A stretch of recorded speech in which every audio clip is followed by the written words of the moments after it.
xã hội là như thế nào và biết được cái quá trình phát triển tự nhiên của trẻ. And the philosophical attitude pushed her to look further than just the physical presence. Và quan điểm lý thuyết học giúp cho bà đi xa hơn nữa thay vì chỉ nhìn vào mặt thể chất ở trước mặt của mình.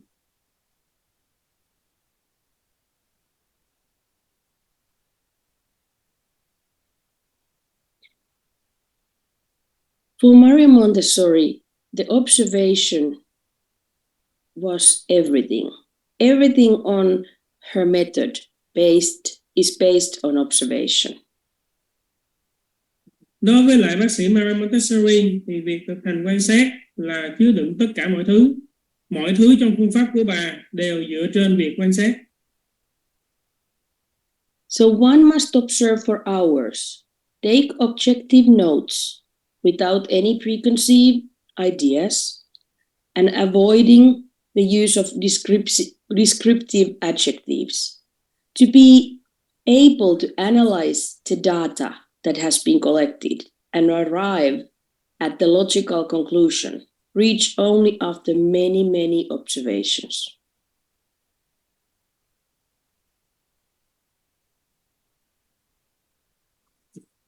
Thì khi mà quan sát thì một người phải có khả năng quan sát trong vòng nhiều giờ, ghi chú lại một cách khách quan mà không chứa đựng bất kỳ định kiến nào, tránh sử dụng những tính từ mang tính chất miêu tả, rồi sau đó có khả năng phân tích dữ liệu và đưa đến một kết luận mang tính logic sau nhiều lần quan sát.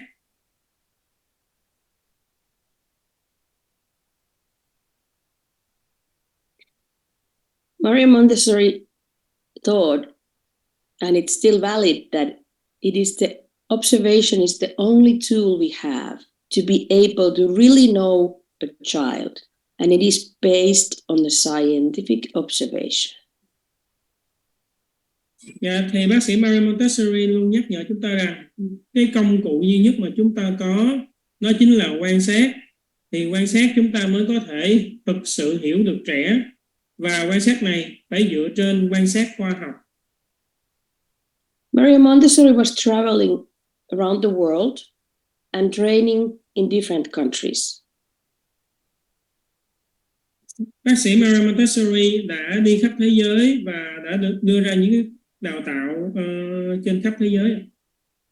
So on her journeys, she had an opportunity to observe children all around the world.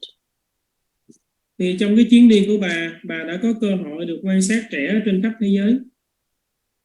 And you remember that from the beginning, she didn't have the opportunity to work with so-called normal children. She started to work with children with special needs.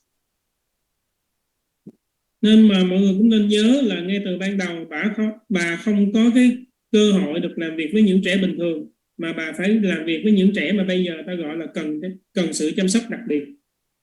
And through that work that she did with those children who required special needs, she started to wonder, what could she do to help the children who has better opportunities in life? So those so-called normal children. Thì qua cái công việc này của bà thì bà dần dần nhận ra bà cần phải làm gì đó để hỗ trợ cho những trẻ có nhiều cái cơ hội hơn những trẻ mà bà đang làm việc, những trẻ mà ta gọi là trẻ bình thường. And based on her observations that she did, she started to prepare environment for the children and thought that the children were allowed to share with her who they really are.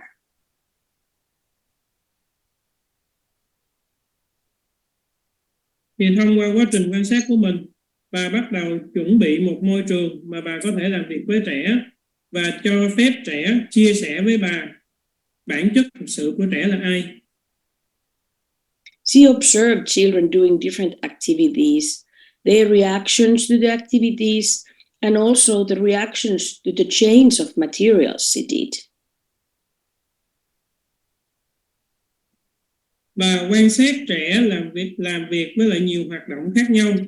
Bà quan sát phản hồi của trẻ với các hoạt động, cũng như phản ứng của trẻ khi có sự thay đổi về các học vụ. And gradually, she added more and more materials and changed the environment based on her observations and the needs of the children.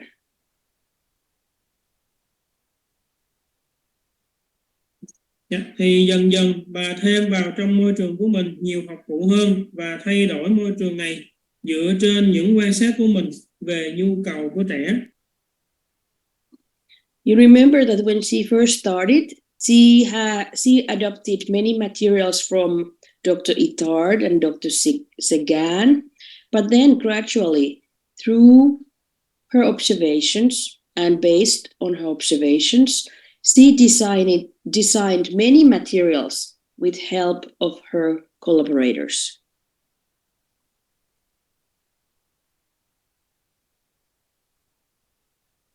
I'm sorry, that helps her collaborator. Who is her collaborator? All the other doctors and the staff members you remember she was working in that hospital. Yes, okay. Dạ, thì mọi người nên nhớ là lúc đầu bà bắt đầu vận dụng những cái học vụ của ông Ito và ông Sagan, và từ từ thông qua các cái quan sát của bà dần đem nhiều cái học vụ mới vào hơn, và những cái học vụ này thật sự giúp ích cho những đồng nghiệp của bà. Thì những đồng nghiệp này là những y tá, những bác sĩ nơi bệnh viện mà bà làm việc. So she was not doing all that work by herself. She has her colleagues, the doctors, the nurses there. She also found a carpenter who was working the materials for her. Và toàn bộ quá trình này không phải là một mình bà làm, mà bà còn có sự giúp sức của đồng nghiệp của mình, đó là những y tá, những bác sĩ, và đồng thời cũng có những người thợ mộc mà bà tìm thấy được. And she was able to guide all of those her collaborators because she had clear in mind what she needed based on her observations without preconceived ideas or preferences.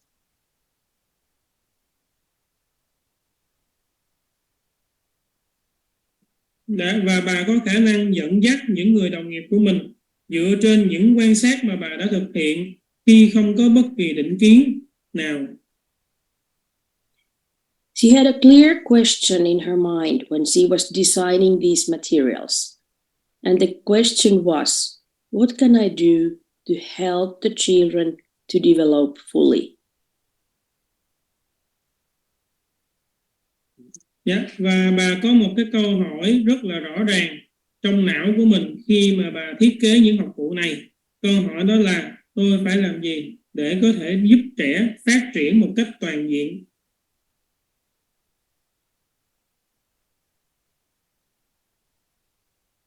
She made some discoveries while she was observing the children.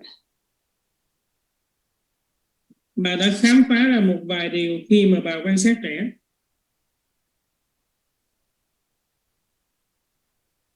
When Dr. Montessori discovered the great potentialities of the children, she took on the responsibility of sharing her knowledge and searching for ways to help the children to develop to their fullest potential.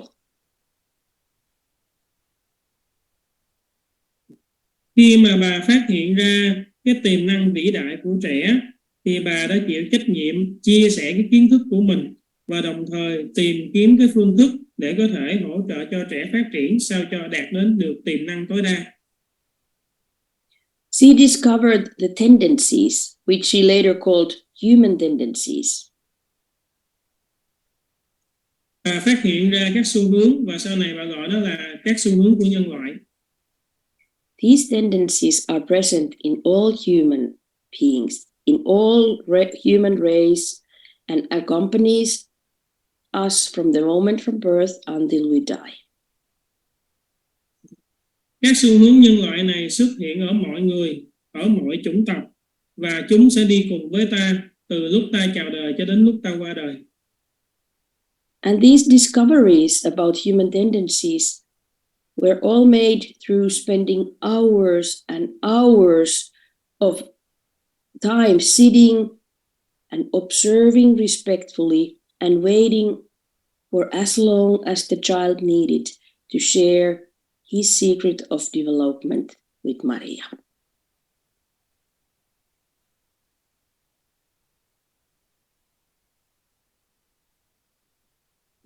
Thì cái xu hướng của nhân loại này được bà phát hiện ra thông qua hàng rất là nhiều giờ mà bà phải ngồi và quan sát một cách tôn trọng trẻ, cũng như là chờ trẻ cho đến khi trẻ bộc lộ ra cái bí mật trong quá trình phát triển của mình. She also discovered that it takes 24 years for human beings to mature and that different environment is needed on different stages of development. Remember, we have been talking about 4 planes of development. Đồng thời bà cũng phát hiện ra được rằng là con người cần tới 24 năm mới có thể trưởng thành, và nó được chia thành nhiều cái giai đoạn khác nhau, thì mỗi giai đoạn sẽ phù hợp với lại một môi trường khác nhau. Thì đây là trong cái bài mà 4 giai đoạn phát triển mà mọi người đã học. Through observation, she also figured out the sensitive periods and all of their characteristics. Thông qua quan sát thì bà cũng phát hiện ra các thời kỳ nhạy cảm và các đặc điểm của chúng. We will talk about those later. Thì chúng ta sẽ nói về các thời kỳ nhạy cảm này sau. And as we know, she also found out that a child has a different kind of mind than adults have. And she understood that we need to help the child to be able to do his maximum effort and to develop fully to become whoever he's meant to become. Và bà cũng phát hiện ra cái trí tuệ hấp thu của trẻ, và bà biết được rằng chúng ta phải làm việc sao cho có thể giúp trẻ nỗ lực tối đa và phát triển toàn diện, trở thành người mà trẻ có thể trở thành. Another great discovery that she made was that even a very young child in very young age is able to engage in deep concentration. Và bà cũng phát hiện ra cho dù là trẻ có rất là nhỏ tuổi, nhưng mà trẻ vẫn có khả năng là tập trung một cách sâu đậm. And she called that deep concentration a polarization of attention. Và bà gọi sự tập trung sâu đậm này là sự phân cực của sự tập trung. And she saw that this deep level of concentration has 2 levels, both physical and non-physical. Và bà thấy sự tập trung mạnh mẽ này nó được hoạt động ở 2 cấp độ, đó là cấp độ thể chất và cấp độ không thể chất. So she really saw that when the child is deeply concentrated, his whole self is involved. The body, mind, and spirits are all there present and integrated harmoniously for a long period of time.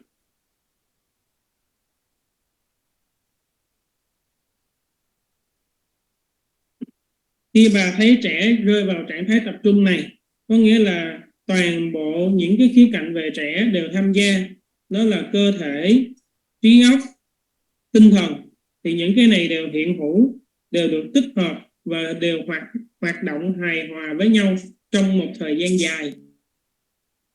This long period of deep concentration is followed by the deep period of self-satisfaction, joy, and relaxation. These moments, flows, as we call them nowadays, will accompany us all through our lives.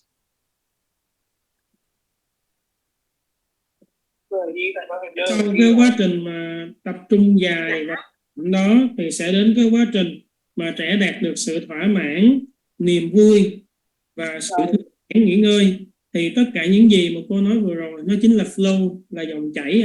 Và cái dòng chảy này nó sẽ đi cùng chúng ta đến suốt cuộc đời. Even though she... Please, 25, could you please mute yourself?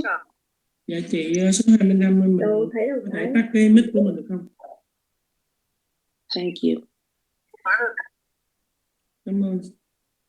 Even though she did all these discoveries, she never called this method anything else but her method and the child's method. Later on, it has been given a name, Montessori method.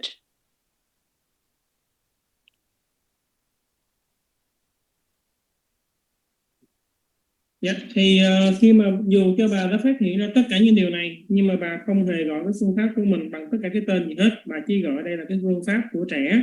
Nhưng mà sau này thì được biết với là cái phương pháp là phương pháp Montessori.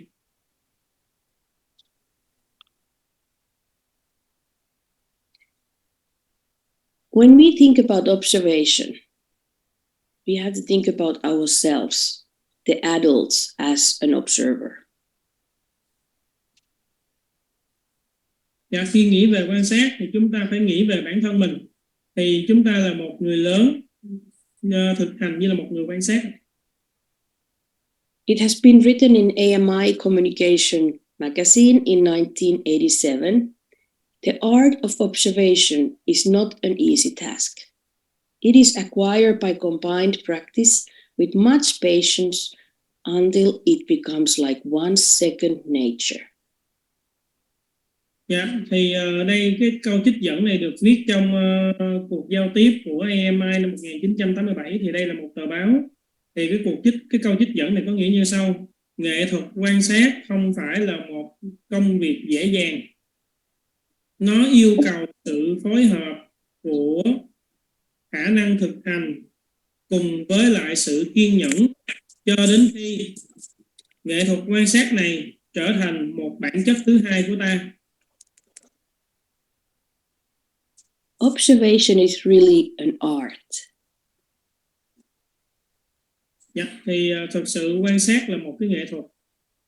Observation is a tool that we develop to enable us to guide the children to reach their fullest potential.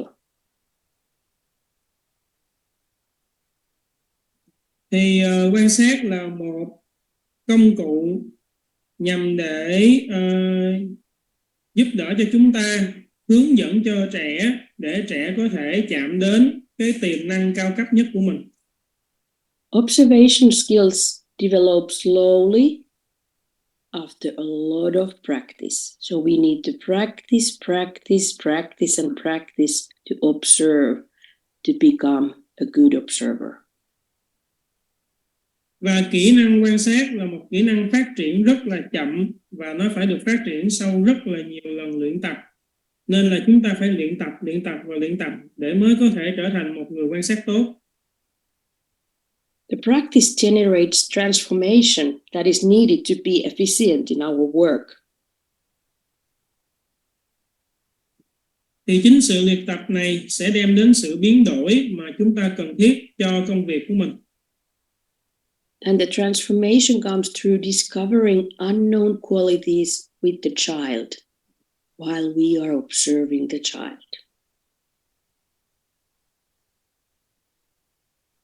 I'm sorry, but it's an unknown quality with the child. So we learn new things that we didn't even know that the child has. Maybe he has skills that we have never noticed because we haven't been really paying attention and observing carefully the child. Yes. Dạ rồi, thì sự biến đổi này sẽ đến với ta khi chúng ta phát hiện ra những đặc điểm và tính chất mà chúng ta chưa hề biết về trẻ. Ví dụ chúng ta khi mà quan sát trẻ rất là nhiều thì chúng ta sẽ phát hiện ra trẻ có một cái kỹ năng gì đó hay một khả năng gì đó mà chúng ta chưa hề biết đến trẻ nếu như chúng ta không quan sát. Yes, Observation is a skill that is acquired through practice. Like I said, it is more than just as a technical skill. It is a way of being with the world around us.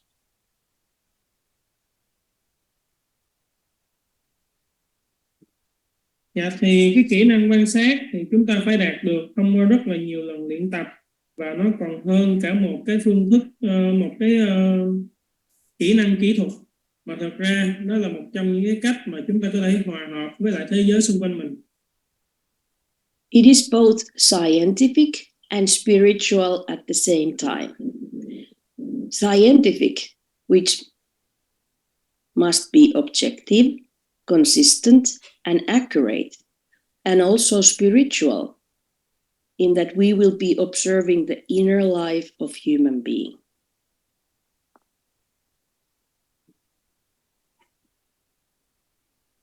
Dạ, thì việc quan sát nó mang cả tính khoa học và tính tinh thần. Khoa học ở đây là chúng ta khi quan sát phải khách quan, phải cố định và phải chính xác. Nhưng mà tính tinh thần là chúng ta quan sát được cái nguồn sống nội tại của con người. So we really need to prepare ourselves. Nên chúng ta thật sự phải chuẩn bị cho chính mình. We need to learn to observe ourselves, to reflect and modify our own behaviors. Chúng ta phải học cách quan sát bản thân để phản hồi và điều chỉnh những hành vi của bản thân. If we are not able to observe ourselves, we cannot be able to observe anything else either. Nếu như ta không thể tự quan sát bản thân thì chúng ta không thể có được khả năng quan sát bất kỳ điều gì khác. We need to observe our own needs and prepare our own environment to become the best environment for ourselves. Chúng ta cần quan sát nhu cầu của bản thân và chuẩn bị cho môi trường của mình sao cho nó sẽ là môi trường tốt nhất dành cho ta. Through self-observation, we can start to flourish and be the best versions of ourselves. Thông qua việc quan sát bản thân, chúng ta bắt đầu sẽ phát triển và trở thành một phiên bản tốt nhất của bản thân. Only through what we can become, only through that we can become role models for the children, because they deserve the best of us. Thì chỉ thông qua cái quá trình này, chúng ta mới trở thành một cái hình mẫu dành cho trẻ, vì trẻ xứng đáng được nhận những điều tốt đẹp nhất đến từ ta.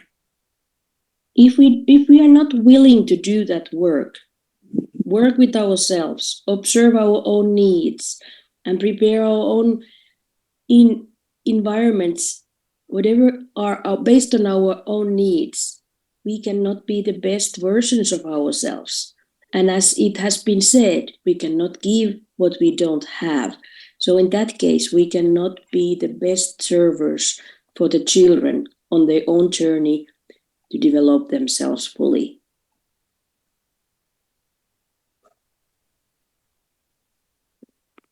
Dạ, thì là nếu như mà chúng ta không sẵn sàng làm cái công việc này, không sẵn sàng quan sát bản thân, quan sát những cái nhu cầu của bản thân, làm việc với chính bản thân mình, chuẩn bị cho môi trường của mình để mình có thể trở thành một cái phiên bản tốt nhất, thì mình không thể nào trao cho trẻ những gì mà mình không có. Mình không thể nào trở thành cái người phục vụ tốt nhất nhằm để giúp cho trẻ phát triển một cách toàn diện.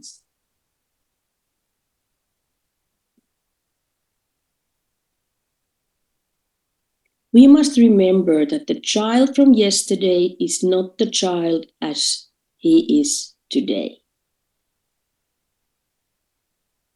Chúng ta nhớ rằng là trẻ của ngày hôm qua sẽ không giống như trẻ của ngày hôm nay. We have to keep our mind here and now while we are observing. Chúng ta phải để cho tâm trí của mình ở ngay thời điểm thực tại, ở ngay vị trí thực tại khi chúng ta quan sát. When we observe, we focus on the child at the specific moment to discover his specific needs during the specific activities that allow him to develop fully.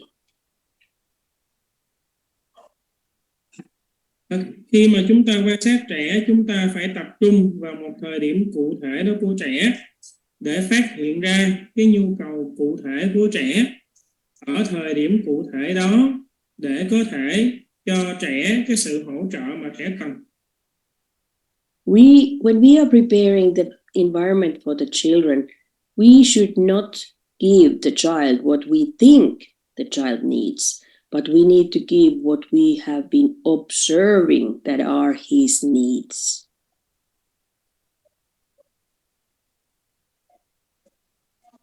Khi mà chúng ta chuẩn bị cái môi trường cho trẻ, chúng ta không nên trao cho trẻ những gì mà ta nghĩ là trẻ cần, mà thật ra ta nên trao cho trẻ những gì mà chúng ta quan sát được là trẻ sẽ cần. And it is not enough just to observe. We also need to recognize and understand what do we see. Và quan sát không thôi là chưa đủ, mà chúng ta còn phải nhận biết và thấu hiểu những gì mà chúng ta quan sát được.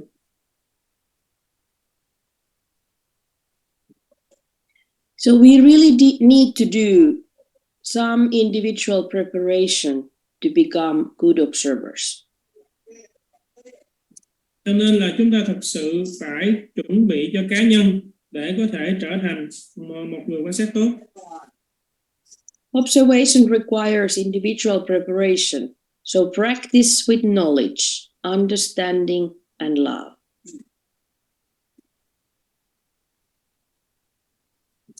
Thì sự khả năng quan sát cần có sự chuẩn bị về mặt cá nhân, nên là chúng ta hãy luyện tập quan sát cùng với lại kiến thức, với sự thấu hiểu và với tình yêu thương.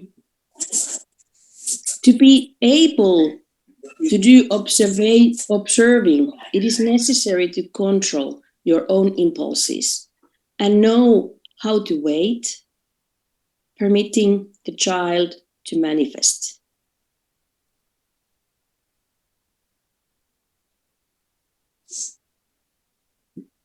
Thì để có thể thực hành tốt quan sát, chúng ta phải có khả năng kiểm soát những thôi thúc của bản thân, phải biết chờ đợi và cho phép trẻ thể hiện.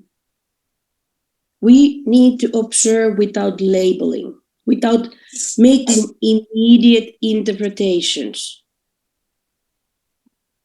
Observe without any reactions.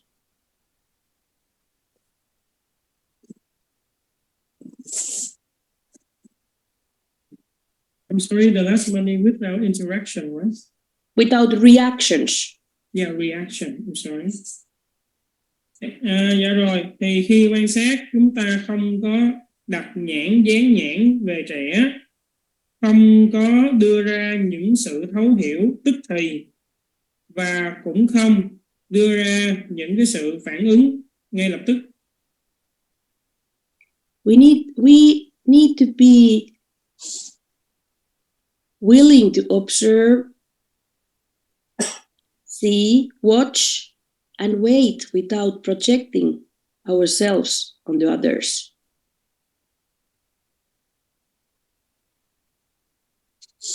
I'm sorry, what is projecting ourselves to others? So we don't, even whatever is happening, we don't get affected by that. We need to be clear mind to be there, just look what we see. Thì chúng ta phải sẵn sàng quan sát, nhìn nhận và chờ đợi mà không thể hiện những cái cảm xúc, những cái ảnh hưởng của ta khi có những sự việc xảy ra trong môi trường. So observation really requires a silent mind, which is nurtured by being in the present moment. Nên là quan sát yêu cầu một cái tâm trí yên bình, và cái tâm trí này sẽ được nuôi dưỡng bởi việc là chúng ta đặt mình trong thời điểm thực tại.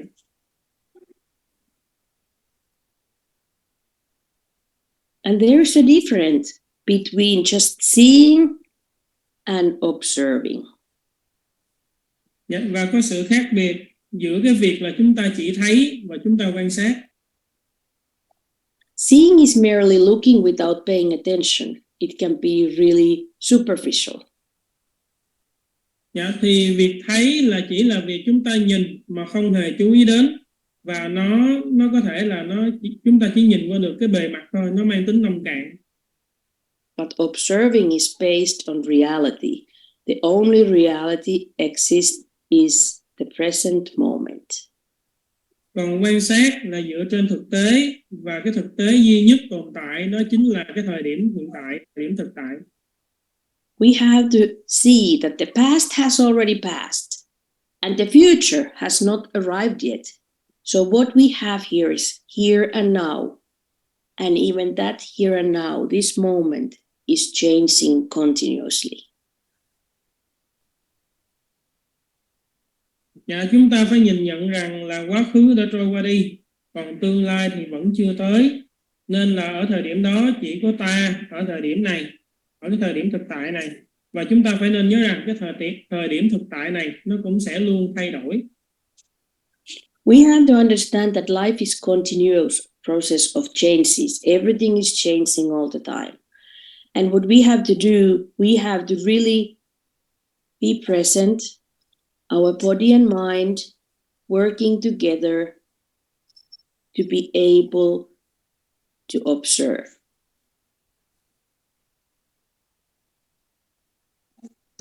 Dạ, thì chúng ta nên phải nhớ rằng cuộc sống là một quá trình thay đổi liên tục, nên là sự thay đổi sẽ liên tục diễn ra. Cho nên quan trọng rằng là chúng ta phải ở thời điểm thực tại đó, chính cơ thể và trí tuệ của mình phải làm việc cùng với nhau để ta có thể quan sát được.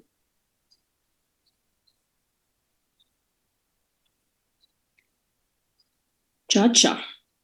Maria Teresa Vidales, one of my trainers, has said, to be able to observe, the mind must be clear, the soul must be open, and the body must be willing. Dạ, cô Cha-cha, một trong cái giảng viên của cô mình, đó là cô Cha-cha là tên gọi tắt của cô Maria Teresa Vidales. Thì cô có một cái câu trích dẫn như sau: để có thể quan sát thì trí não của ta phải được trống rỗng, tâm hồn phải cởi mở và cơ thể phải sẵn sàng. Do you have any questions or thoughts up to this part? Đã tới đây rồi thì mọi người có bất kỳ câu hỏi nào hay là suy nghĩ nào dành cho cô hay không? Em thì ơi, em nhắc lại cái câu vừa nãy em dịch ở phần cuối ấy. May I remind her again about the last quote that you just gave them? Cái Yes. tâm trí và sẵn sàng ấy.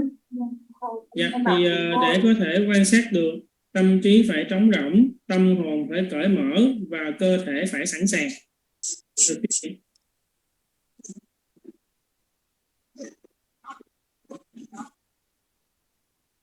Anything else?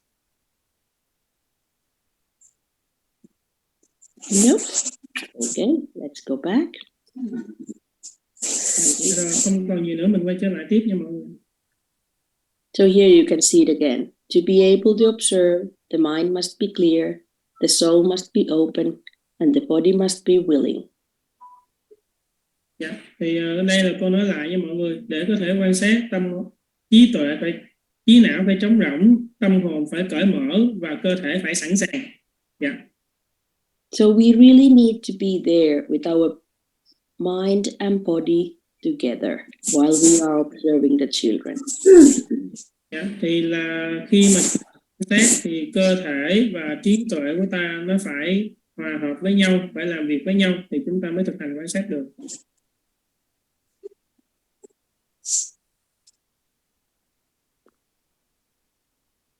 So how can we observe? There are different ways of observation that we can do.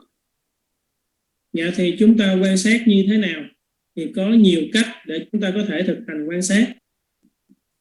And the first one that we need to start the practice is to do self-observation.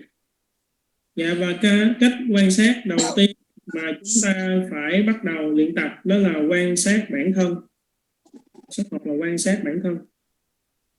Then when we are working with children, the best way, if you have the chance, and hopefully we all will in some point, is to do direct observation.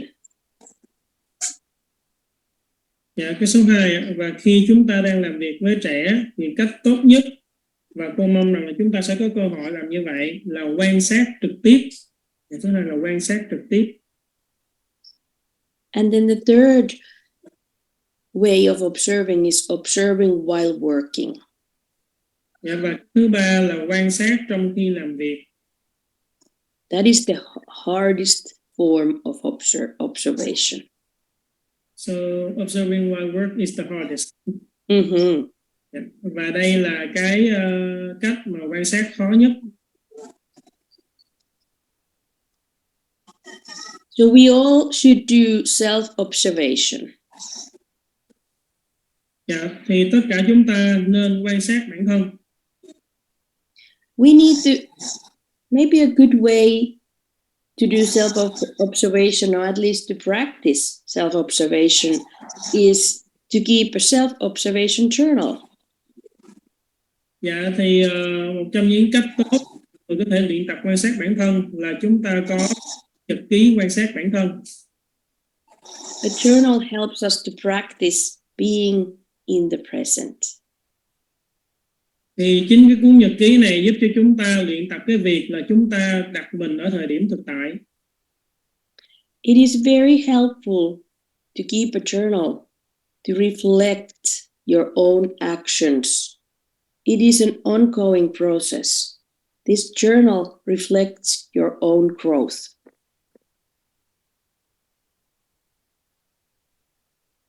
Dạ, thì chúng ta cũng có một cuốn nhật ký này để nó phản ánh lại những cái hành động của ta. Và đây là một quá trình liên tục kéo dài. Thì nó giống như là một quá trình mà chúng ta dần dần phát triển. It is a very good way to learn about yourself. Đây cũng là một cách rất tốt để chúng ta thấu hiểu được bản thân mình. For example, sometimes we react things in a way that we didn't even know that we would react. So it is a good way to try to identify, why do I react these kind of things in this way as I do? So little by little I can start to understand my own behavior, my own reactions, and what's causing those reactions. Because sometimes those reactions may have a negative impact in my behavior.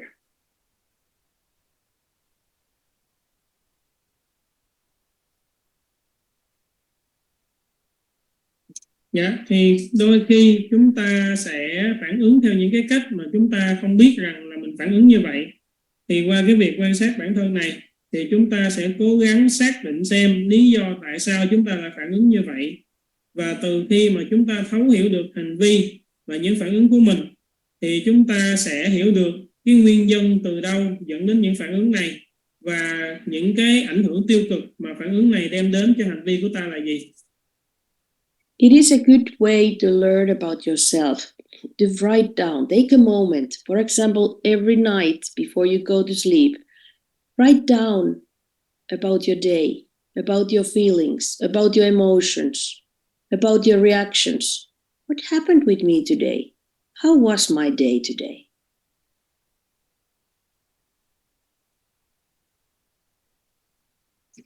Dạ, thì đây là một cách rất là hay để chúng ta có thể học hỏi về bản thân của mình. Thì mỗi một buổi tối thì trước khi đi ngủ, mọi người có thể viết lại những cái cảm xúc, những cái cảm nhận, những cái phản ứng của mọi người có trong ngày là gì. And when you write down your ideas and your maybe the problems you have unsolved, you have met with yourself throughout the day, it is the message to your brain that they really start to work with those processes. And then little by little, you will find the answers from yourself.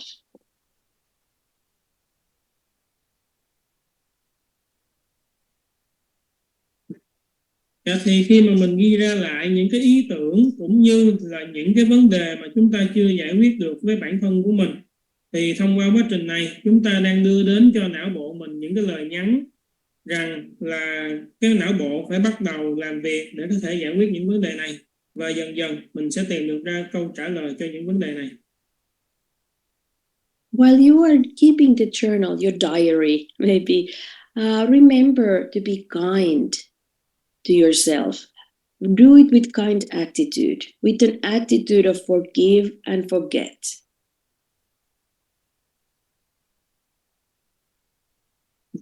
Dạ, thì khi mà chúng ta có một quyển nhật ký như vậy thì chúng ta nên nhớ rằng trong lúc viết nhật ký mình nên hãy đối xử tốt với bản thân của mình. Hãy viết nó theo một cái thái độ là chúng ta sẵn sàng tha thứ và quên đi. The only way to really discover ourselves is to try to find ourselves without any criticism. Và cách duy nhất để khám phá ra bản thân mình là đi tìm kiếm bản thân mình mà không có bất kỳ định kiến nào. We need to accept ourselves without preconceived notions and accept ourselves who we are. Chúng ta cần nên chấp nhận bản thân mình mà không có bất kỳ định kiến nào, cũng như chấp nhận bản thân mình là ai. That is a good base for your self-growth. We need to keep going and growing and to become better human beings every day. We should not get stuck. This is how I am and I cannot change. But instead having the attitude that I will do my best to become the best version of myself every day.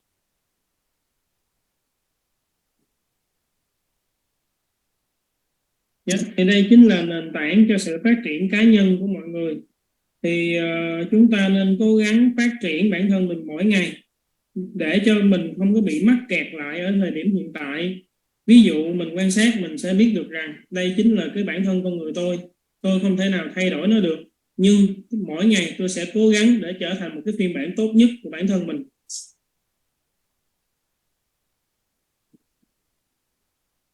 And then, as I said, the second way of observing is to practice the direct observation. Dạ, và như cô đã nói thì cái phương thức thứ hai là chúng ta phải luyện tập quan sát trực tiếp. Sit and observe. Be there, present in a moment, sit still and observe. Dạ, thì là mình hãy ngồi xuống và quan sát. Mình hãy có mặt ở trong lớp học, có mặt ở thời điểm thực tại đó, ngồi im lặng và quan sát. Have a notebook and a pen or pencil with you. Write continuously what you are observing and record the time while you are observing.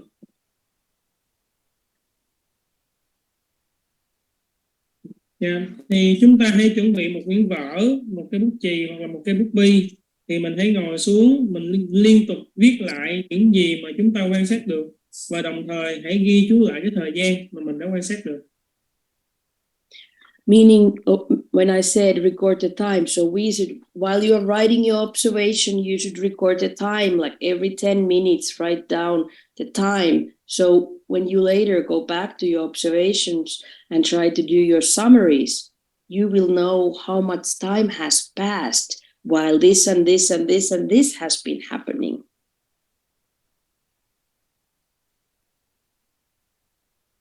Dạ, ý của cô nói là ghi chú lại thời gian, có nghĩa là trong quá trình mà chúng ta ghi chú lại những cái gì mà mình quan sát được.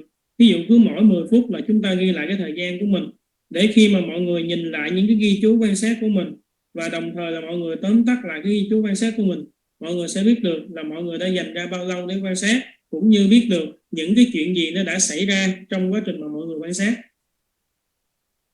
As we have the opportunity to go and observe in a classroom or with somebody's home to observe the child or children, we really need to try to remain quiet and avoid eye contact and any interaction with the environment.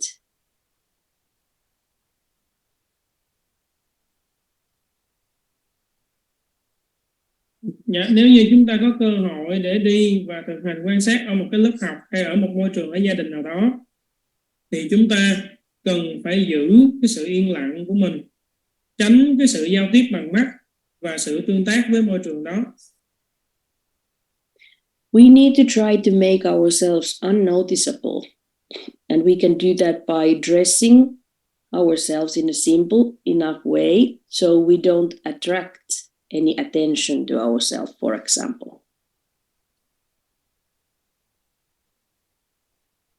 Dạ, khi quan sát thì chúng ta cố biến mình trở thành một người vô hình, thì mình có thể mặc những cái bộ đồ nó đơn giản để mình không có thu hút những cái sự chú ý mà mình không muốn.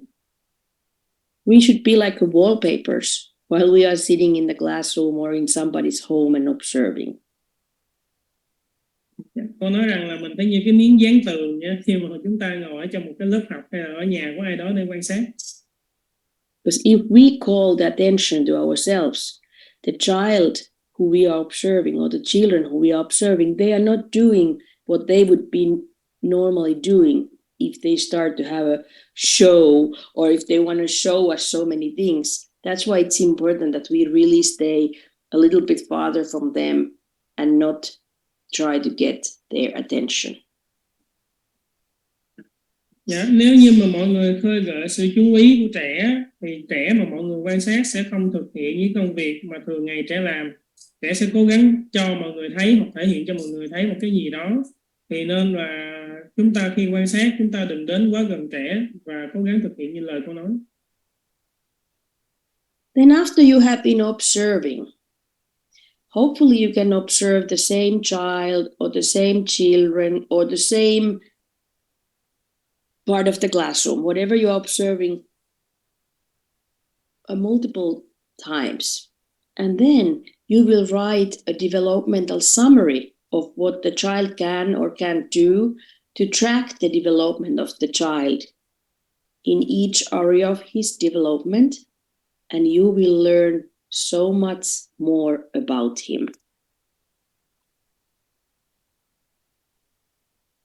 Dạ, khi mà chúng ta quan sát á, chúng ta có thể cố gắng thực hiện quan sát một trẻ hoặc là nhiều trẻ hoặc là một phần nhất định của môi trường trong nhiều lần.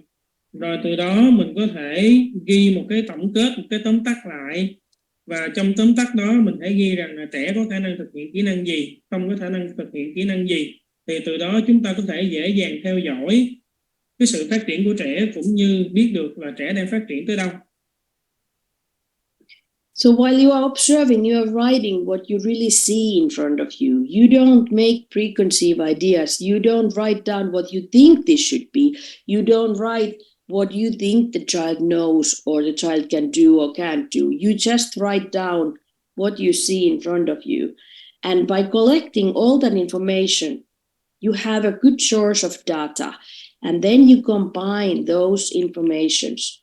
And then you can have a new picture of that child or those children based on the reality, not based on your preconceived ideas.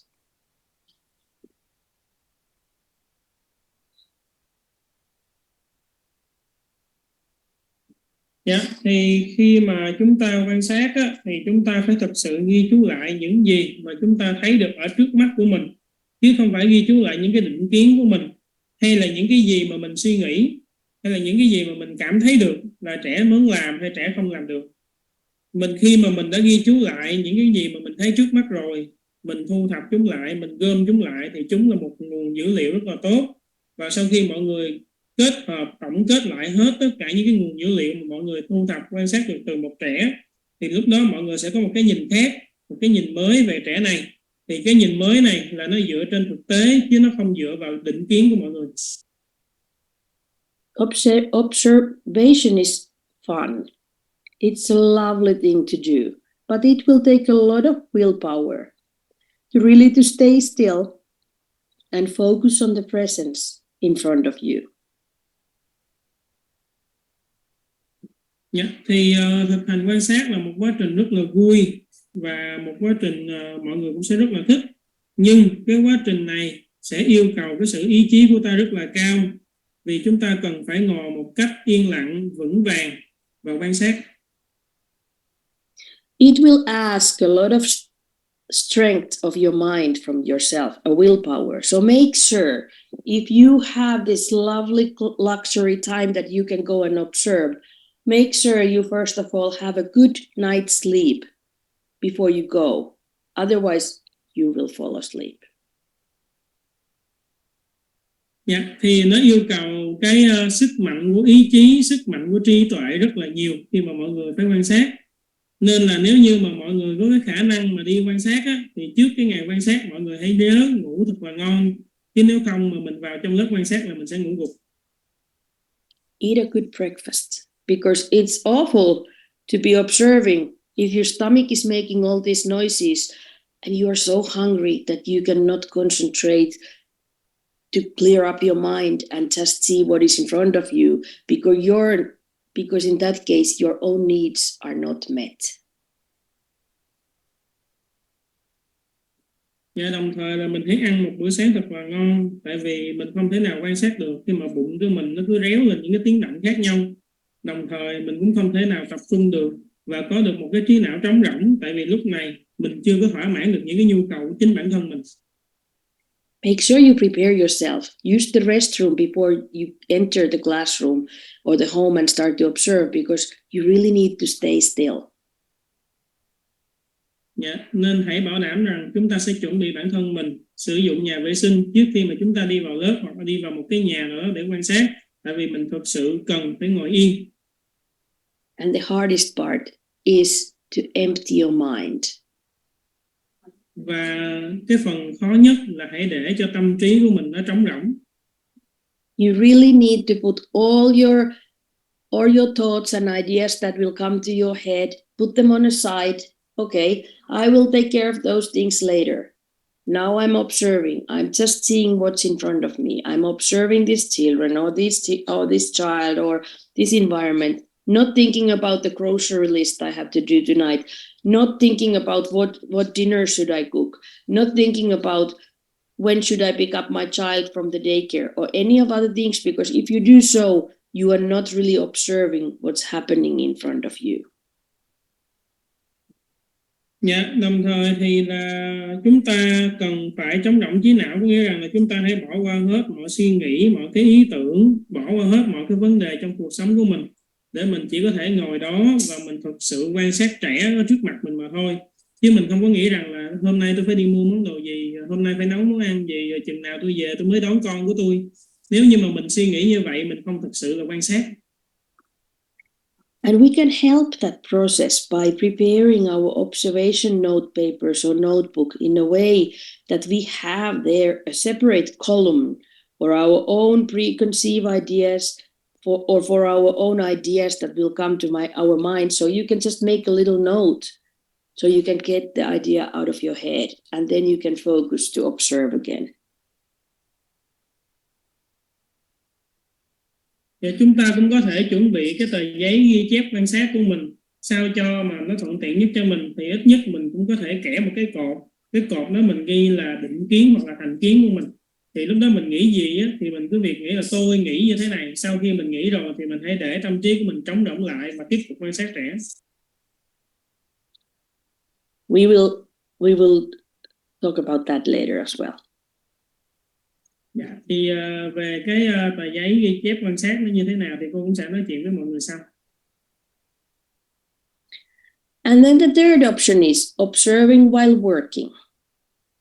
Dạ, và cái lựa chọn thứ ba là quan sát khi làm việc. And this is the reality for most of us while we are working in a classroom. But you really need to practice before you are able to do this one, which is the hardest to do. Multitasking many things at the same time. So you really need to practice observing about yourself and just observing something before you can combine many things together.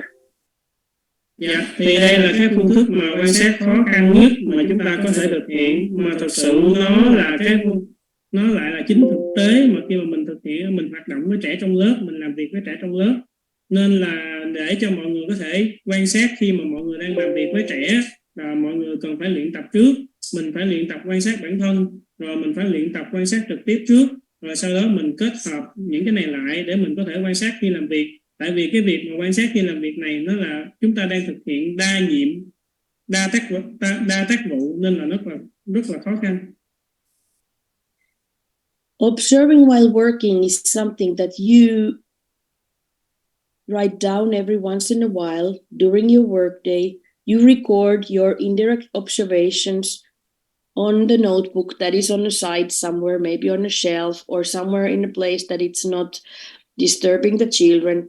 But while you are doing things, you really you stop and you observe something, you see something, and then you go later in a good moment to write it down. Dạ, thì cái cách quan sát này á, là chúng ta có một cuốn sổ chúng ta để ở trên cái tủ của mình hay là cái kệ nào đó, mình để cái vật riêng của mình. Rồi sau đó là mình ngồi, cái lúc mà mình thực hành với trẻ thì mình dừng lại một chút xíu, mình quan sát, mình nhận biết được điều gì thì mình ghi nhớ lại. Sau đó mình chọn một cái thời điểm phù hợp, rồi mình mới đi lại chỗ này mình ghi. Thì cái ghi chú của mình nó sẽ bao gồm rất là nhiều trẻ trong môi trường của mình. This is hard, but it helps you really to remember and to document what's happening in your classroom, the changes and the behaviors of the children in the classroom. And it also keeps your attention in the main point, the focus on the child.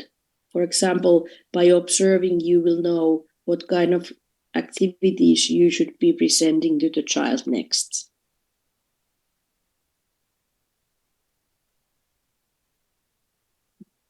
Dạ, thì tuy cái phương pháp quan sát này nó rất là khó khăn, nhưng mà nó cũng giúp cho chúng ta nhớ và ghi lại những cái tài liệu về những gì mà diễn ra ở trong lớp của mình. Ví dụ lớp mình có những thay đổi gì, hành vi của trẻ là ra sao. Thì từ lúc mà mọi người tập trung quan sát vào trẻ này thì mọi người có thể lên kế hoạch để biết được những bài trình bày tiếp theo mà chúng ta sẽ trình bày cho trẻ là gì. With this kind of observation, you can also find out a lot about your environment. Và với cái cách quan sát này, mọi người cũng sẽ tìm được rất là nhiều thông tin về chính môi trường của chúng ta.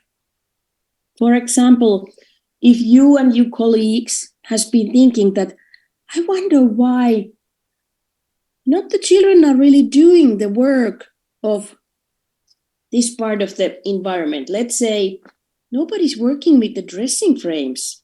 So you really need to observe and see.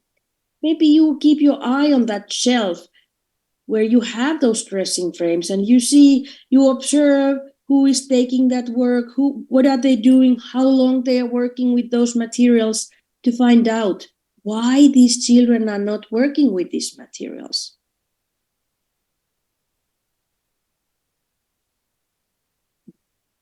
Dạ, thì nếu như mà chúng ta và cô trợ tá của mình, người đồng nghiệp của mình nói rằng là tại sao mà trẻ không có làm việc đối với lại cái khu vực này, ví dụ giống như là trẻ không làm việc với lại các khung trang phục, thì chúng ta cần phải ngồi lại quan sát và nhìn nhận những cái trẻ nào trong lớp sẽ lấy khung trang phục này. Khi mà lấy rồi thì trẻ sẽ làm gì với khung trang phục và cách trẻ thực hiện hoạt động với khung trang phục này là như thế nào. Thì sau khi mọi người quan sát rất là kỹ càng thì chắc chắn chúng ta sẽ nhận ra cái vấn đề tại sao mà trẻ không làm việc với lại cái khung phục đó. You may find out things that, let's have the example about the dressing shelf with the dressing frames. Maybe you will find out that none of the children are interested of these activities. And then you find out based on the observations, why is that happening? Maybe you realize that you haven't been showing any of those frames lately to any of the children. So of course they're not working because nobody has been showing them. Or maybe the shelf is located in a part of the classroom that it's not really attracting the child's attention. Or maybe there is something else that blocking the view, or maybe just the shelf is not so attractive. Maybe it's not made with love and beauty, so the children are not interested about it. And if that happens, most often that is something that you will find out from yourself. Do I like those works? Because quite often you find out that if the children are not working with some part of the environment, it's because that's maybe the work that doesn't appeal you. So then you don't show it to the children often enough. So you have to, again, go back to yourself and work more to find out, how can I get the excitement of this piece of material back to myself? So the children can feel that I really enjoy working with this piece of material. And that will be a big change. And the children will start to work with the materials as well.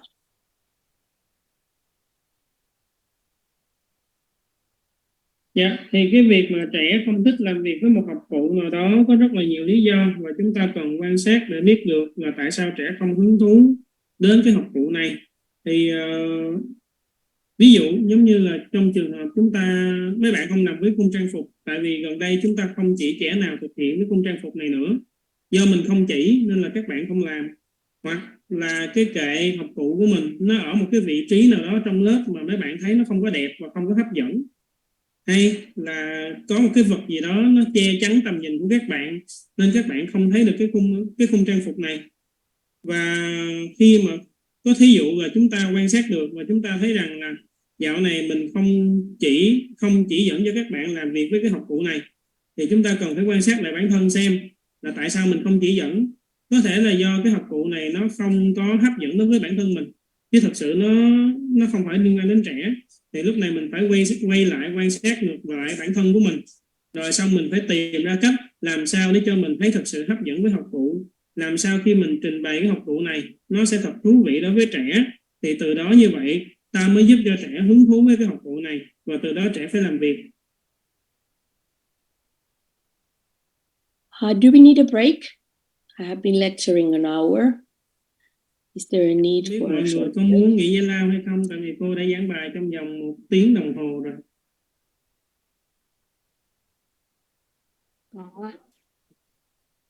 They would like to have a little break, Miss. Yes, that's what I think. An hour sitting still is hard to take notes and listen just to my voice talking here. Let's have a break. It's now 15 past 9. So let's come back by, what is it? 2:30. 2:30, okay. Is it 2:30? The next 15 minutes? Yes, 2:30. Yeah. Dạ rồi, thì bây giờ là 2:15. Chúng ta nghỉ ngơi chút xíu nha mọi người. Tới 2:30 chúng ta sẽ quay lại. Hi, Tina. Mm-hmm. Let me stop sharing and I can see you. Yeah. There you go. Okay. Okay? Okay.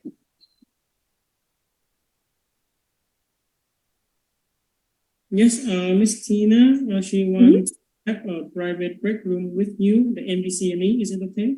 That would be great. Yes, please. Can you do you want me to open the room or can you open the room? Dạ chị Hiền ơi, cô hỏi là chị muốn tự tạo cái room riêng hay là để cô tạo, hay là bên Để mình cô sẽ tạo luôn cũng được, cho nó chủ động. Để cô dạ, tạo luôn. Cô tạo là gồm cô với chị đúng không chị? Okay. Yeah, Miss Tina, please create the room with Miss Hiền, me and you in that room. Okay.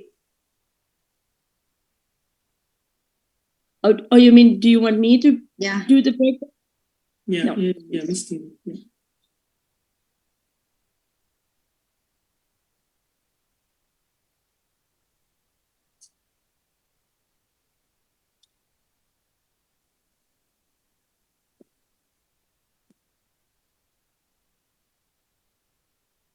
No, what's happening now?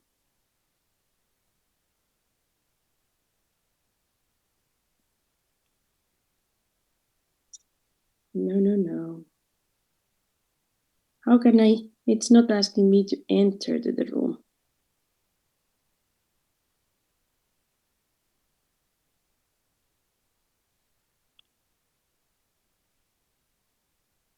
Let me do another room. Oh, can you do it?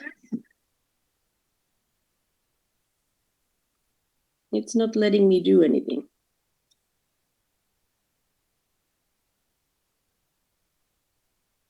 I see.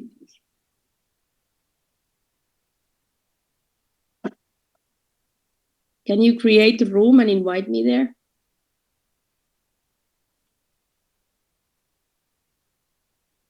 Tỷ ơi, để chị thử xem nào.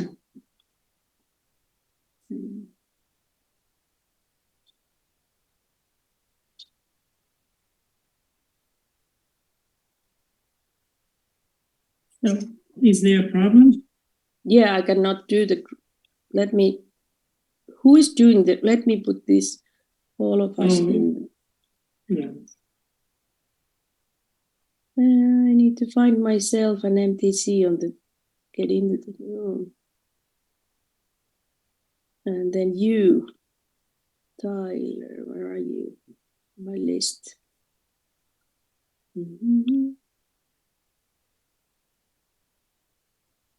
No, I cannot find you. I can put the MVCE, but I cannot find you from my list. You can just type T, Y, and I think it There is no place to type anything in right now. Oh, here, yes. Yeah. Let's see.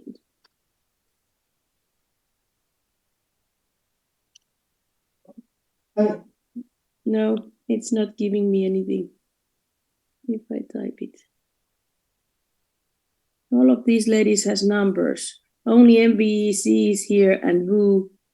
Huh. There's nobody else.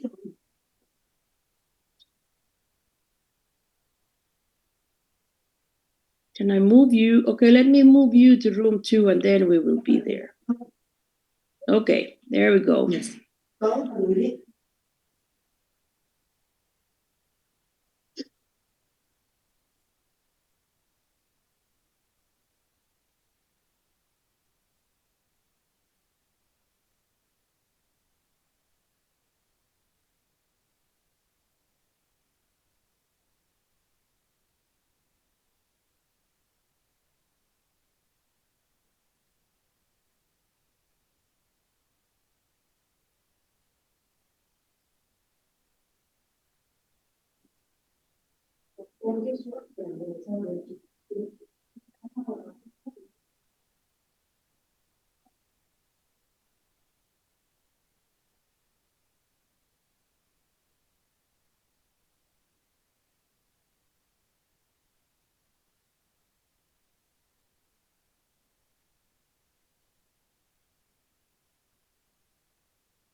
Dạ chị ơi, chờ một chút xíu, em thử tạo cái phòng nha, tại nãy cô tạo xong rồi nó không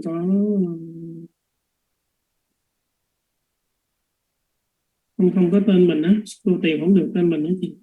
À vậy à? Nếu không thì để chị sẽ quên, để chị sẽ vào cái link tên mọi ngày vậy. Dạ dạ. Tại mình tìm MVC ban tổ chức cái không thấy, không có đưa mình vô chung một phòng được.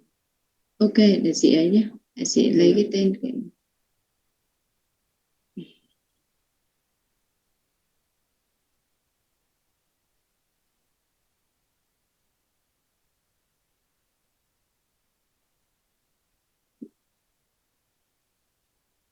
Can you create the group? The room?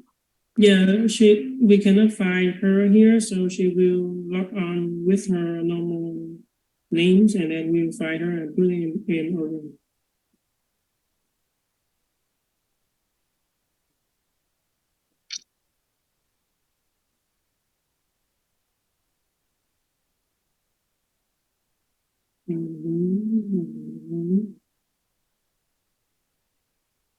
Don't you hate when this take all the time?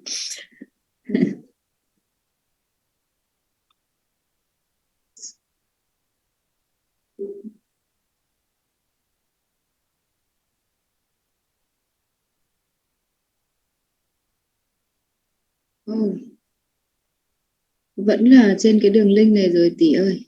Nếu không thì đành phải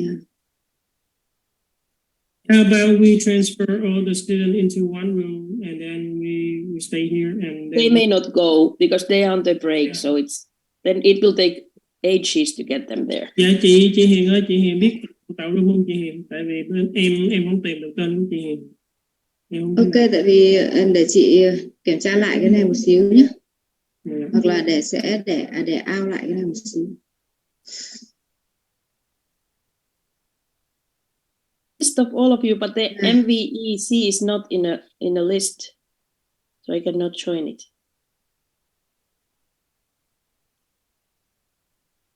I know why. There is this tab, include co-host, so I'm gonna take it away, and now I should be able to add it. Let's see if that affects. Now it's Tina, Tyler, and let's see where is the. No, it didn't help. No.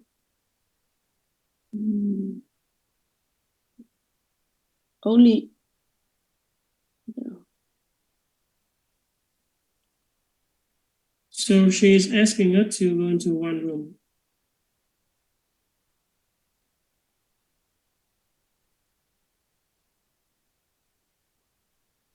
Dạ cô vô rồi á chị, giờ mình vô luôn nha. Ủa, cô vô rồi hả? Dạ, Ủa, em vô chưa? Dạ chưa chị ơi. Dạ, em...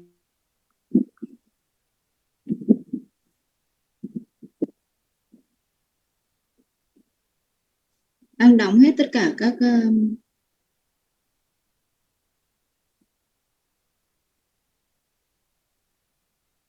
em phát ra lại đây. It's taking me to the. It has been taking me twice to this room, but then it's kicking me out of there. Yeah. Đang bảo cho thoát tất cả mọi người ra đó.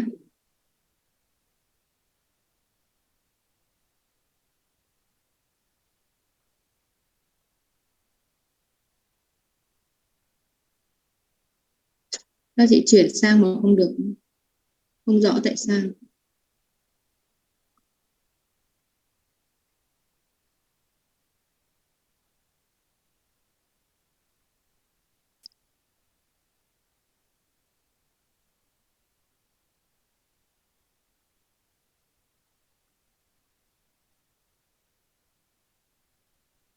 Thôi tỷ nói với cô là để một chút xíu nữa đi, để cho cái bạn kỹ thuật đến đi, xong rồi có gì chị sẽ trao đổi với cô sau giờ giải lao thứ 2 cũng được.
You kicked me out.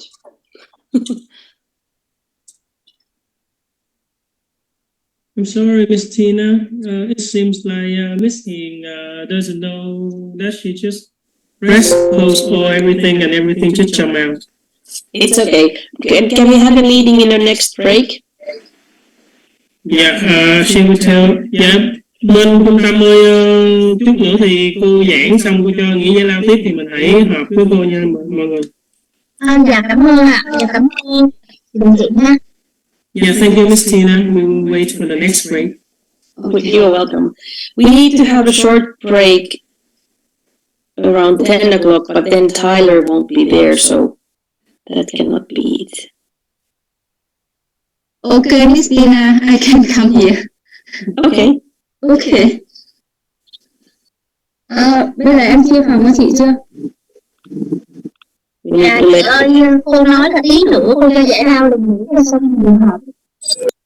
Dạ có hồi chút nữa cô có giải lao 20 phút đó chị. Khi mà cô giải lao nhiều thì mình cho cô... Ok, nếu vậy thì chờ hẹn 20 phút nữa nhé.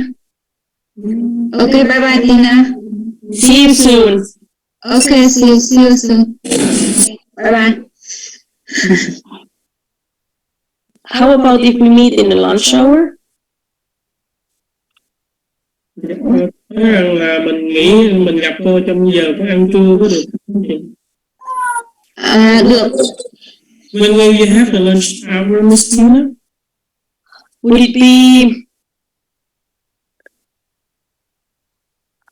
it be around 5? What would be good? Okay, what is it now? Now is it for you? It's now 2:30. Yeah. Would it be like 5, 4 or 5? What would be good? When did we start? We start 1, 2, 3, 1 hours for 2, 3, and 4. What about 4 or 5? Whatever is good for you. Dạ, khoảng cỡ 4 đến 5 After giờ. like 3 hours of lecture. So if we started at 1 until 2, 3, and until 4, that's 3. So 4 o'clock. Dạ, sau 3 tiếng học thì 4 giờ cô sẽ cho mọi người mình nghỉ giải lao nó dài hơn thì 4 giờ cô có thể học với mình được không chị? Ok, được em. Được em. Yeah, yes, Miss Tina. Would that be okay? Yeah. Yes. See you Thank then. you Tina. You're welcome. Let's try to do a room for that. We can- Yeah, and now I use this one, the room here. Okay, is everybody back here? Sorry that you get kicked out, but I hope you all get back. Dạ, xin lỗi mọi người vì mình lỗi kỹ thuật chút xíu nên mọi người bị văng ra. Mong là mọi người có thể vào lại được đầy đủ.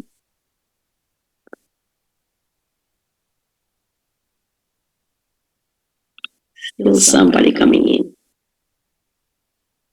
So Hien Chan is her own, and that's I can see on the breakout room list now.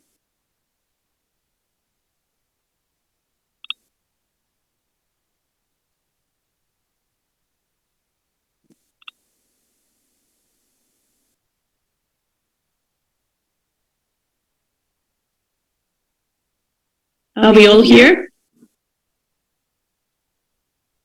Dạ, tất cả mọi người mình vô đủ chưa? Shall we continue?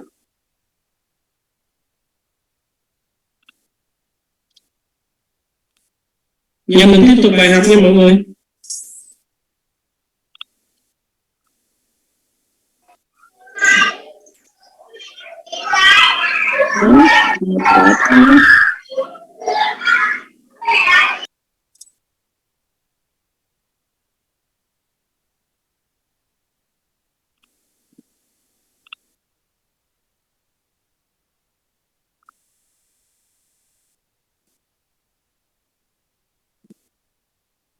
This goes back to its positions every single time. There we go. Okay, let's continue about observations. Let's see. Couple more to come in. Dạ, chúng ta sẽ tiếp tục với lại bài thực hành quan sát nha mọi người. So observation is very valuable skill that we should rediscover from ourselves. Dạ, thì quan sát là một cái kỹ năng rất là quý giá và chúng ta nên tái phát hiện lại cái kỹ năng này. If we think about those primitive men who lived in caves, they used observation for their survival. Dạ, nếu như chúng ta nghĩ lại những người tối cổ khi mà họ phải sống trong những cái hang động đó, thì họ phải vận dụng cái kỹ năng quan sát của mình để có thể sống sót. They observed the sky to predict the weather, the habits of the animals and other human being groups to be able to function and live in their environment. Thì họ phải quan sát bầu trời để biết được thời tiết, họ phải quan sát được thói quen của các cái loài động vật cũng như là thói quen của những cái nhóm người khác để họ mới có thể sinh tồn. They needed to observe the animals to be able to hunt them and get some food, for example. Họ phải quan sát những cái con vật mới có khả năng đi săn những con vật này và tìm kiếm thức ăn. But today, because we have all this technology to help us, we don't need the skill of observation to be able to survive anymore. Nhưng mà ngày nay do chúng ta đã có sự giúp đỡ của những cái phương tiện kỹ thuật nên là chúng ta không cần cái kỹ năng quan sát này để có thể sinh tồn nữa. And because we haven't been using our skill of observation so much, it has been diminishing. Và do chúng ta không có sử dụng cái kỹ năng quan sát này nhiều nên nó đã bị mai một đi. For example, if I ask you, how is the weather going to be there tonight? Most of you would pick up your phone, check the weather forecasts, and tell it to me.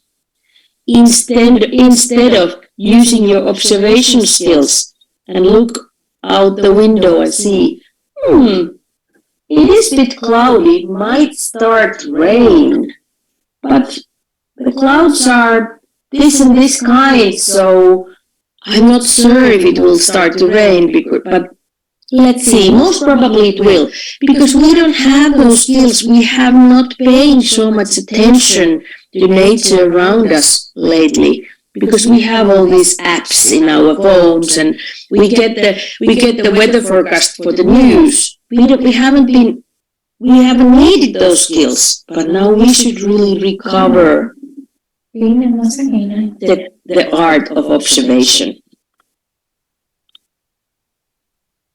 Dạ, thì khi mà bây giờ chúng ta có những cái công cụ hiện đại này nên mình không có sử dụng những cái kỹ năng quan sát này nữa. Ví dụ khi cô hỏi mọi người á, là hôm nay thời tiết nó sẽ như thế nào, thì mọi người sẽ lấy cái điện thoại ra, xong rồi mọi người nhìn vào trong một cái ứng dụng nào đó và mọi người sẽ nói cho cô biết là thời tiết nó sẽ như thế nào. Thay vì như hồi xưa mình nhìn ra ngoài trời, mình nhìn ra ngoài cửa sổ, mình nói rằng là nay trời có nhiều mây á, nhưng mà tôi thấy mây ngày hôm nay nó không có màu này, nó không có màu này, nên là có khả năng nó không có mưa đâu. Nên là mọi người thấy khi mà chúng ta không vận dụng những kỹ năng đó thì nó mai một đi. Nên là bây giờ chúng ta sẽ phải phát hiện lại cái kỹ năng này của mình và bắt đầu sử dụng nó. So children are also losing this ability as they get older, as they don't need to observe the environment. Children are born with the ability. They are great observers while they are under 3 years old, but gradually they will lose the ability if they don't use it.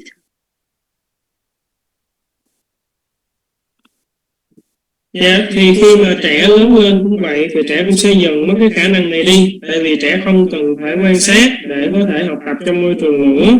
Thì trẻ sinh ra là trẻ đều có cái khả năng này, mỗi trẻ sinh ra đều là một người quan sát rất là tuyệt vời. Nhưng mà khi mà trẻ bắt đầu không sử dụng nữa thì cái kỹ năng này nó sẽ dần biến mất đi. But luckily, we are capable of regaining the power of observation and get those skills back by slowing down, reconnecting with nature, and practicing being present every day with a still mind.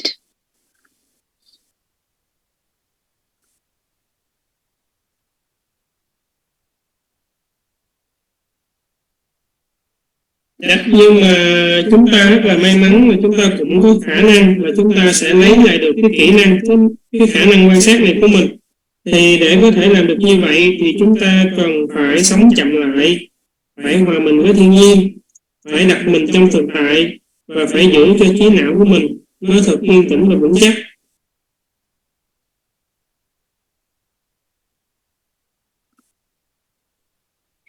There are some characteristics of observation that we will go through now. Bây giờ thì chúng ta sẽ nói về các đặc điểm của việc quan sát. Observation should be done with love, interest, and responsibility. Thì việc quan sát nên được thực hiện với tình yêu thương, với sự hứng thú và với trách nhiệm. It needs to be exact. So write down what you see, nothing more, nothing less. Việc quan sát này cũng phải thật chính xác, nên là mình hãy ghi lại những gì mà mình quan sát được, không có ghi hơn, cũng không có ghi thiếu. While we are observing, we need to be humble. Và khi quan sát chúng ta cần phải khiêm nhường.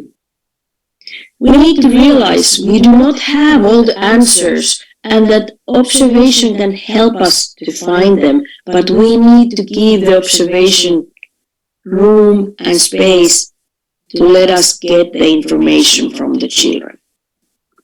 Dạ, thì chúng ta biết rằng là chúng ta không có mọi câu trả lời cho mọi cái vấn đề của chúng ta, nhưng mà chính cái quan sát sẽ giúp đỡ cho chúng ta tìm kiếm được những câu trả lời này. Nên mình hãy chừa những chỗ trống cho những cái quan sát này nó được thực hiện, nó được thực hành, và chúng ta có thể quan sát được những điều khác mà chúng ta có thể ghi chép lại. We need to be conscious what we are doing so that we really are observing. Observation can elevate our level of consciousness. Dạ, chúng ta cần phải nhận thức được là chúng ta đang thực hành cái việc gì. Thì chính cái quan sát cũng sẽ giúp cho chúng ta nâng cao khả năng nhận thức của mình. We have to have the inner silence, the internal silence. We have to learn again to empty our mind and have the quiet mind, not having all these ideas stuck into your head while you're observing. Thì chúng ta phải học được cách đạt được cái sự yên tĩnh ở nội tại. Có nghĩa rằng là mình phải để cho đầu óc trống rỗng, mình còn phải giúp cho cái trí não của mình nó thật là yên lặng, yên tĩnh. Và khi mình quan sát sẽ không có những cái suy nghĩ, không có những cái lời nói xuất hiện trong não của mình. We need to be alert to see what's going on around us. Mình phải cảnh giác và chú ý đến những cái vấn đề, những cái hiện tượng xảy ra xung quanh ta. We have to develop the capacity to observe everything, including important details, but at the same time see the whole picture. Thì chúng ta phải phát triển cái khả năng là quan sát mọi thứ, bao gồm những cái chi tiết nhỏ và quan trọng, nhưng đồng thời cũng phải thấy được cái toàn cảnh của cái vấn đề. We need to be objective and without judgments. We should just describe what we see. Chúng ta cần phải khách quan và không có mang định kiến, mang đánh giá của mình. Chúng ta chỉ mô tả lại chính xác những gì mà chúng ta thấy.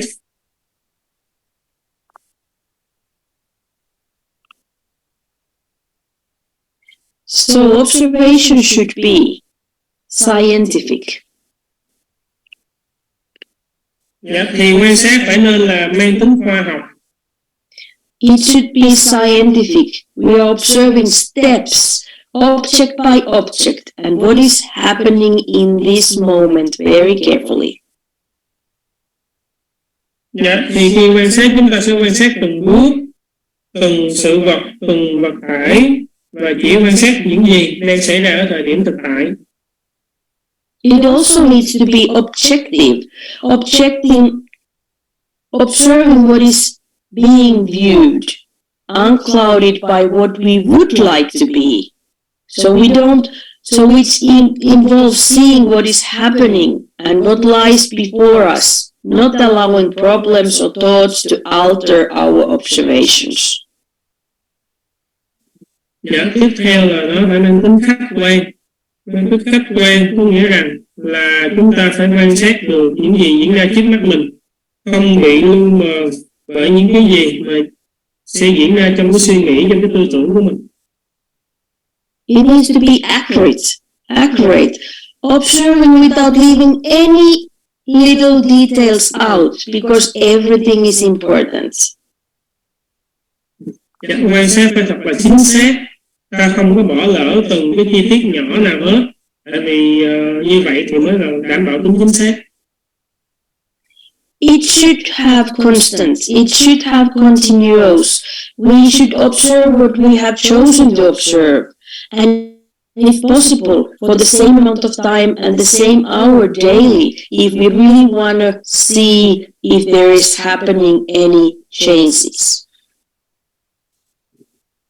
Dạ thì quan sát phải mang tính cố định, có nghĩa rằng là chúng ta chỉ nên quan sát những cái mục tiêu mà mình đã chọn, và đồng thời cái thời gian quan sát nó nên thực hiện mỗi ngày, và trong mỗi ngày sẽ cùng một khung giờ đó, để mình có thể dễ dàng nhận ra là có những cái thay đổi gì đối với lại đối tượng mình đã chọn. It needs to be exact. The observation should describe what is observed as it is, without altering anything. Yeah, tiếp theo cũng là exact mà chính xác rồi, là có nghĩa rằng là chúng ta phải mô tả chính xác những gì mà chúng ta thấy được, mà không loại bỏ những chi tiết nhỏ. Observation needs to be very detailed. So we need to describe all the details which we are observing. Sometimes it's easier to use drawings. Just make a sketch on your observation paper to describe what's in there than use the words. Maybe you don't have so exact words to describe, for example, how does the environment looks, what is the floor plan, what is the setup in the environment. So when you start to observe, it's easier to make just a sketch, and that will give you a lot of information.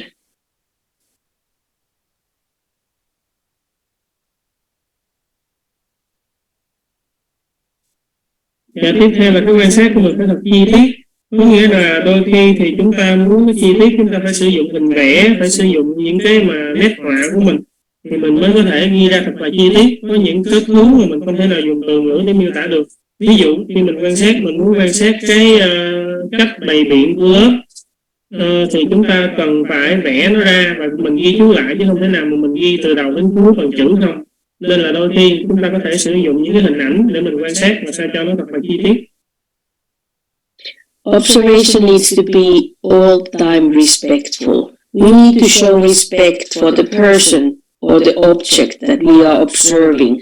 We need to be respectful for those families who let us in to observe their children at their homes, or the teachers in the classroom who are willing to share their classrooms to us that we can observe the children. And we need to respect those children that we are observing, of course. Dạ, và việc quan sát của chúng ta phải mang tính tôn trọng, nghĩa rằng là chúng ta phải tôn trọng cái gia đình của trẻ mình ta đến quan sát, ta phải tôn trọng cái giáo viên đứng lớp mà ta đến quan sát, cũng như là chúng ta dĩ nhiên phải tôn trọng những trẻ ở trong đó. Observation should be positive.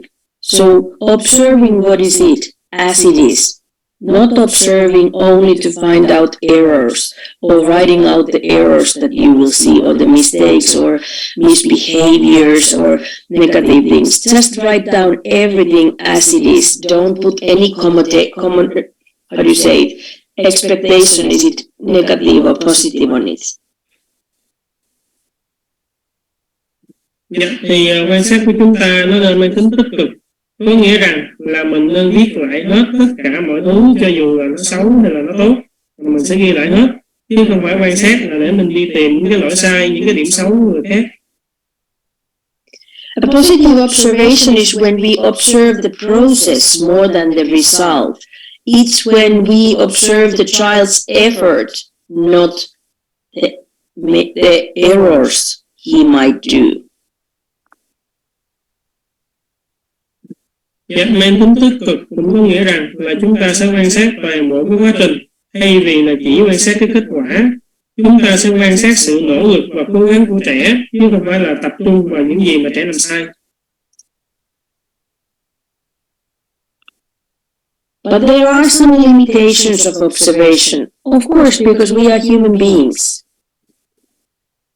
Dạ, nhưng mà cũng có những cái giới hạn của việc quan sát, tại vì chúng ta cũng là những người bình thường mà thôi. It is important that all the staff members talk about the importance of observations. If you have a new colleague coming in, a new staff member, we have to tell that it is so important that observation takes place. Dạ, thì cái việc mà quan sát nó rất là quan trọng, nên khi chúng ta có những đồng nghiệp mới ở trong lớp của mình, nên mình phải giải thích cho họ hiểu là cái việc quan sát nó quan trọng đến như thế nào. And it's important to talk together about, it doesn't matter how experienced teacher or assistant you are, some limitations may impact your observations. Dạ, không quan trọng là chúng ta là người có nhiều kinh nghiệm như thế nào, chúng ta là giáo viên hay trợ tá có nhiều kinh nghiệm như thế nào, nhưng mà chúng ta chắc chắn sẽ có một vài cái giới hạn, một vài cái hạn chế của mình khi mà mình thực hành quan sát. Even though we all try to do observations without preconceived ideas, without prejudice, without not putting our desires and likes and dislikes onto our observations, but we still will see things from our perspective, from our own point of view, all of us, and that's why the point will be different from and vary from person to person. Dạ, thì cho dù là chúng ta cố gắng quan sát một cách khách quan như thế nào, và chúng ta cố gắng quan sát mà không đưa vào bất kỳ định kiến của mình, không đưa vào bất kỳ mong muốn của mình, không đưa vào những gì mình thích và không thích, nhưng mà nó vẫn là cái quan sát đến từ quan điểm của chúng ta, đến từ cái góc nhìn của chúng ta, nên là cái ý của mình nó sẽ khác với lại những cái người khác khi mà họ quan sát trong cùng cái lớp này. So for example, if you look at the drawing that's on the slide, somebody may see a number 6. Somebody may see there a number 9. Someone of you may see, oh, it's just a piece of thread. Some of you may just see that, oh, somebody draw there something which is not presenting anything. And it all depends what are your preconceived ideas and your history. How do you normally see those things? How do you work? Are you very mathematical? Do you see numbers everywhere? And those are all the things that will affect to our observations, and we really need to practice to try to put all our preconceived ideas on side while we are observing. But in the same time, it's good that all of us in the same team will know what we are observing and looking, so we can then have actually a benefit of the different points of view that we will see.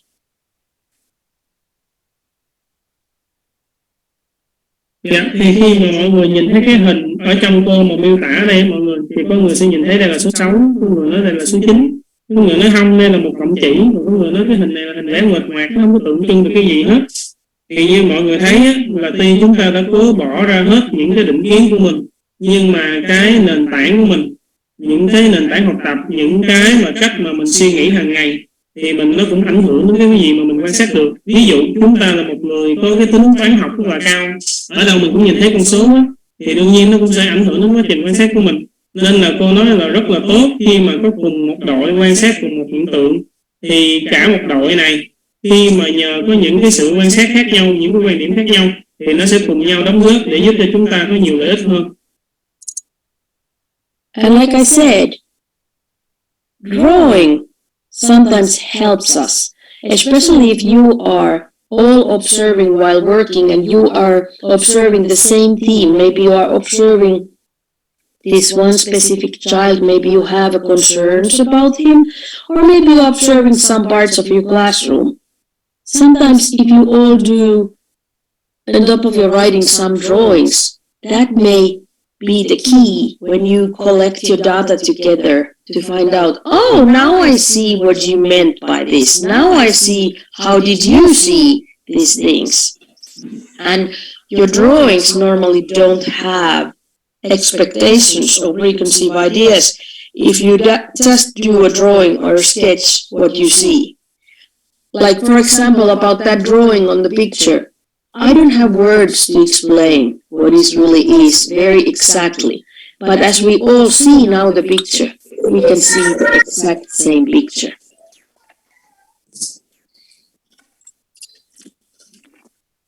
Thì đôi khi là chúng ta khi mà quan sát á, thì chúng ta vẽ hình ra, chúng ta sử dụng những cái hình phác họa nó cũng sẽ rất là tốt cho chúng ta.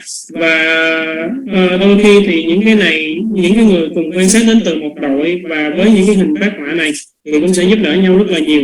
Ví dụ khi mà cả một nhóm đều quan sát có một trẻ cụ thể thì có cô này có quan điểm này, cô kia có quan điểm khác, và khi cùng trò chuyện với nhau thì chúng ta sẽ có thể hiểu ra thì ra là bạn nói như vậy, ra cái hình vẽ của bạn như vậy, và cái hình cố gắng không chứa đựng bất kỳ cái định kiến nào cũng như không chứa đựng bất kỳ cái mong đợi nào trong cái hình vẽ đó. Thì như mọi người vẽ cô đưa cho mọi người thì nó là chỉ là cái hình vẽ chính xác mà nó là vậy thôi, chứ không có định kiến, không có bất kỳ cái mong đợi nào ở cái hình vẽ này. Yes, Let's have one more slide and then you will go. Is that okay? There also will be some projections. So we are projecting our expectations, wishes, and concerns into others, even we don't mean to, but we will do so. The more the more expectations you have, the more you will be frustrated, and this can be applied not just for observations, but also in your personal life. The more you expect from others, the more disappointed you will be.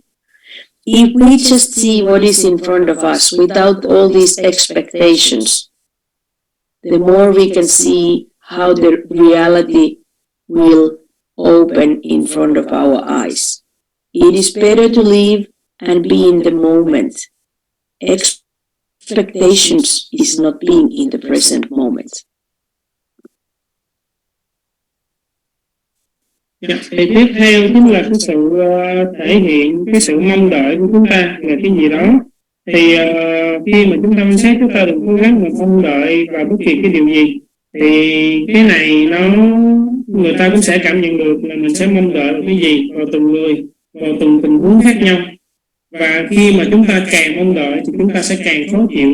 Cái này cô nói là có thể áp dụng vào cả trong quan sát cũng như có thể áp dụng vào cả trong cuộc đời của mình. Khi mà chúng ta thấy một cái vật gì trước mặt của chúng ta thì chúng ta chỉ thấy là nó đang diễn ra thôi, chứ mình đừng có bất kỳ mong đợi nào về cái vật đó.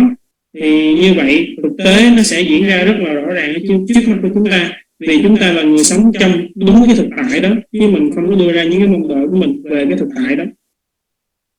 So if we expect that, okay, now the child is washing the dishes and then he will going to do this and this and this. So you have all the expectations. And then you will observe and see the reality. No, the child is not going from washing dishes all the way to having a snack. He went to the bathroom and then he decided to talk with a friend and then he decided to go to change his clothes and then he decided to, read a book, and all these things will happen. But you will not see them if you just have your expectations and you are so sure that you know what is going to happening, even though you don't really know. Ví dụ như trong trường hợp mà mình quan sát trẻ đi, mình có cái mong đợi là bạn đi rửa chén xong rồi thì bạn sẽ đem cái chén đó ra và bạn sẽ ăn thức ăn vặt. Nhưng mà nếu mà mình có mong đợi như vậy thì mình không thể nào thấy được rằng là bạn rửa chén xong rồi bạn còn đi lại bạn nói chuyện với bạn, xong rồi bạn đi vô nhà vệ sinh xong bạn làm cái hoạt động gì đó thì bạn mới quay lại ăn vặt. Thì mọi người thấy như vậy á, nếu như chúng ta có những cái mong đợi gì đó thì chúng ta sẽ bỏ qua những cái thứ đáng lẽ ra mà mình phải quan sát được, tại vì mình quá chắc chắn về những điều mà nó sẽ diễn ra, nhưng thực ra là mình không biết được gì về những cái điều này mà mình đã chắc chắn trước đó.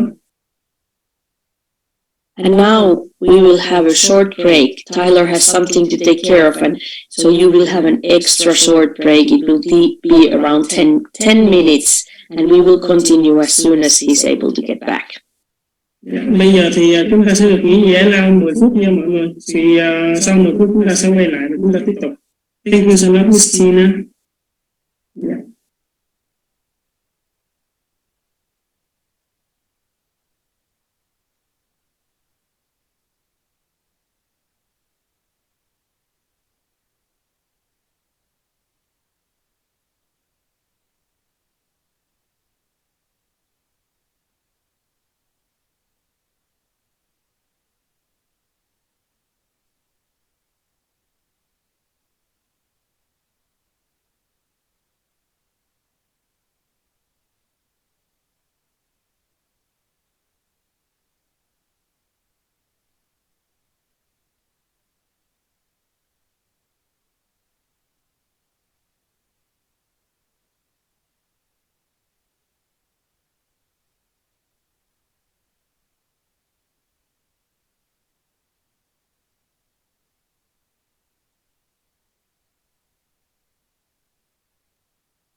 Đấy.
Okay, Tyler is back. Our lifesaver. Let's continue. Dạ, chúng ta tiếp tục nha mọi người.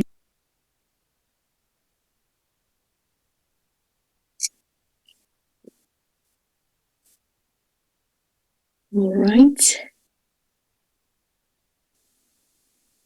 No, it's not there anymore. Come on.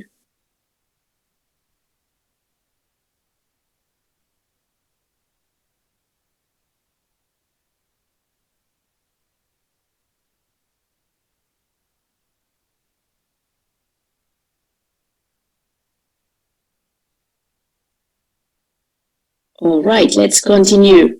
My wish is that we could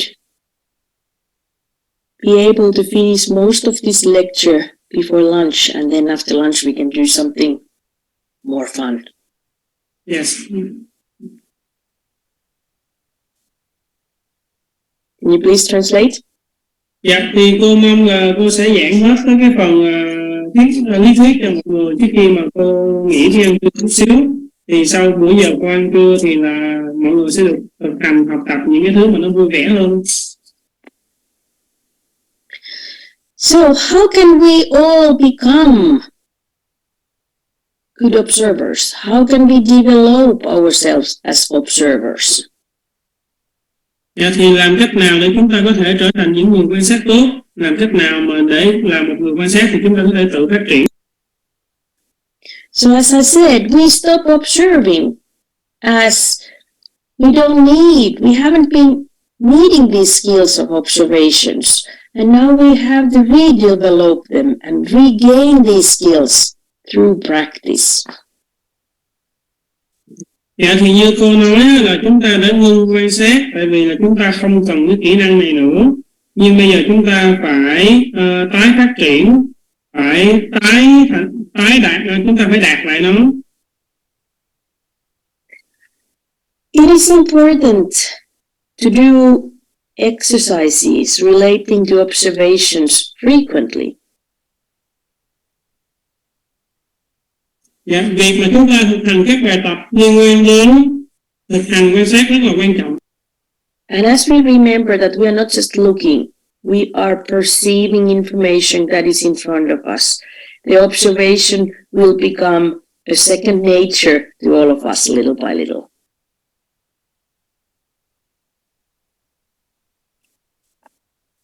Dạ, và chúng ta nên nhớ là chúng ta đang tiếp nhận những cái thông tin nó ở trước mặt chúng ta và khả năng quan sát nó sẽ trở thành bản chất số 2, bản chất thứ hai của con người chúng ta.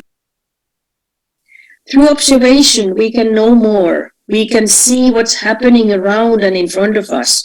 And the accumulation of this information helps us to become better teachers, better adults, better persons, and better observers as well.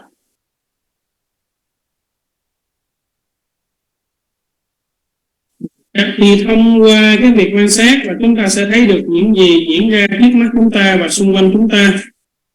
Từ đó chúng ta sẽ tích lũy những cái thông tin này và chúng ta sẽ dần trở thành một người giáo viên tốt hơn, một người lớn tốt hơn, phụ huynh tốt hơn và cũng như là một người quan sát tốt hơn.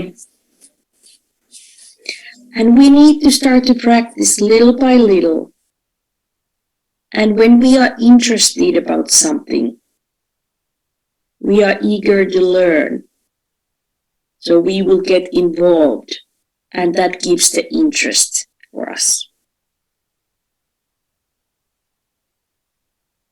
Yes, thì chúng ta sẽ luyện tập cái khả năng này từng chút một, và khi mà trong quá trình luyện tập thì dần dần sẽ thôi thúc chúng ta học hỏi nhiều hơn, sẽ đưa chúng ta đến cái việc quan sát này nhiều hơn và dần dần giúp cho kỹ năng chúng ta sẽ tốt hơn.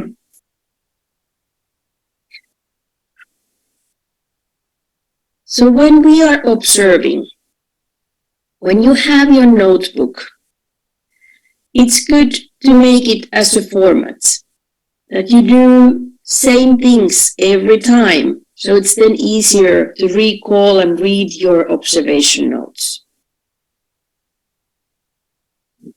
Vậy thì khi mà chúng ta quan sát á, thì khi mà mình ghi chép lại quan sát trong cuốn sách hoặc là trong một cuốn sổ hoặc là trong cuốn tập của mình thì mình nên có một cái khuôn mẫu để mình viết, để sau này mình dễ dàng có thể xem xét lại, đọc lại những cái quan sát của mình. Every time when you start to observe, you note, you write down the date. Dạ, mỗi khi mà chúng ta bắt đầu quan sát, chúng ta sẽ ghi lại cái ngày. Every time when you start to observe, you write down, you note the time. Mỗi khi mà chúng ta bắt đầu quan sát, chúng ta sẽ ghi lại thời gian. You also need to note the location. So make some kind of drawing, a script of the environment where you are. Maybe you are in child's room. Make a sketch. Okay, here's the bed, here's a bookshelf, here's some toys, here's a table chair, whatever is there. Write down, are you observing the child without or with an adult? Or if you are in the environment, how many adults, how many children you have in the environment, all that factual information that you may need. Dạ, thì chúng ta cần phải ghi chú lại về cái địa điểm nơi mà chúng ta quan sát. Thì về cái địa điểm này, mọi người có thể vẽ một cái hình nào đó, mọi người có thể tạo ra một cái phác đồ. Thì ví dụ như mà chúng ta quan sát cái môi trường đó, ở đây là nơi mà trẻ thay đồ, đây là nơi mà trẻ ngủ, đây là nơi cái giường, đây là nơi để đồ chơi, vân vân. Và chúng ta phải ghi chú là chúng ta quan sát trẻ có mặt người lớn ở trong đó hay không. Và cái môi trường này có bao nhiêu người lớn, có bao nhiêu trẻ. Thì đó là tất cả những cái thông tin thực tế mà chúng ta có khi chúng ta quan sát. It is also important to write down the weather because that may affect to your mind setting of the day. Dạ, thì chúng ta cũng cần phải ghi lại cái thời tiết vì nó cũng ảnh hưởng đến tâm trí cái ngày hôm đó của chúng ta. It's also important to write down your mood.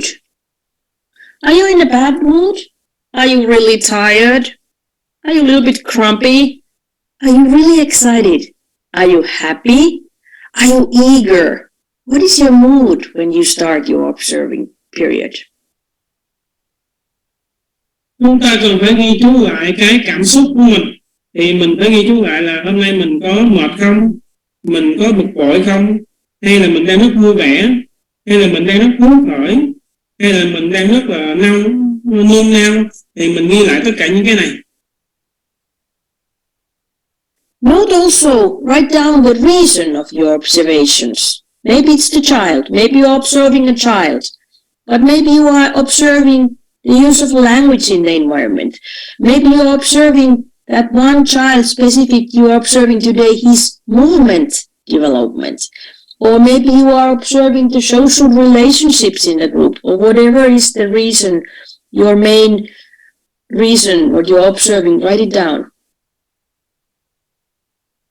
Dạ, thì khi mà chúng ta quan sát á, chúng ta hãy ghi lại cái lý do mà chúng ta quan sát ngày hôm đó là gì. Ví dụ chúng ta quan sát một trẻ nào đó, hoặc là mình quan sát cái khả năng sử dụng ngôn ngữ của cái môi trường, hay là mình quan sát cái sự phát triển vận động của một trẻ cụ thể, hoặc là mình quan sát cái mối quan hệ xã hội của cả một cái lớp học. Thì dù đó là gì thì mình cũng cần phải ghi lại cái lý do quan sát của mình là gì. And as I already told you, make sure you record the time. Every 10 or 15 minutes, write the time. What time is it? When you keep writing, and then you will later see, oh, I thought he was working really long time, but that was only actually less than 10 minutes, or vice versa. So that information is important to you later. Dạ, thì cô cũng nói rằng là chúng ta cần phải ghi chú lại thời gian. Ví dụ là cứ mỗi 15 phút hoặc là mỗi 10 phút thì chúng ta sẽ ghi lại thời gian một lần. Thì khi mà mọi người ghi lại thời gian như vậy sẽ giúp cho mọi người khi mà đọc lại cái ghi chú quan sát của mình thì mình sẽ biết được là trẻ đó làm việc có lâu hay không. Có khi mình nghĩ rằng là bé này làm việc lâu quá, nhưng khi mình nhìn lại thì ra là nó vẫn dưới 10 phút. Nhưng mà đôi khi nó lại ngược lại như vậy. And when you finish or when you stop observing, note the duration of the observation. Okay, I was observing 2 hours, 35 minutes, and I will write it on the end of my observations. Thì khi mà chúng ta quan sát, chúng ta hãy chú ý đến cái thời lượng mà chúng ta quan sát. Ví dụ sau khi quan sát xong mình tổng hợp hết rồi, mình phát hiện ra ngày hôm nay tôi đã quan sát được 2 giờ 35 phút. Thì ở cuối cái tờ quan sát của mình sẽ ghi chú lại là tổng thời lượng quan sát của mình là gì. Some important points. Record what you see accurately without adding anything. And record the events that are really taking place. Don't add, don't take anything away. Dạ, thì có một vài điểm quan trọng cô cần nói cho mọi người. Đó là hãy ghi chú lại chính xác những gì mà mọi người thấy. Không có thêm, không có bớt cái gì hết. Mình hãy ghi chú lại rõ ràng cái sự kiện nó đang diễn ra là gì. Mình không có thêm hay mình không có bớt thêm chi tiết nào trong sự kiện đó. And try not to use words, adjectives that are too common, that really don't give you the specific information. If you just said something look nice, what does the nice mean? Describe what is, let's say the room is really nice. That doesn't give you any information. Rather than that, just describe how is the environment.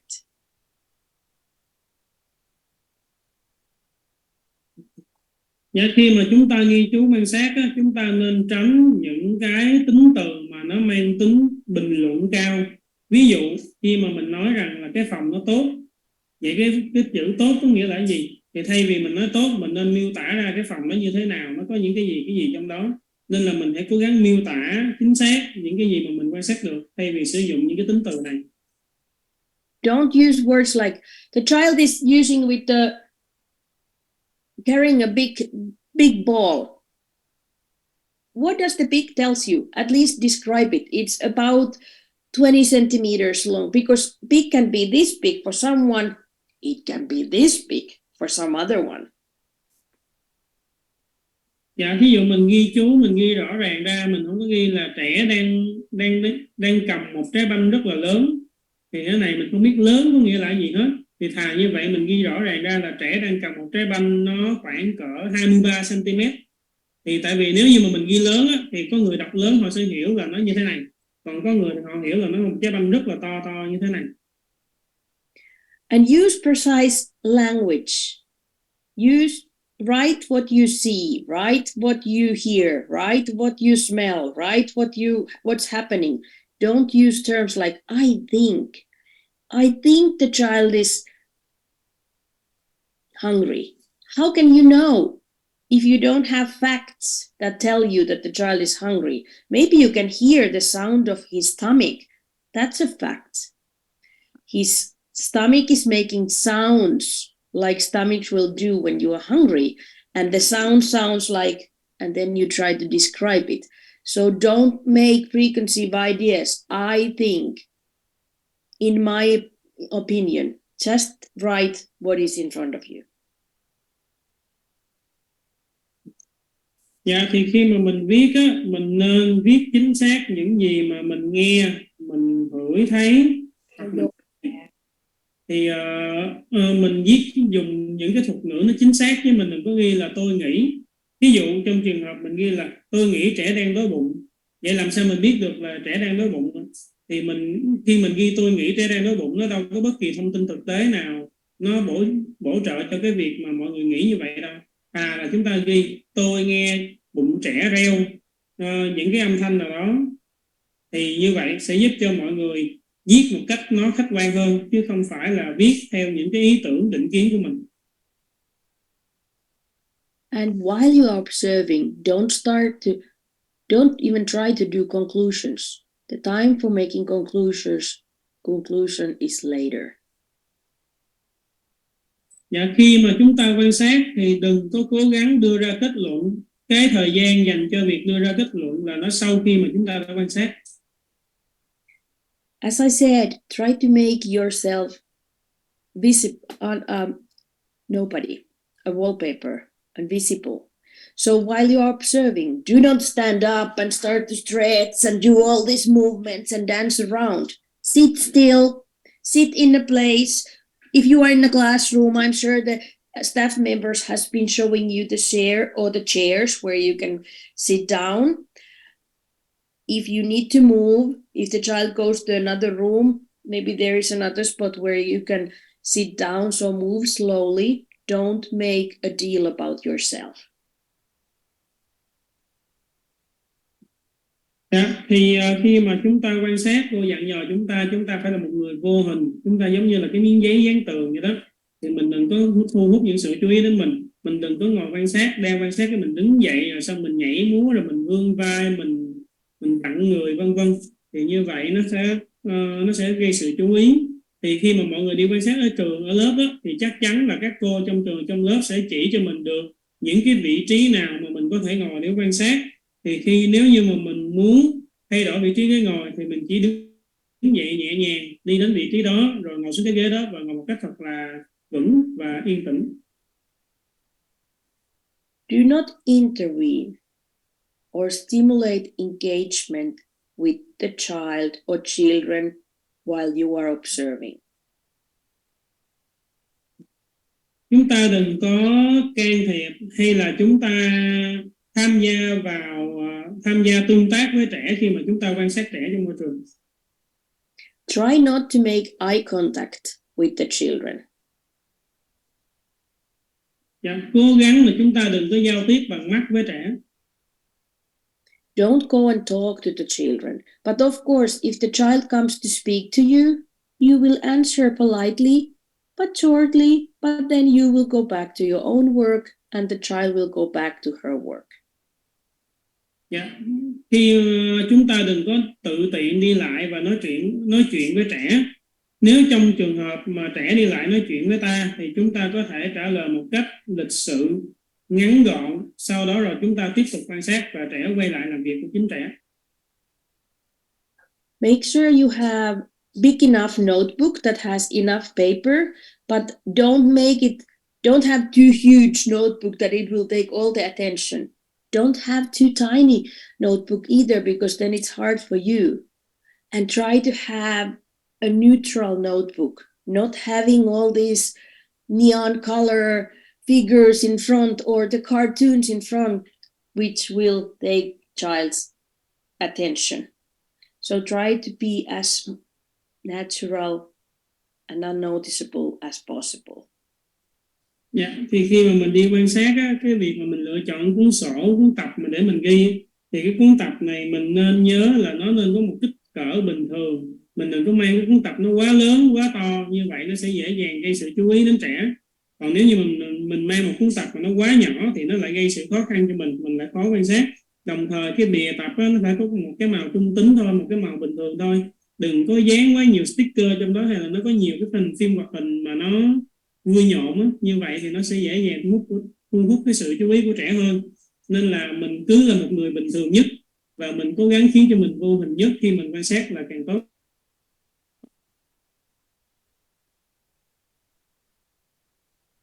So let's take a little moment to think about what should we be observing as we are observing children under age of 3.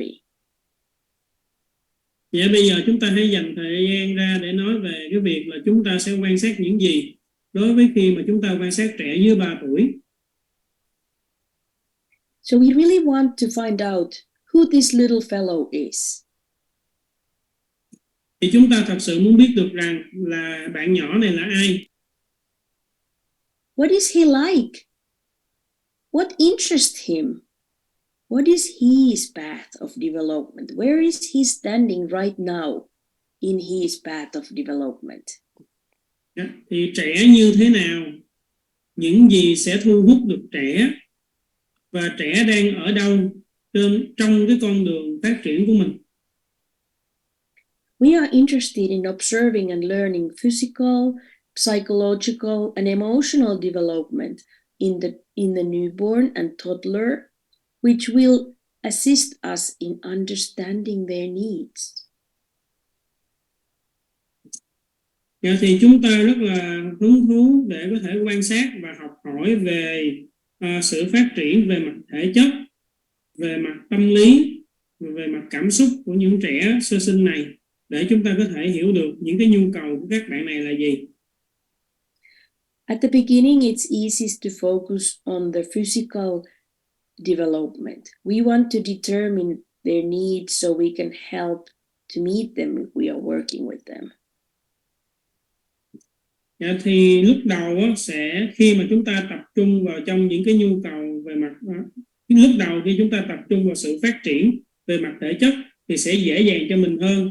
Thì như vậy mình dễ dàng phát hiện ra những cái nhu cầu bạn cần và tìm cách để thỏa mãn những nhu cầu đó. As many of you, as you were introducing yourself, you were telling that you have a lot of studies to become a kindergarten teacher, or you have been working with children. It is great. We all need that basic knowledge of child development, because that helps us later as we do the conclusions. Where is a child approximately of this age, for example, standing in his physical development? But while we are observing, we really just want to see where he is right now. Yeah, thì cô biết là mọi người lúc chia sẻ cho cô là mọi người đã từng được học đào tạo làm giáo viên mẫu giáo rồi. Có nhiều người còn có rất là nhiều kinh nghiệm trong nghề nữa. Thì đó sẽ là một cái kiến thức nền cho mình để mình thấu hiểu được sự phát triển của trẻ. Thì khi mà mình quan sát xong, mình sẽ đưa được kết luận rằng là bạn đang ở cái thời điểm nào trong cái quá trình phát triển của bạn.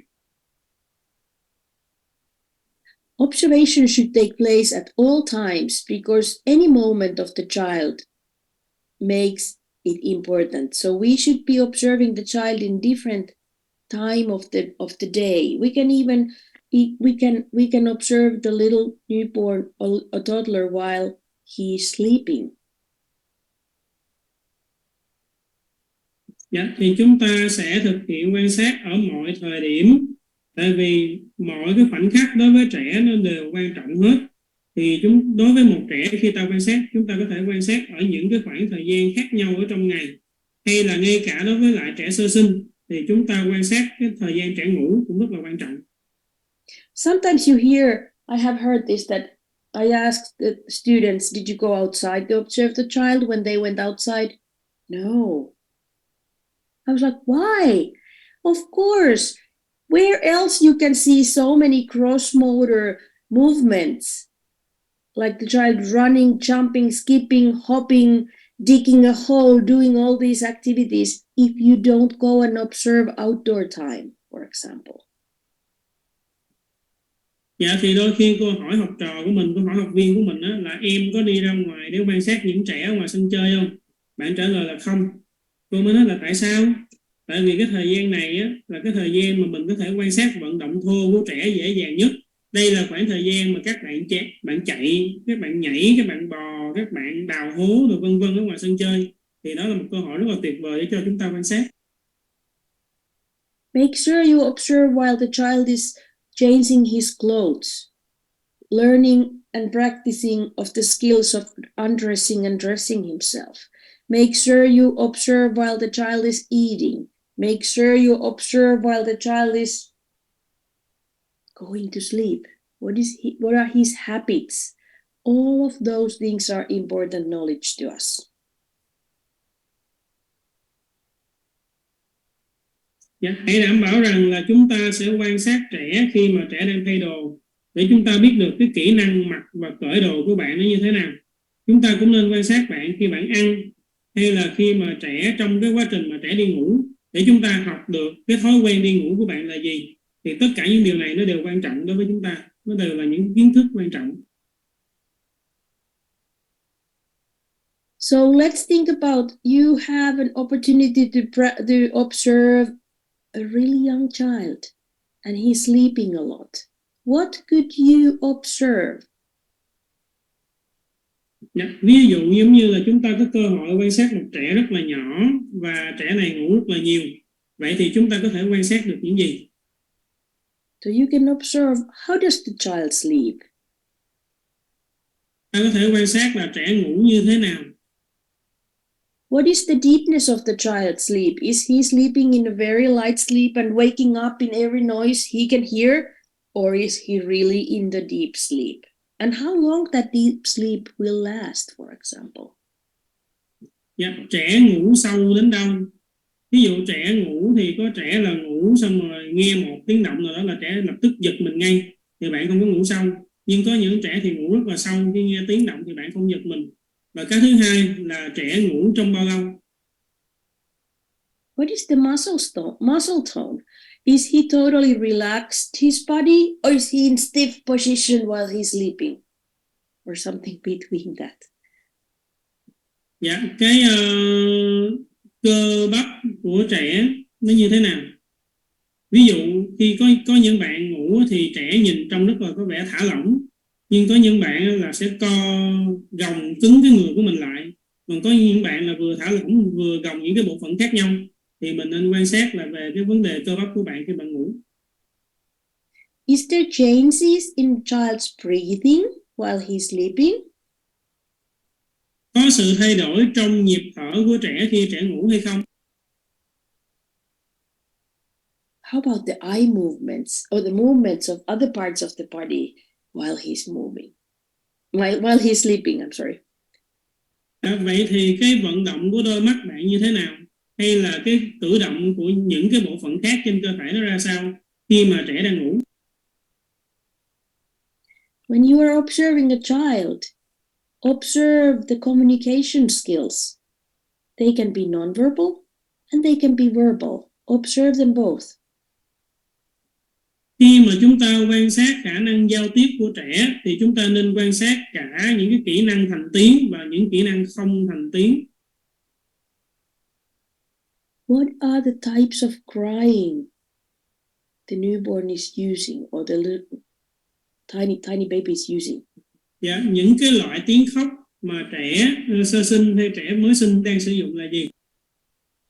What kind of facial expression he's using? Is he smiling, or are those smiles and facial expressions already voluntary movements, or are they reflexes?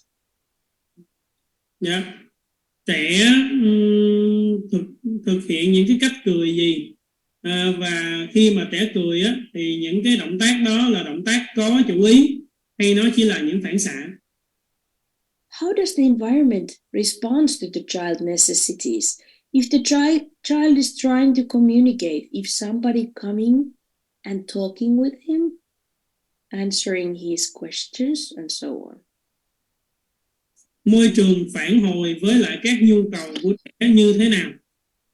Thì ví dụ như là khi mà trẻ khóc thì người lớn có lại đến bên trẻ để trả lời với trẻ, nói chuyện với trẻ hay không, để phản hồi lại cái nhu cầu này của bạn hay không? What kind of sounds call his attention?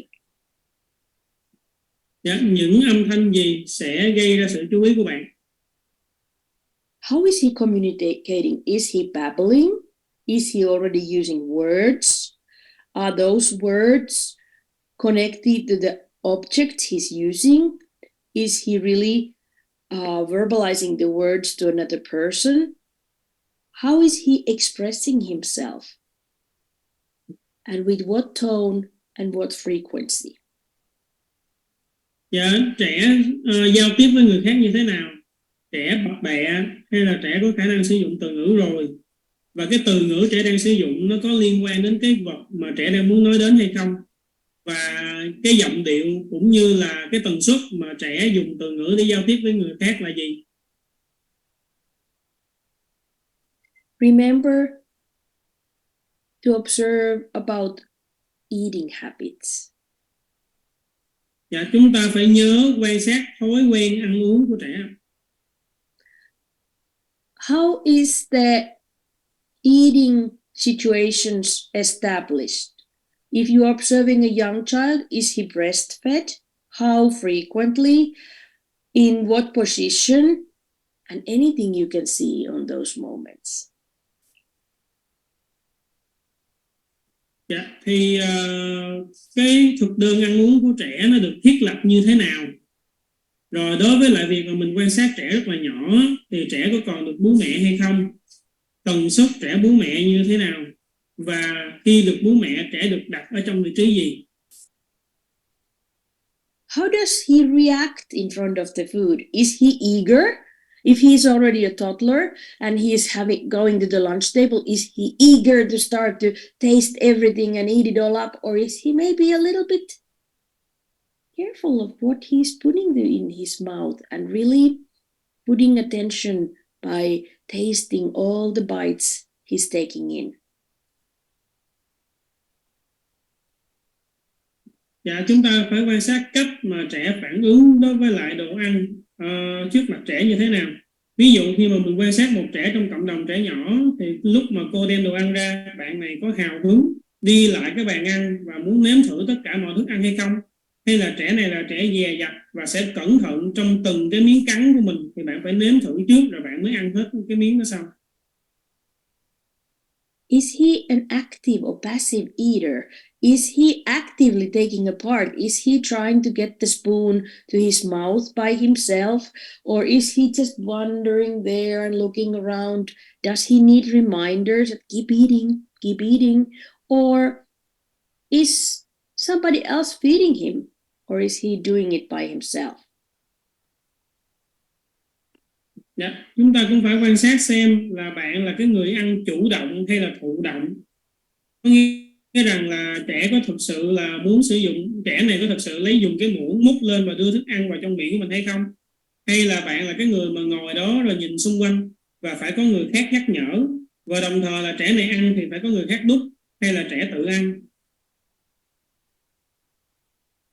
When he's eating by himself, is he eating by use of his fingers? Or is he using spoon or fork or knife? Is he drinking from the glass by himself? Is he pouring something or serving the food for himself? Or what else can you see? Thì khi mà chúng ta quan sát trẻ ăn, chúng ta cũng phải xem là trẻ có sử dụng ngón tay đi bóc thức ăn hay không, hay trẻ là người sử dụng muỗng và nĩa và những cái loại dụng cụ trên bàn ăn khác. Khi mà trẻ uống thì trẻ có uống nước từ ly hay không, và khi mà trẻ lấy nước trẻ có biết là tự rót nước vô ly để tự phục vụ mình hay không. Thì chúng ta sẽ phải quan sát hết tất cả những cái thứ đó. One thing it's important to observe is movement. Một trong những khía cạnh rất là quan trọng chúng ta cần phải quan sát đó là vận động. To observe and see how is he moving in different situations and in different times. What is the stage of the motor development is something that you will find out based on your observations. Thì chúng ta quan sát xem là cái vận động của trẻ trong những cái tình huống khác nhau nó như thế nào. Cái thời gian mà cái lượng thời gian mà bạn vận động là bao lâu, rồi khi mà quan sát mọi người sẽ nhận ra là cái giai đoạn phát triển vận động của bạn là đến đâu. What are his movements like? Is he pulling himself up? Is he crawling? Is he walking? Does he has equilibrium and sense of direction already? Balance?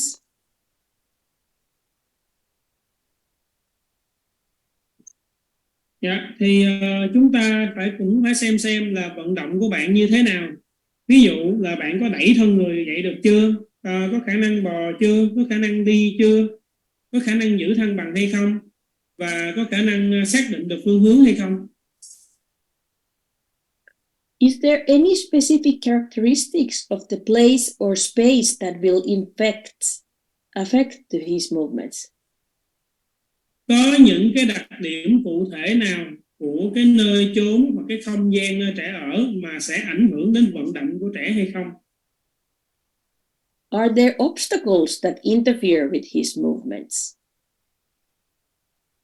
Có những trở ngại gây cản trở đến cái vận động của trẻ hay không? Are there challenges in the environment? And if there is, how does he respond to these challenges? Maybe there are stairs, maybe you need to go up and down. Is he willing to do that by himself?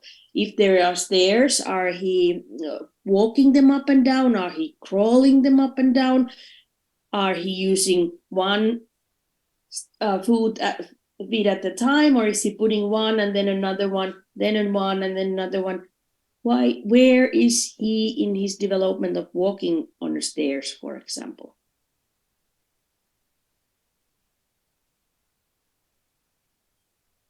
Chúng ta cũng phải xem là môi trường của chúng ta có thử thách cho trẻ hay không, thì trẻ sẽ phản hồi lại với những thử thách này như thế nào. Ví dụ trong môi trường của chúng ta có những cái bậc thang, thì bạn có sẵn sàng leo lên những bậc thang hay không, và bạn đi lên đi xuống những bậc thang này như thế nào, là bạn đi bộ hay là bạn bò. Và khi mà trong quá trình đi bộ thì là bạn sẽ bước từng chân, có nghĩa là một chân bước xong rồi bạn sẽ bước chân khác đúng vị trí đó, và bạn bước một lần có một chân thôi. Hay là bạn sẽ đi giống như bình thường là bạn bước một chân này xong tới một chân khác, rồi một chân này tới một chân khác để đi xuống cầu thang. Thì chúng ta phải quan sát hết những thứ đó. Yes, What is his stage of independence? dạ, tiếp theo là cái trạng thái, cái giai đoạn độc lập của trẻ là đến đâu? What is the overall development of independence? Which part he can be doing by himself, and where does he need some help, for example? Thì chúng ta phải biết được cái sự phát triển về độc lập tổng quan của trẻ. Sự phát triển độc lập tổng quan của trẻ ở đây thì chúng ta phải biết được là những cái công việc gì thì trẻ có thể tự làm, và những công việc gì thì trẻ cần giúp đỡ. Is there any aids or obstacles in the environment to his independence? Dạ, thì môi trường có những cái sự hỗ trợ hay có những cái chướng ngại nào đối với lại sự độc lập của trẻ? How is his social development? Tiếp theo là quan sát cái sự phát triển về giao tiếp xã hội của trẻ. Does he interact with other children or adults in the environment, or is he being by himself? Dạ, trẻ có tương tác với lại những trẻ khác hay những người lớn ở trong môi trường hay không? Hay trẻ chỉ có một mình? Is he interested of others, or is he more interested of just working by myself in my own space?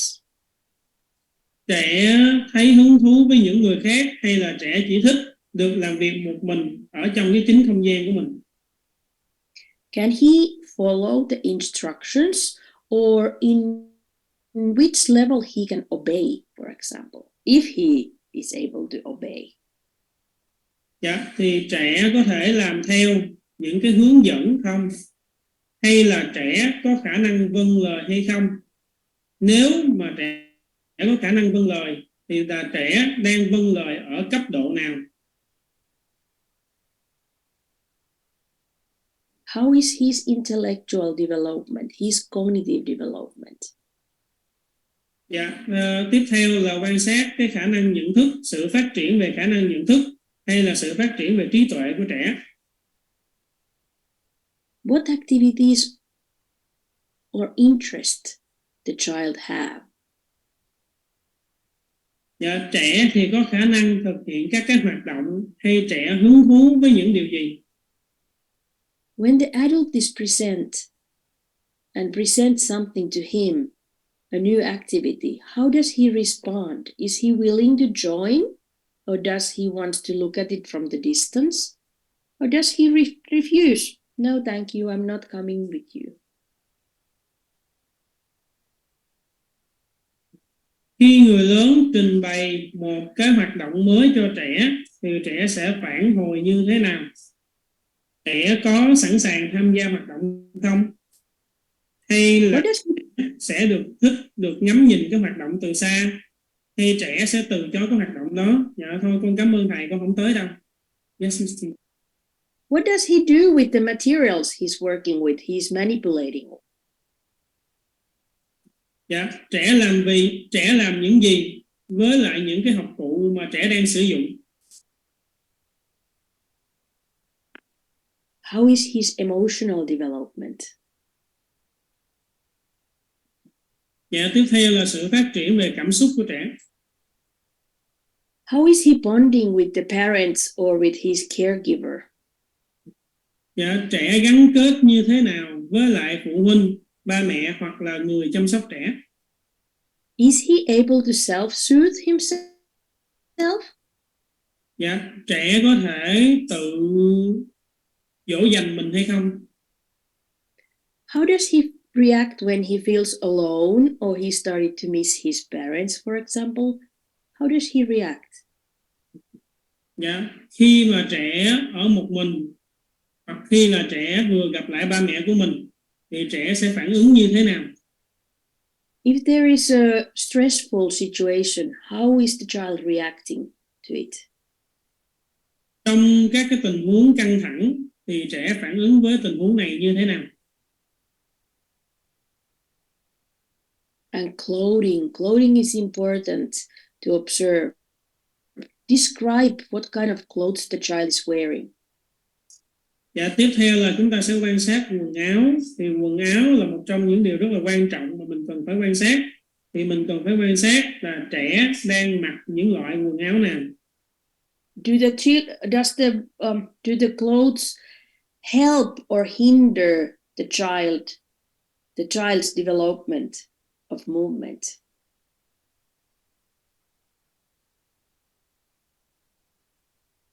Quần áo đang hỗ trợ hay đang cản trở cái sự phát triển về vận động của trẻ? I hope all these questions that I just gave to you, some of them give you some ideas of what to look, what to observe, what to write down when I'm observing. Dạ, thì cô mong là những câu hỏi mà cô vừa đưa cho mọi người thì mọi người sẽ biết được là mình nên nhìn vào những gì. Mình nên biết được rằng mình sẽ định là mình quan sát những gì khi mà chúng ta thực hành quan sát trẻ. There is a golden rule. Dạ, mình có một quy tắc vàng, một cái nguyên tắc vàng. If the child is concentrating in right way, be the guardian of the concentration and do not interrupt him. Cái nguyên tắc vàng này là nếu như mà trẻ đang tập trung theo một cách phù hợp thì chúng ta hãy là người bảo hộ cho sự tập trung đó và đừng làm phiền trẻ. Remember to observe what's going on before you go and step in and interrupt the child while he's working. Dạ, nên là chúng ta phải quan sát thật là kỹ càng những gì đang diễn ra trước khi mà chúng ta đi vào và chúng ta can thiệp vào cái hoạt động mà trẻ đang tập trung làm. It is a really good skill to learn to first observe and then intervene. It is so easy to just jump in and do the things for the child instead of letting the child do and then go and help if the child needs the help from you. Dạ, thì thật ra là đây là một kỹ năng mà rất khó đối với người lớn. Là đầu tiên chúng ta cần phải quan sát, sau đó chúng ta mới can thiệp vào trong cái tình huống mà chúng ta nghĩ là sau đó chúng ta mới can thiệp vào trong tình huống mà cần thiết. Thì thông thường người lớn là họ khi thấy cái gì đó là họ nhảy vào và họ làm giùm trẻ ngay. Nên là chúng ta cần phải biết được là cái hỗ trợ mà mình trao cho trẻ chính chỉ là những cái hỗ trợ mà trẻ thực sự cần.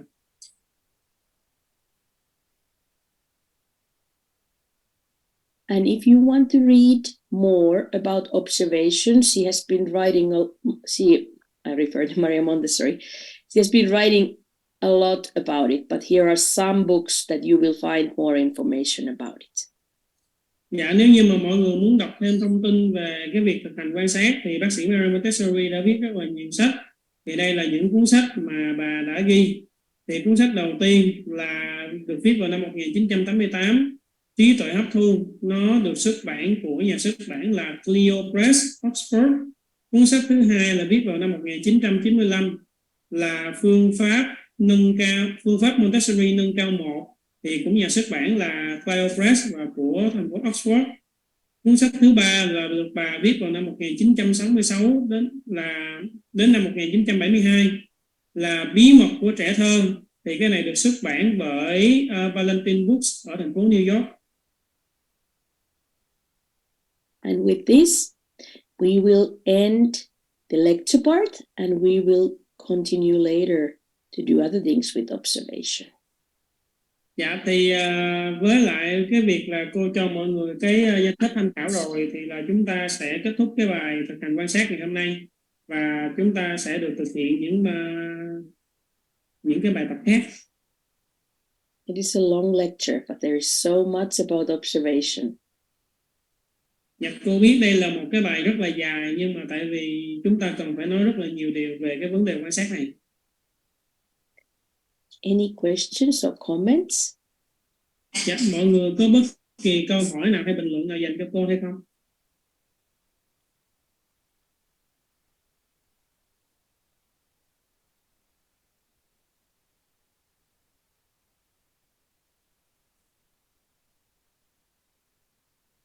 I exhausted you, I guess. Dạ, hình như là cô làm mọi người mệt lắm rồi. Test number 14, Miss Tina. Great, please. Dạ, mời chị Lan Chi. Em cảm ơn cô, nãy giờ đã chia sẻ rất là nhiều ạ. Em có một câu hỏi về sự quan sát và sự tập trung của trẻ ở Montessori. Và ở Montessori thì có một cái nguyên tắc vàng, đó là mình không làm phiền trẻ khi mà trẻ tập trung làm một cái việc gì đó, đặc biệt là khi trẻ đang làm việc với học cụ. Thì em không biết là có những cái giờ học nào mà mình có thể là đặt câu hỏi cho trẻ hay không ạ? Đặt câu hỏi khơi gợi cho trẻ để giúp trẻ phát triển những cái suy nghĩ và những cái dự án, những cái suy nghĩ của bản thân mình không ạ? Yeah.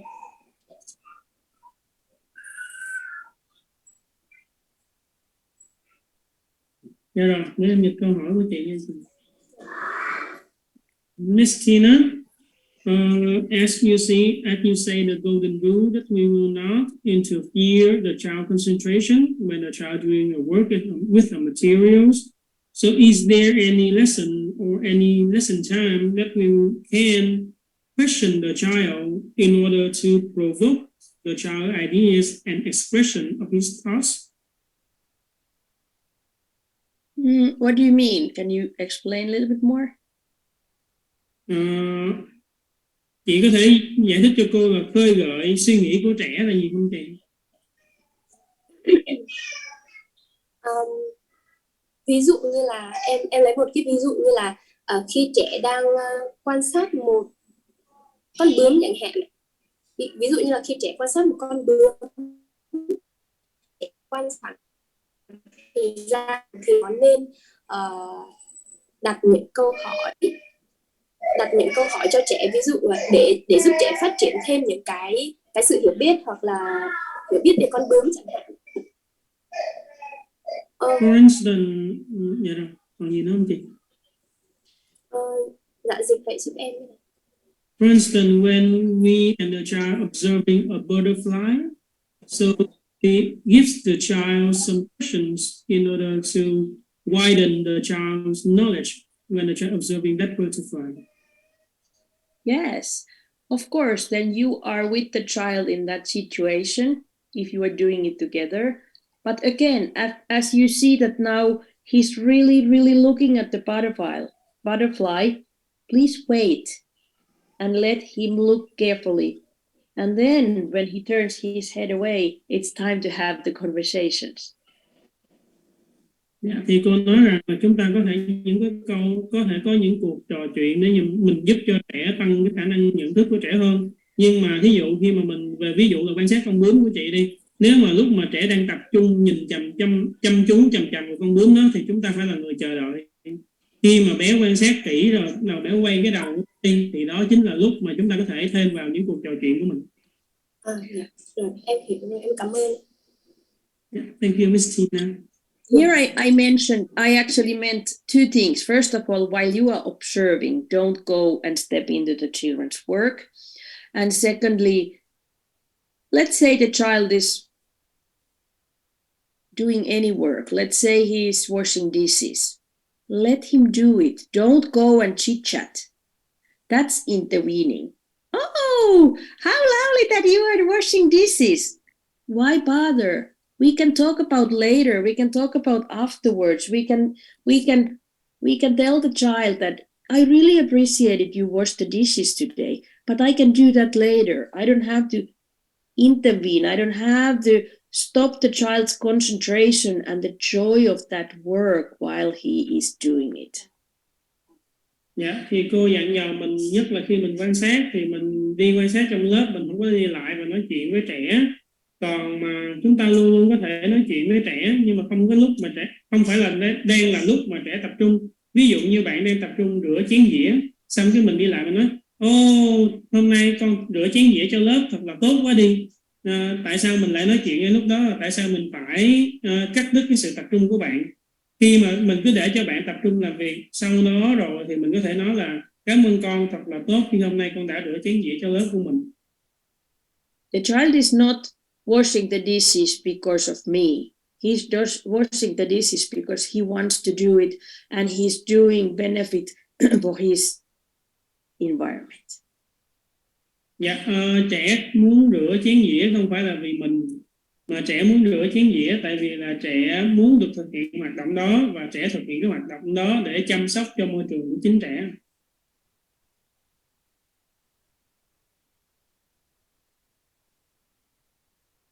Anything else? Dạ, còn gì nữa không?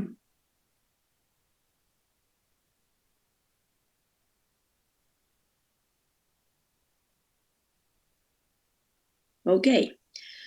We will have an hour lunch break, but I have one task that you need to do during your lunch break. When you come back, have one piece of fruit or one piece of vegetable with you when you come back. Make sure it's something that you don't need tonight to make your dinner, so that you don't need it for something else. Have it with you. Don't show it to anybody else. Just have it with you when you come back. Piece, Miss Tina, only a piece? Pardon? Only a piece, huh? Only a No, piece. one fruit or one Yeah, vegetable. one fruit, okay. Not the piece of carrot. No. Sorry, I was not clear. I'm sorry. Yes. Dạ rồi ạ, thì bây giờ cô sẽ cho mình nghỉ 1 tiếng để cho cô có thể nghỉ ngơi trưa một chút xíu. Và thì trong vòng 1 tiếng này cô muốn rằng là khi mọi người quay lại, chúng ta sẽ cầm theo một cái loại trái cây hoặc là một cái loại rau củ quả gì đó mà chúng ta không cần phải sử dụng nó vào tối nay. Dạ, mọi người quay lại nhớ mọi người có thể cầm bất kỳ trái gì cũng được, có thể cầm bất kỳ cái củ gì cũng được, rau gì cũng được, nhưng mà mình sẽ không sử dụng nó vào tối nay. Thì mình đừng có nói trai biết hết, thì khi lúc đó cô sẽ có những yêu cầu cụ thể cho mình sau. Okay. I wish you enjoy your break. It's maybe dinner break or lunch break or whatever you do during this time of the day. Have a 1 hour break. Please go outside, move, breathe, eat something, enjoy your time, and remember to bring fruit or vegetable when we will see 5:05. Dạ, cô mong là chúng ta hãy tận hưởng cái khả năng, tận hưởng cái lúc mà chúng ta nghỉ ngơi này. Thì mọi người có thể đi ăn tối, mọi người có thể đi ra ngoài hít thở, duỗi tay chân chút xíu. Nhưng mà sau 1 tiếng mình quay lại, mọi người nhớ mang theo một cái trái cây hoặc một cái rau củ quả nào nha mọi người. Thì 5 giờ 5 phút chúng ta sẽ quay lại và học tiếp. Enjoy your break. See you in an hour. Hẹn gặp mọi người sau 1 tiếng. Thầy ơi, mình có thể tắt cam được đúng không? Thoát ra được không?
Hello everyone and let's back. Oh. Before we continue, we will take the attendance, and then after that, the representative of the training center will tell you shortly about the diploma course that we will be offering you later.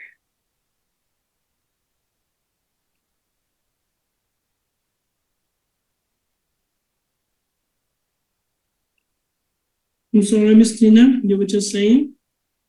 I said, welcome back, everybody. And as we are starting, we will take the attendance. And after the attendance, the representative of the training center will come to tell you something about the diploma course that we will be offering for you. Dạ, thì xin chào tất cả mọi người. Bây giờ thì là trung tâm sẽ kiểm điểm danh mọi người. Và sau điểm danh thì trung tâm sẽ xin được có một vài thông báo về những hỗ trợ về tài chính mà trung tâm có thể giới thiệu cho mọi người khi mọi người tham gia khóa học giáo viên công bằng. Dạ, mình xin phép được. Số 1 Lê Thị Minh Anh ạ. Dạ có. Dạ. Phạm Thị Huyền số 2 ạ. Dạ có. Nguyễn Phạm Thủy Tiên ạ. Số 3. Nguyễn Phạm Thủy Tiên số 3 ạ. Số 4 Lương Đoàn Bảo Nhi. Dạ có ạ. Số 5 Nguyễn Thái Yến Phương. Dạ có. Số 6 Văn Thị Quỳnh Giao. Dạ có. Số 7 Nguyễn Thị Ngọc Yến. Dạ có. Số 8 Phan Đặng Thùy Dương. Dạ có. Số 9 Phạm Thu Hiền. Dạ có ạ. Số 10 Nguyễn Thị Tuyết Trinh. Dạ có. Số 11 Nguyễn Bảo Hân. Dạ có. 12 Lâm Thanh Thiên Thanh. Có. 13 Võ Thị Yến Nhi. 13 Võ Thị Yến Nhi. 15 xin lỗi 14 Nguyễn Thị Lan Chi. 14 Nguyễn Thị Lan Chi. 15 Nguyễn Thị Bảo Châu. Dạ có ạ. 16 Nguyễn Kim Huệ. 17 Nguyễn Thị Ái Tín. Có ạ. 18 Phạm Thị Lệ Hằng. 18 Phạm Thị Lệ Hằng. Dạ có. 19 Đặng Thị Thủy Tiên. Dạ có ạ. 20 Nguyễn Thị Lệ Trang. Dạ có. 21 Trần Thị Thùy Dung ạ. 22 Nguyễn Thị Thùy Dung. Có. 23 Nguyễn Thị Tương. Em có. 24 Đỗ Thị Nhường. Dạ có ạ. 25 Nguyễn Thị Giang. Có ạ. 26 Trần Thị Thu Lê. Dạ có. 27 Lê Ngô Tường Vi. Dạ có ạ. 28 Nguyễn Lý Minh Tâm. Nguyễn Lý Minh Tâm là 29 ạ. 29 Nguyễn Lý Minh Tâm. 28 Có. Lê Thị Khánh Phương. Dạ có ạ. 30 Tô Cẩm Nhung. Dạ có. 31 Lê Thị Hoàng Kim. Có ạ. 32 Hồ Thị Thu Thảo. Có ạ. 33 Nguyễn Thị Hoàng Lan. Dạ có. 35 Trần Thị Tài Linh. Dạ có. 36 Vũ Thị Hương. Có. 37 Trần Thị Cẩm Tiên. Dạ có ạ. 38 Thanh Loan. Có ạ. Dạ.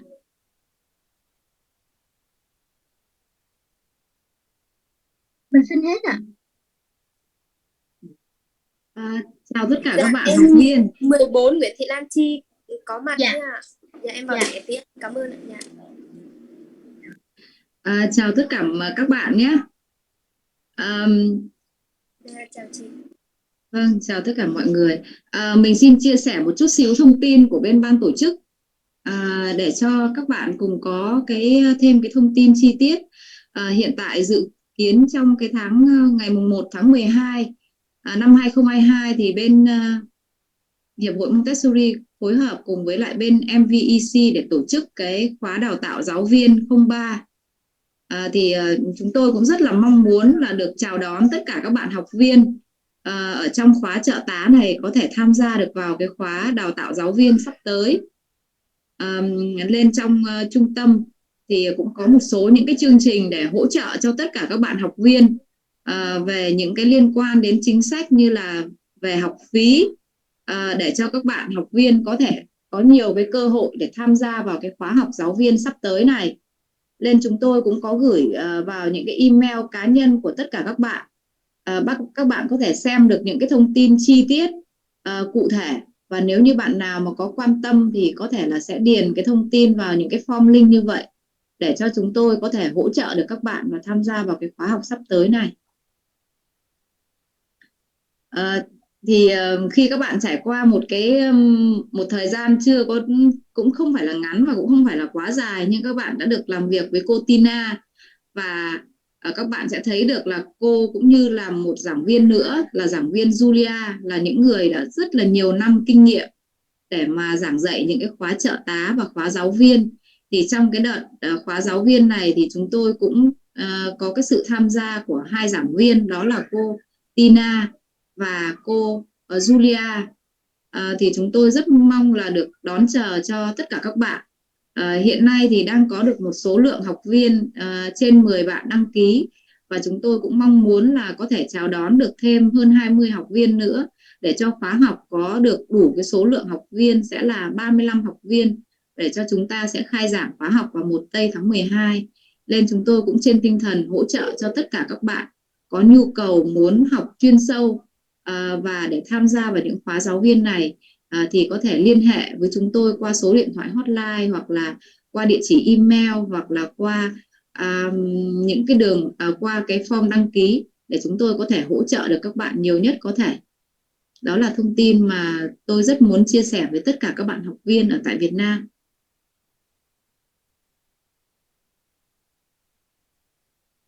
Vâng ạ, cảm ơn chị ạ. Và chúng tôi cũng rất mong là để sớm được đón nhận cái thông tin này thì các bạn có thể sẽ kiểm tra những cái email cá nhân của mình trong cái thời gian này, và có cái gì thì sẽ phản hồi lại cho chúng tôi.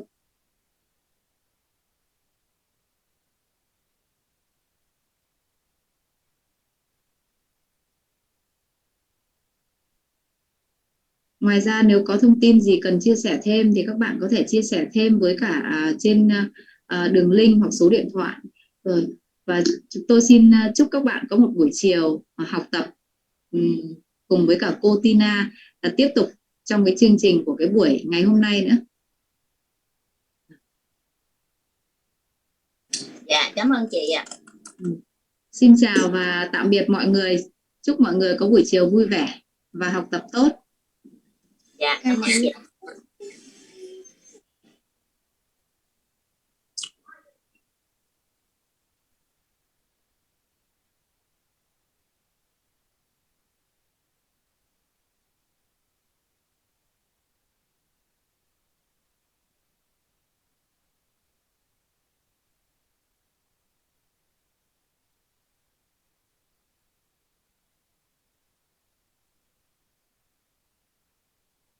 Okay, Miss Tina, they finished.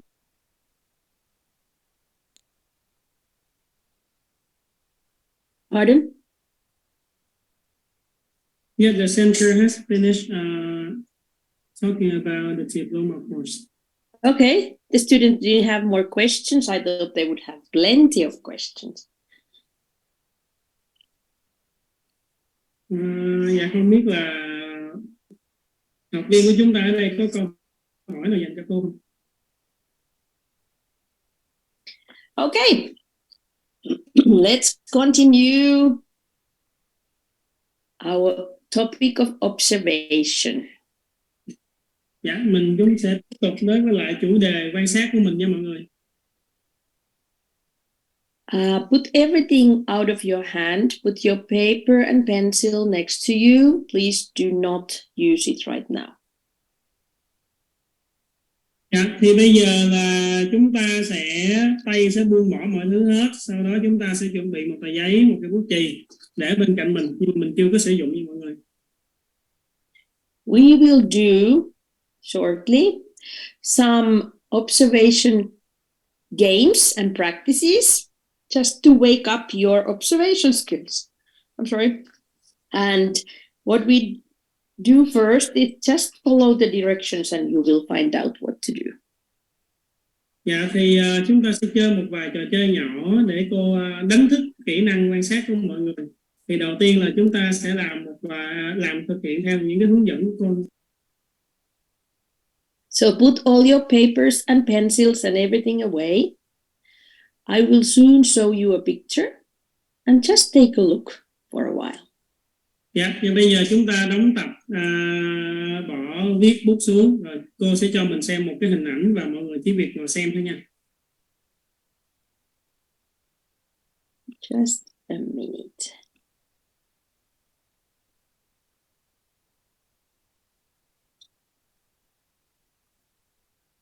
Oops. As soon as I can. Are you ready? Dạ, mọi người sẵn sàng chưa?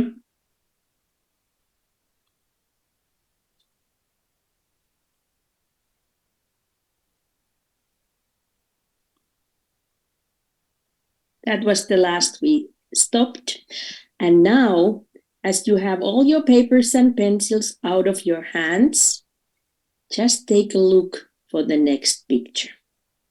Dạ, thì đây là cái điểm dừng cuối cùng của mình hồi nãy đến giờ. Thì bây giờ mọi người hãy bỏ hết bút và giấy ra nha. Chúng ta sẽ nhìn cái hình ảnh mà cô chiếu mọi người xem thôi.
So, now take your paper and pen and write what did you see.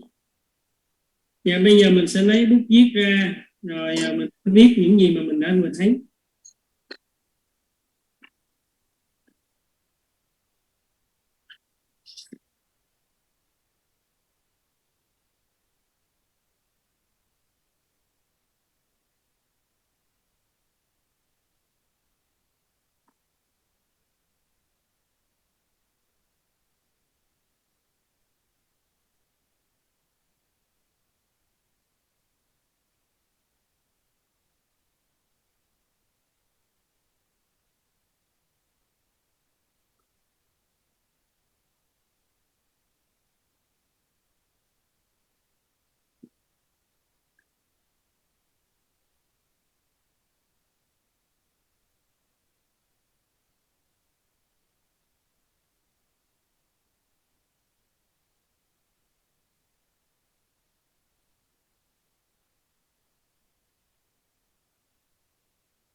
When you are done with your list, lift up your eyes on the camera so I can see your beautiful faces and I will know that you're done.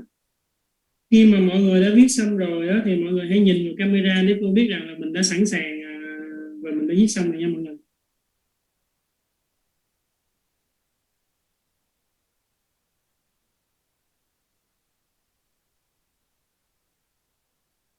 Lovely to see many of your faces.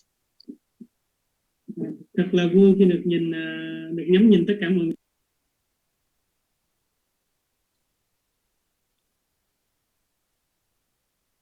Some of you are still writing. Let's give a couple more seconds. Dạ, tại vì còn một vài bạn vẫn còn đang viết nên chúng ta sẽ thêm một vài giây nữa nha mọi người.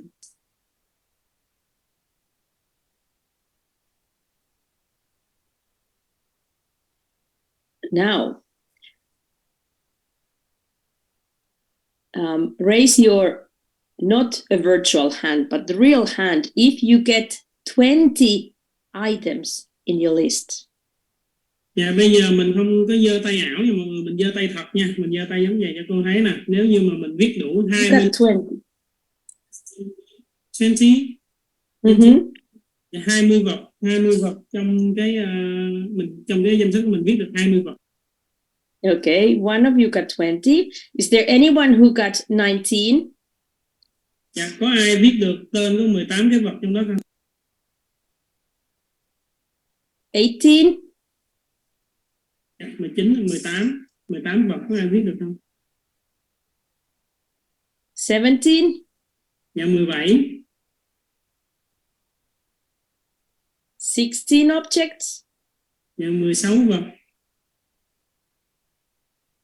Mm-hmm. One got 16. Okay. 15? Dạ, 15. 14? Dạ, 14 vật. One got 14. 13? Dạ, 13 vật.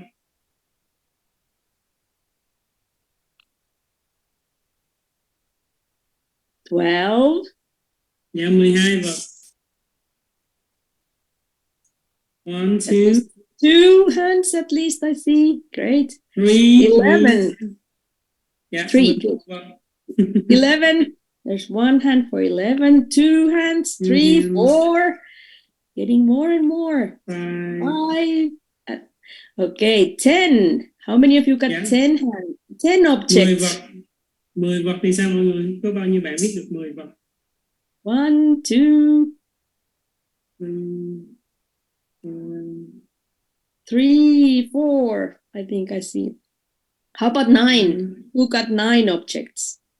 Dạ, bây giờ thì bao nhiêu người viết được 9 cái vật? Somebody? Good. 8. Dạ, vậy thì 8 số lượng là 8. objects. 8. 7 objects. Dạ, 7 thì sao? 6 objects. Dạ, 6 vật. Less than 5. Dạ, ít hơn 5 vật. Có bao nhiêu bạn viết được ít hơn 5 cái vật ở trong đó không? So all of you got more than 5. Good for you. Dạ. Now, please tell me one of the objects. Dạ, thì mọi người You đều viết. now let's use the virtual hand again. Raise your hand if you want to share us one of the objects that you saw. Dạ, bây giờ thì mình có thể dùng cái reaction để giơ tay cho cô nha mọi người. Mình có thể giơ tay và mình nói cho Quyết một trong những cái vật mà mình đã viết được là gì không?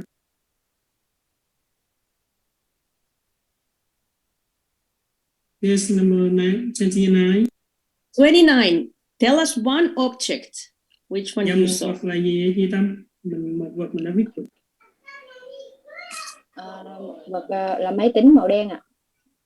15 vật là kẹp bấm, kéo, đồ chuông. Dạ, 29. Tell us one object. 29. Okay. Please tell us one object. Dạ, một trong số đó thôi chị, một trong số đó thôi chứ không cần nói hết. Viết, A cây pen. viết. A pen. A pen. What kind of pen did you see there? Dạ, nó là loại cây viết gì vậy chị? Viết màu. Color Viết pen. chứ không phải là viết xanh, viết có màu. Okay, thank you. Does any one of you wants to give more details of what kind of pen it was? Dạ có bạn nào có thể cho cô biết thêm chi tiết về cái loại cây viết ở trong cái đóng vật mà cô cho mình coi mà. Cây viết đó là loại gì? Nó là cây viết gì? 19, would you tell us, did you see the same pen? What kind of pen was it? Dạ số 19 là chị có thấy được cây viết không? Và cái cây viết đó là loại viết gì? Dạ, đó là bút dạ màu hồng ạ. Bút dạ quang màu hồng ạ. It's a pink highlighter. Yes, we had a pink highlighter there. Great. Okay, another one. What else did we have then? One object. Dạ đúng rồi chị nhìn rất là tốt. Chúng ta có một cái bút dạ màu hồng. Dạ thì vật nào nữa không mọi người? Dạ, Who wants to tell the other one?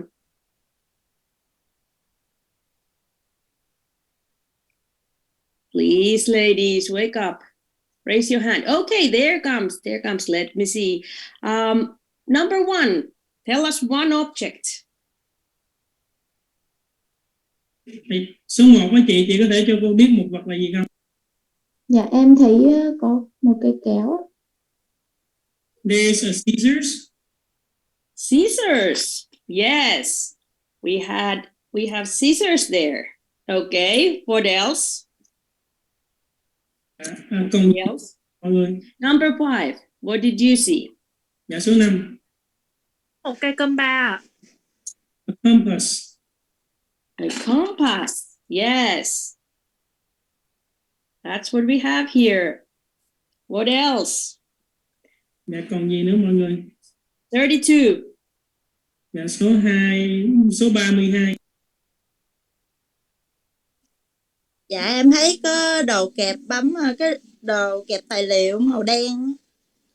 A black clipper. A black what? Clipper. The one who clip the papers. Yes. A paper clip. What else do we have? Dạ chúng ta còn gì nữa? 31. Trắng trắng có phải là viết xó không cô? Viết xó, cái chai trắng, cái chai màu trắng. The white one, is it an eraser? Okay. I'm sorry. 31 was talking, or who was talking now?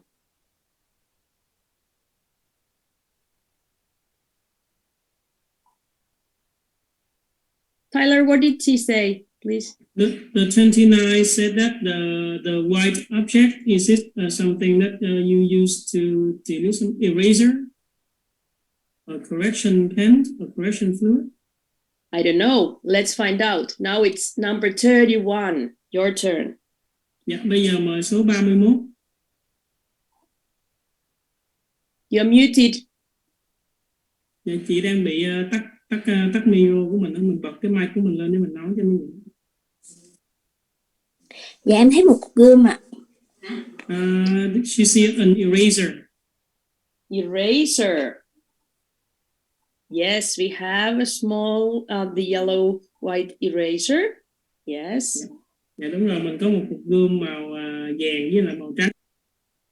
Then number 32, what did you see? Dạ bây giờ số 32 mình thấy gì vậy chị? Dạ em thấy hộp kim bấm mà. The needle for the stapler, the box of needles for the stapler. Yes.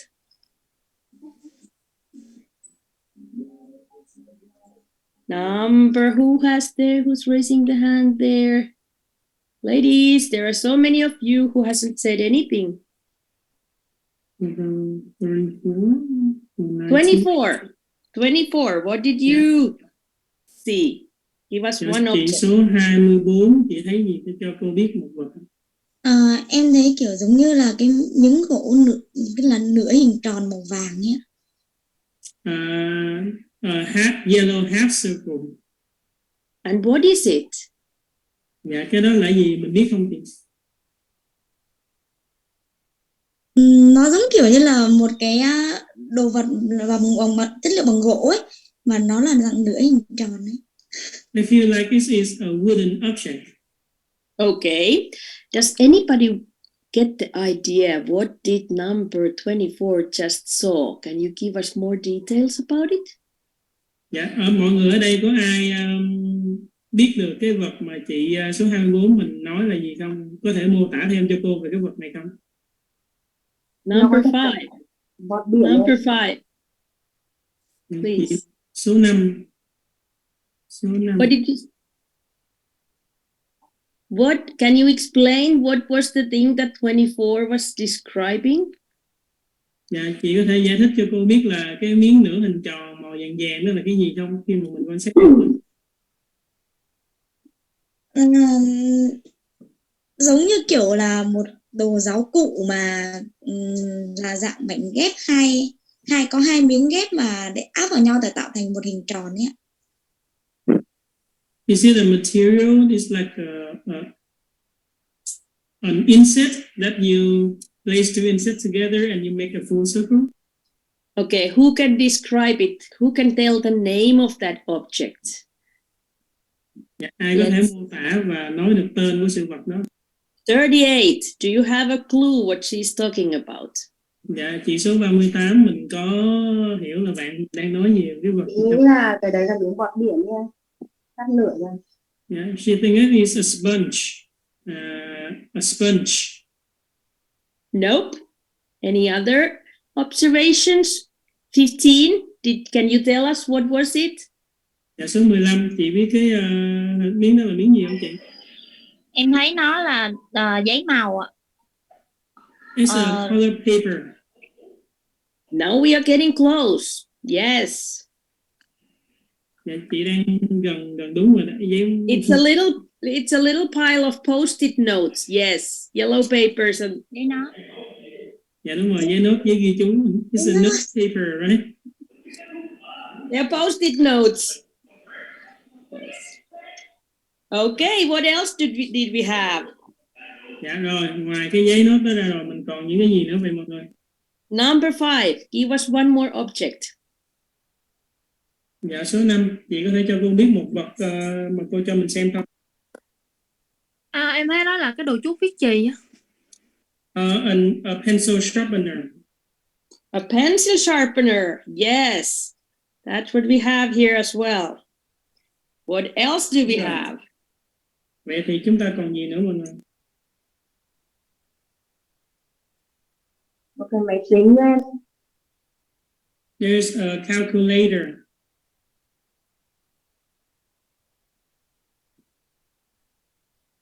Yes, we had a calculator there. And then let's see who hasn't had turn to talk yet. Number 2, I think. Number 2, what did you see? Em thấy một cái ly uống nước màu xanh lam. There's a blue glass. Glass where you use to drink water. Was that in the picture? Câu hỏi là cái ly nó có ở trong bức hình của mình không?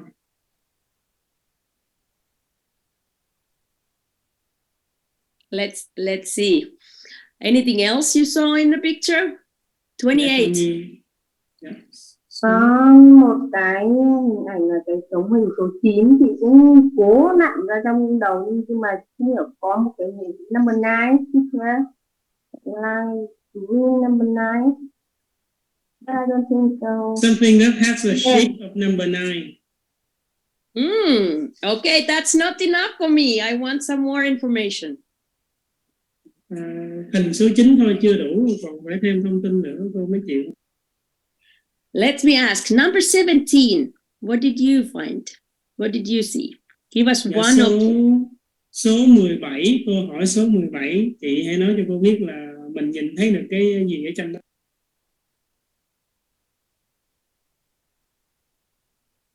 Number 17, yes. Em thấy một cái ghim giấy á.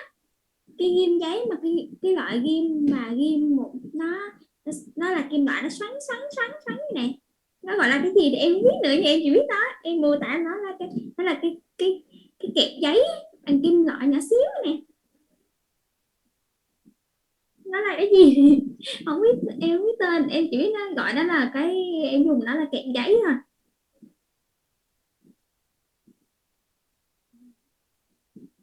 Với lại em thấy Hello, you're muted. Are you translating? Yeah, I'm looking for the word. It's a paperclip. Oh, yes, a tiny little paperclip. Okay. How about you, number 4? What did you Dạ, vậy see? thì số 4 thì sao? Chị số 4 mình có thấy được cái gì không? Number 4, are you there? Dạ, số 4 ơi, mình có ở đó không? Tell us one object. We still have some more.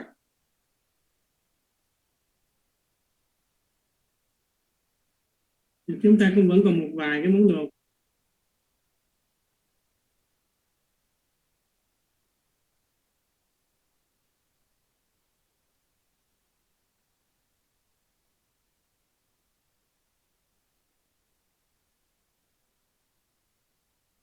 You're muted.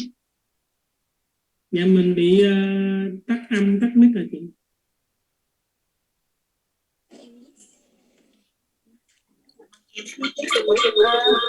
Cuộn băng keo.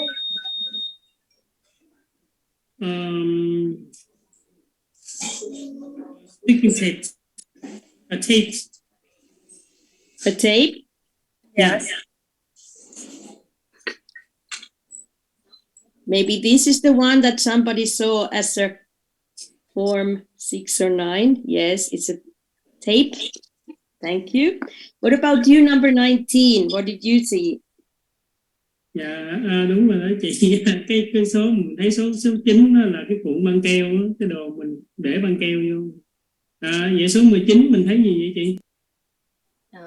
Em thấy cái bàn tròn màu trắng để đựng tất cả những dụng cụ của cô trên đó. You see a white circle table where you store everything on there. The background, yes, there was a table. Yes. Okay, what else? Number 18. Give us one more. Dạ, số 18, cho cô thêm một vật nữa đi chị. Dạ, em thấy có một cái loại giống như là keo dán giấy ạ. It's like a paper glue, some container of a paper glue. Yes, we had a glue. Anything else? Dạ, còn gì nữa không mọi người? 32. What did you see? Dạ, số 32 mình thấy gì vậy chị? Cho em hỏi là phải có một cây bút màu vàng có cái nắp đậy đúng không ạ? It's a yellow, bút chì hay bút mực gì? Cái bút mực đúng không chị? Cái này chắc bút mực quá, tại vì có cái nắp đậy nên biết. There's a yellow pen with a cap on it. Okay. Yellow pen with... Oh, I lost it. Okay. I will get it. Có cái Yellow đồ pen. bấm màu đen nữa cô. Đồ bấm giấy màu đen. Đồ bấm Okay. giấy. Đồ bấm giấy màu đen.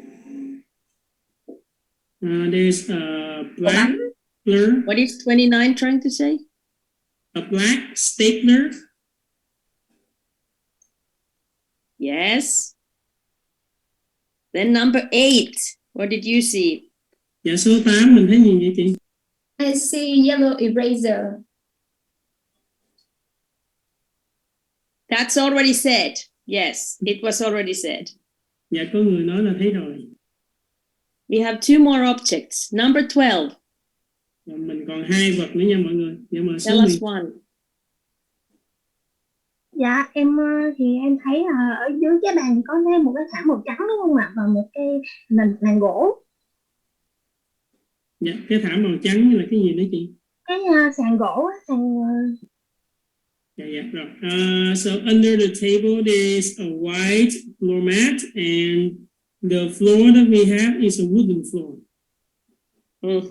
Okay, yes, thank you. Dạ, cảm ơn What chị. about, Đúng let's, rồi. that's a good observation. Let's see who hasn't been saying anything. Number 20. Do you have any more objects that hasn't been named yet? Dạ, số 20, mình có biết cái vật nào mà nãy giờ mọi người vẫn chưa nói hay không? Dạ em có thấy một cái lọ nó có cái đầu nhỏ và nó dạng như là một cái lọ vặn vậy đó, nhưng mà em không có nhìn ra, không có đoán được cái tên nó là cái gì hết.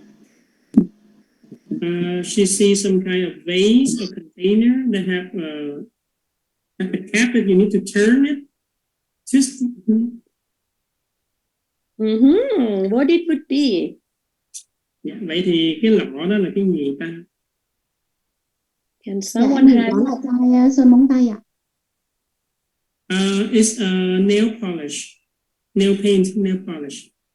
No, Dạ, it's not. móng tay rồi mọi người. Viết xó phải không cô? Viết xó. It's a correction pen.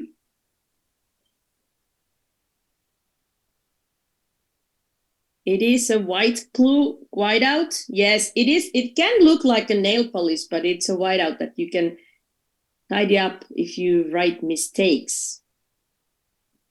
We have one more object, and now I want to give the turn to somebody who hasn't said anything yet. Dạ, cái đó là bút xóa đó mọi người, nhưng mà họ có cái lọ nó nhìn giống như cái lọ sơn móng tay của mình vậy. 11. Do you have one more object that we haven't been mentioned yet? Dạ, số 11 chúng ta có biết được cái vật mà nãy giờ mọi người vẫn chưa nhắc tới trong cái đống mà đồ của cho mình xem là gì không?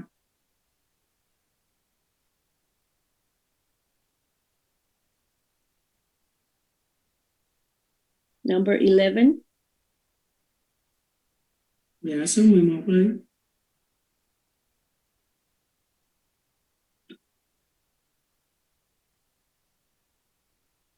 Do you have more objects that we have? Do you have anything on your list that hasn't been said yet? Dạ, bạn có biết bất kỳ cái vật gì mà nãy giờ mọi người vẫn chưa nói đến không?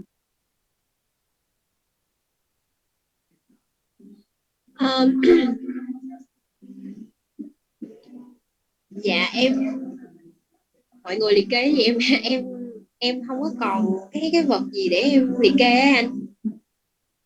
She have nothing else. Okay. Thank you. Thank you. Who would recall the last object? Dạ, thì trong lớp mình ở đây ai là người nhớ cái vật cuối cùng mà mọi người chưa nhắc đến này? That hasn't been mentioned Có một yet. cây dài dài màu trắng, USB phải không cô? Is that a USB? A white USB? Yes. A white USB. Thank you. How was this activity? Was it easy or was it hard to recall all those objects? Dạ, mọi người thấy cái bài tập này nó như thế nào? Nó khó hay là nó dễ để mọi người có thể nhớ được tất cả những cái đồ vật đó?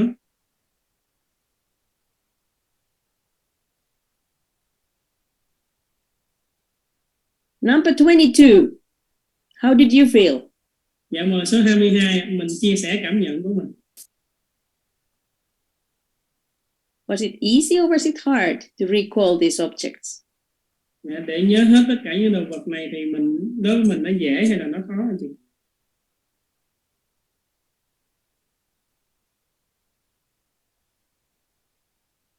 You're muted.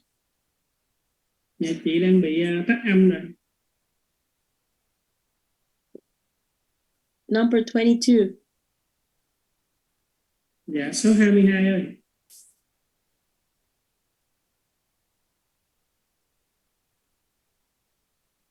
Was it easy or was it hard to recall these objects? Oh, she just texts that it is hard to her. It's difficult to her. Okay.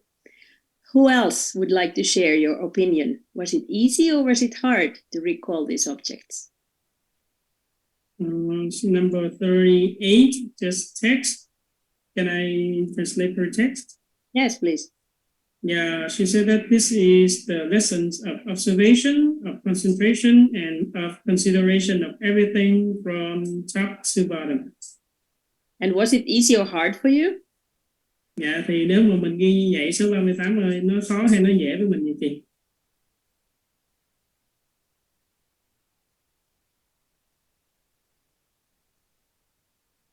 What about you, 25?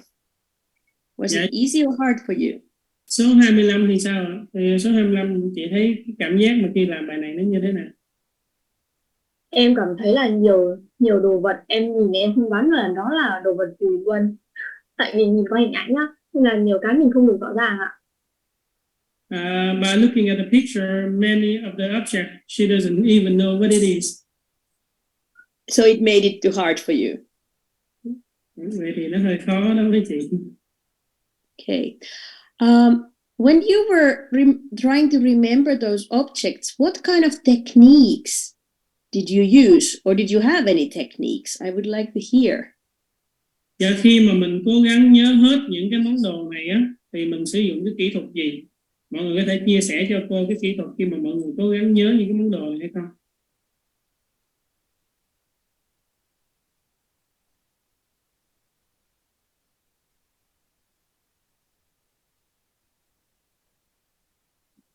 Who would like to? Yes, please, 38. Dạ mời chị số 30. Chị thì khi chị quan sát cái việc này ấy, thì chị sẽ phân loại. Đầu tiên chị sẽ phân loại là những vật dụng để học tập. Tất cả những đồ vật này là đều học tập, nhưng mà sẽ có những cái đồ vật là theo bút này, và có những đồ vật dành cho cái việc vẽ, cũng như là những đồ vật dành cho là giấy. Thì chị sẽ phân loại đồ vật này ra để chị nhớ. Sau đó là chị phân loại bằng cái hình ảnh, cái màu sắc của bạn của nó giống cái gì thì chị sẽ liên tưởng, thì chị sẽ sử dụng liên tưởng và cái sự phân loại. So her technique is first she will classify the things so that she easier to understand. For example, learning objects, and then she will classify through colors, and she will make relations to similar objects, similar other objects that she can remember to it. You can remember it. So you used quite many techniques. You first thought that they are all classified, and then you thought that they classified them by different qualities like colors and which were related to each other. Thank you for sharing. Someone else. There is something on the chat. Dạ, thì nói chung là cô thấy là chị dùng rất là nhiều cái khả năng, rất là nhiều cái kỹ thuật. Đầu tiên là phân loại, thứ hai là liên tưởng những cái gì nó gần giống nhau. Here she said that it is office items. Yes, we all know that. Did it make it to you easier or harder when you noticed that they are all classified together as office supplies? Dạ, khi mà mình biết tất cả những cái này là đồ dùng văn phòng đó, thì là nó khó cho mình ghi nhớ hay là nó dễ hơn cho mình ghi nhớ những cái đồ vật này?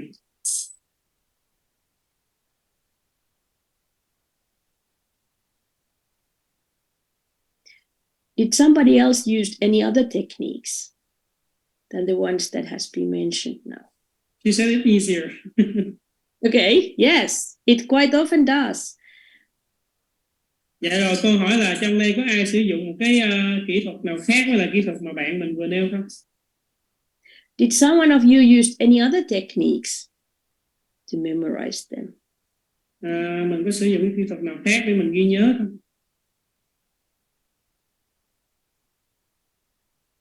Number 19, right? 29, raise your hand. Okay, please.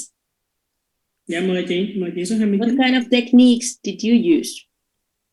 Dạ, theo em thì em dùng một kỹ thuật rất là đơn giản. Vì khi mà cô đưa ra thì mình chưa có phân loại được liền. Tại vì cái này là cái bài tập nhanh, cho nên em chỉ chụp hình cái màn hình lại, chụp hình cái màn hình điện thoại lại, và sau đó em mới ghi nhớ, sau đó em coi lại và em mới phân loại ra sao. Đó là cái thủ thuật em là thông thường nhất thôi.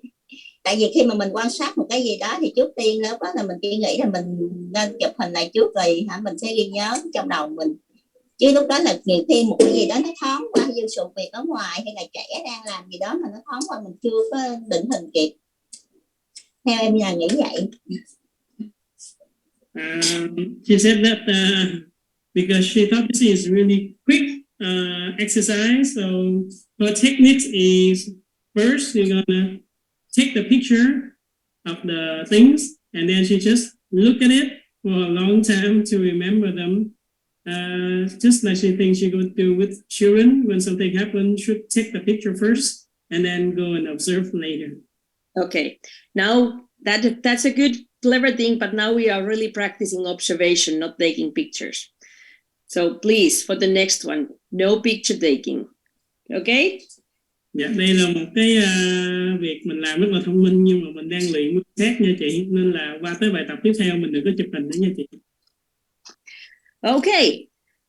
Ladies, I have to remind you now that if you are attending here, you really need to be present.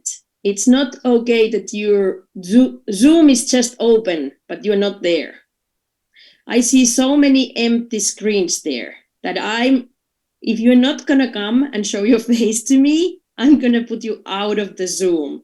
Okay, ladies, because we have to take the attendance, and it's not attending if you just open your Zoom and you're not here. Dạ thì cô nói rằng là khi mà mình đi học á, mình đã dự học lớp với cô rồi thì mình bật Zoom lên, mình bật cam, mình xuất hiện trước mặt cô để cô dạy cho chúng ta. Khi mà mọi người bật Zoom lên, mọi người bỏ đó, xong rồi mọi người đi đâu mất tiêu là cô sẽ đẩy mình ra khỏi Zoom để cho mình thật sự mình, tại vì điểm danh rồi, có mặt rồi thì mình phải ráng mình học. And I think it's also polite when we are asking questions to somebody else that all others are listening to it, not running away from the Zoom. Dạ, và cô nghĩ đó cũng là một sự lịch sự khi mà cô hỏi ai đó, có người nào trả lời thì mọi người cố gắng lắng nghe chứ mình đừng có bỏ chạy. So let's try to stick together. Dạ, nên là mọi người cố gắng hợp tác với cô nha mọi người. Let's do another one. So put your paper and pencils and cameras away. And we will do another one. Bây giờ mình làm một bài tập tiếp theo nha mọi người. Bây giờ là mình bỏ giấy, bỏ bút xuống, rồi mình bỏ luôn cái điện thoại với camera của mình luôn nha mọi người. Rồi chúng ta sẽ làm bài tập. Are you ready? Yeah, mọi người sẵn sàng chưa? Good. That was the one that we saw. So there were no... As somebody was mentioning a yellow pencil or pen, it wasn't there. Dạ, thì đây là cái hình ảnh mà chúng ta mới thấy vừa rồi. Có người nói là có cây bút màu vàng nhưng mà thật ra nó không có cây bút màu vàng nào ở đây hết. That's a very good example that sometimes our brain makes tricks to us. We have preconceived ideas that, yeah, of course there will be a pencil because those are office supplies or something like that. And then we think it was there. Dạ, thì đây là một cái ý rất là hay, đây là một cái chỗ rất là hay để cho mọi người thấy thường nhiều khi trí não của ta nó sẽ lừa chúng ta. Tại vì nãy giờ chúng ta xem tất cả những này là đồ dùng văn phòng hết thì trí não nó sẽ lừa mình rằng chắc chắn nó sẽ có một cây bút màu vàng ở chỗ đó. Okay, so now your paper and pencils away, no picture taking, let's move on. I will show you another one and you have 2 minutes time to look at it. Cất viết, cất giấy đi nha mọi người và đừng có chụp màn hình nữa nha mọi người. Bây giờ chúng ta sẽ đến cái hình ảnh tiếp theo.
Okay.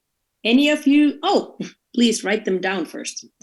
Dạ rồi, mọi người viết lại những gì mọi người quan sát được đi.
Again, when you're done with your list, show your beautiful eyes to me and I will know you're done. Dạ, khi viết xong thì mọi người có thể nhìn vào trong màn hình để cho cô biết mọi người đã viết xong rồi.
Okay, let's see how many objects we could recall this time. Raise your hand if you got 20 on your list.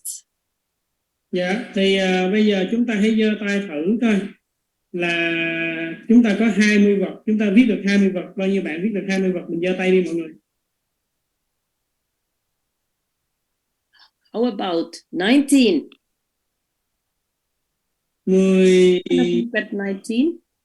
19 vật. 18? Dạ, 18 vật. Any one of you got 18? If do, please raise your hand. Dạ, bạn nào viết được 18 vật, mình giơ tay.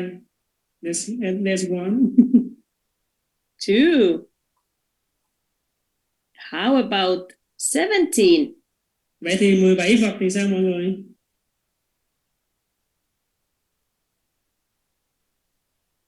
16?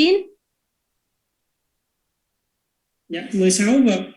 Ai viết được 16 vật?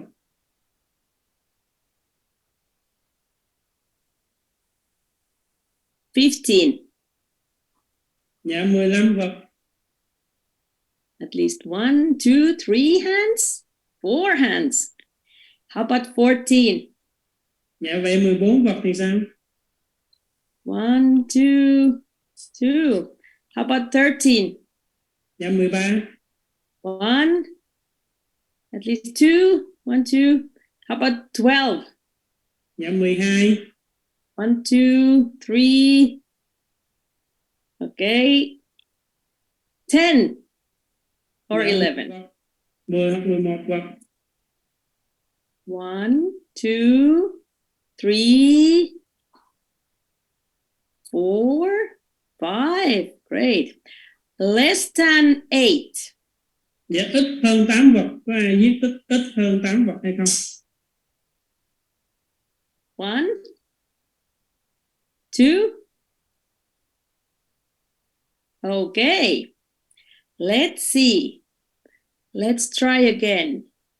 When I give you a turn, I'm giving the turn so that everybody would have a turn. That's why I don't want you to just call them out. Sorry about that. Who would like to tell us one object that you saw there? Number 3, please start. Dạ cô chỉ muốn mình nêu một vật thôi nha mọi người, để cho mấy bạn khác có cái cơ hội để nêu nữa. Vậy một vật trong những cái vật mình quan sát được là gì vậy chị số 3? Miếng ghép hình đó anh. Jigsaw. A jigsaw. A puzzle piece? Yeah, Yes. puzzle piece. Yes, we had a piece of puzzle here. Number 19. What did you see? Dạ số 19 mình thấy được gì vậy chị? Dạ một cái tua vít nhỏ màu vàng ạ. A yellow screwdriver. A tiny little yellow screwdriver. Yes, something from the tools. Okay. Number 2, what did you got? Dạ số 2 mình thấy về gì vậy chị? Em thấy con ếch màu xanh. A green frog. A frog. A frog. Okay. Number 10, what did you see? Dạ số 10 mình thấy gì vậy chị? Dạ em thấy một trái tim 3D màu đỏ. A 3D red heart. So a heart. Yes, we had a heart there. How about you, 32? Dạ số 22 thì sao? Em thấy có một mảnh ghép Lego màu xanh dương ạ. A blue Lego piece. No, we didn't have a blue Lego piece there. Let's give a turn to somebody else. 32. How about Dạ, mình you? không có miếng Lego rồi. Vậy số 32 thì chị thì sao? Dạ em thấy cuộn len nhỏ. A small spool of wool. Spool of wool. A small Spool of thread. Spool of wool. A little ball of thread. Yes. Thank you. How about you, 37? Vậy số 37 thì sao? Mình thấy gì vậy chị? Dạ em thấy là có một cái cây biển báo giao thông á. There's a traffic sign. We had a little traffic sign here. Yes. What about you, 31? Dạ số 31 mình thấy gì vậy chị? Dạ em thấy một cây cọ. Brush. What kind of brush? Dạ cái cọ này là cọ gì vậy chị? Dạ cọ để tô màu nước. The brush used to paint watercolor. A painting brush. Yes. Dạ cọ sơn What màu. about you, 21? Dạ số 21. Em nhìn thấy một hình rất là nhỏ nhỏ, hình rất là giống con cá ấy. A fish, a really small fish. A tiny little fish. Well, what did you see? Dạ số 12 mình thấy gì vậy chị? Dạ em thấy có một cái ống nó có 2 đầu màu vàng, không thấy rõ nó là gì. A pipe with two yellow cover. Say it again. A pipe with 2 yellow covers. We need some more information about that. I'm not counting that yet. Let's see if somebody saw exactly what was it. Let's give the turn to 13. Dạ, cái ống có hai đầu màu vàng nó cô vẫn chưa chịu, mình phải nói rõ ràng cụ thể hơn cái đó là gì. Số 13 mình có biết cái vật đó là gì hay không, hay là chị thấy được cái gì hay không? You were close, but let's see. So 13, what did you see? Dạ, số 13 mình thấy gì vậy chị?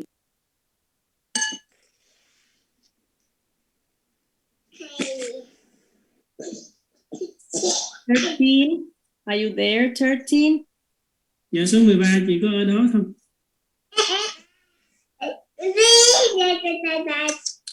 He had something to us. What did you see? Dạ, chị thấy gì vậy chị? Okay, 13 is saying something in the chat. Yeah, I'm translating. She see a screwdriver where you can test the electricity. Okay, the screwdriver, yes, we already mentioned that. Or something that you, like a pen that you can test electricity. No, we don't have anything like that here. Dạ, không có cái cây bút thử điện rồi chị ơi. Let's give the turn for 24. Dạ, tới số 24 đi, chị thấy gì? Em thấy một cái cốc màu nâu. A brown glass or a brown cup. A small, tiny, little brown cup. Yes. How about number 2? Who did I ask already? Number 29. Dạ, số 29.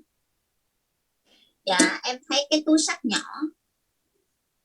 Handbag. A tiny little handbag. Yes. Dạ, đúng. Okay, let's see who hasn't had the turn yet, and I will ask those first. 18, please. Dạ. Số 18 mời chị.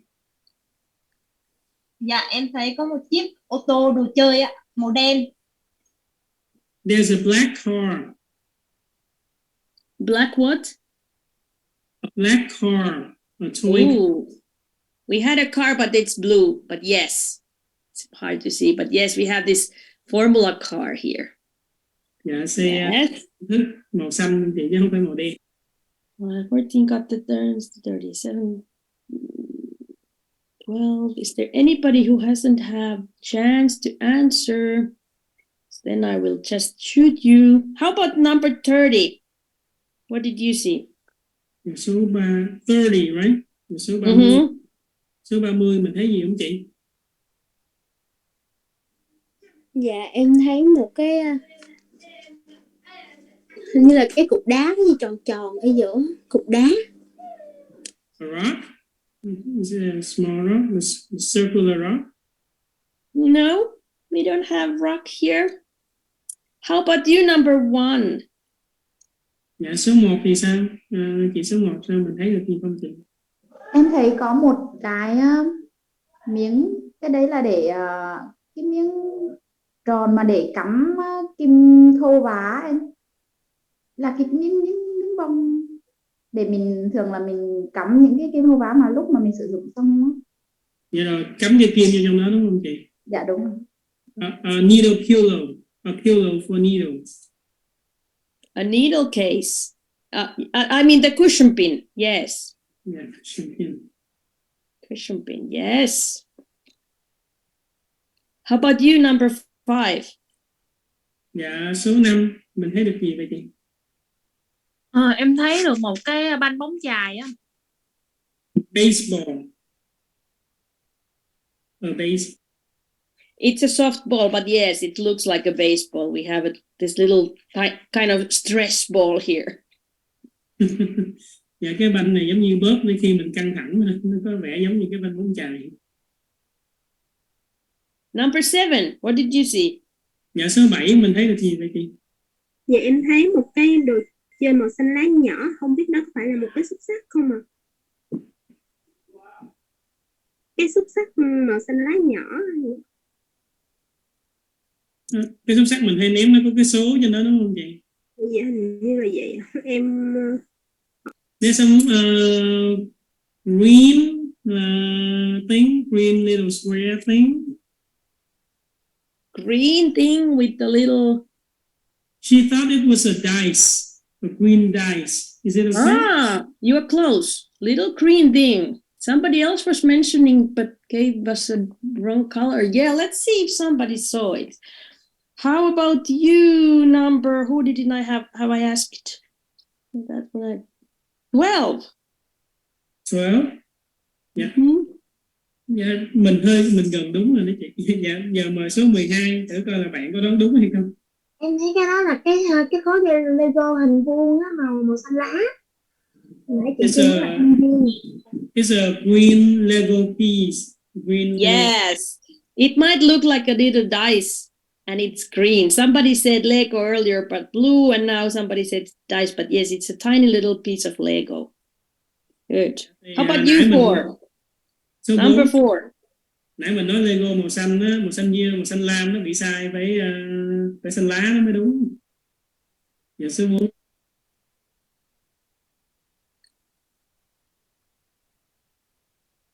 Is there anything else you saw? em thấy cái nút chai rượu vang á. A cork of a wine bottle. A cork of... Cái nút bần hay là cái nút mà mình... Cái nút dạ, cái nút bần á. Yeah, a cork of a wine bottle. Yes. That's maybe something that somebody was seeing as a stone because it was facing this way. Good observation. Có thể là cái này là cái gì mà mọi người thấy hồi nãy mọi người nói có cái hòn đá, tại vì cô đặt nó nằm nghe nên mọi người nhìn cái hình nó không được rõ. How about you, number 6? Dạ, số 6. Còn chị thì sao? Is there anything that hasn't been mentioned yet that you had on your list? Có cái gì mà nãy giờ mọi người nói mà mình ghi mà mọi người chưa nói hay không?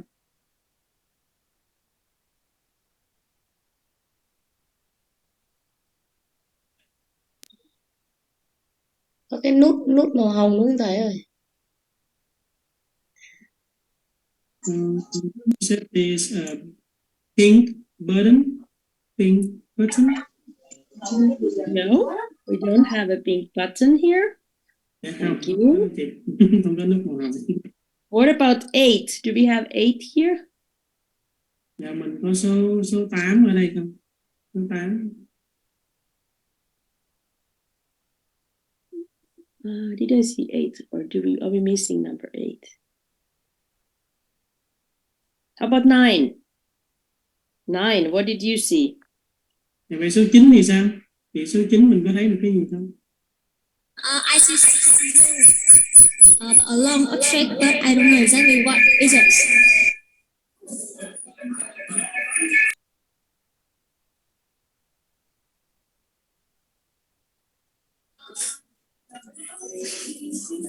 Nghe rõ không ạ? Dạ nghe thôi. Chị nói lại. Cô không nghe.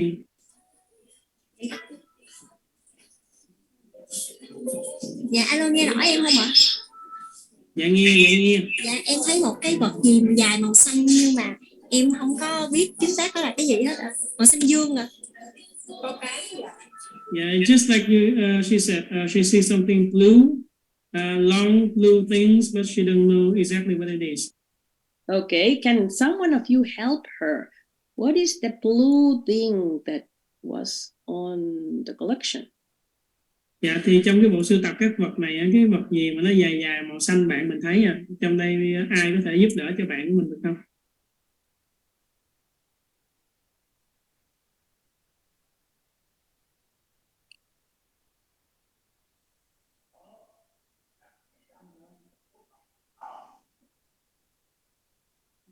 Number 11. Help us. Give us one more. Số 11 có thể cho cô biết một vật không? Yeah, I'm here. So sorry, I don't have any idea anymore. You don't have any more, okay. Yeah. How about number, do we have 13? Dạ, số 13. 13 nói số 13. Do we have 13? Dạ, số 13 ơi, mình có thể nói cho cô một vật không? We're missing some numbers. She's raising hand, I think, number 13. Yes, please. There you are. Số 13 cô. Give us one more. She turned on her mic, but I didn't hear anything. I don't hear anything. You're muted now, 13. Dạ, mình thử bật mic, mình nói lại đi chị. Tại nãy chị nói mình không nghe gì hết.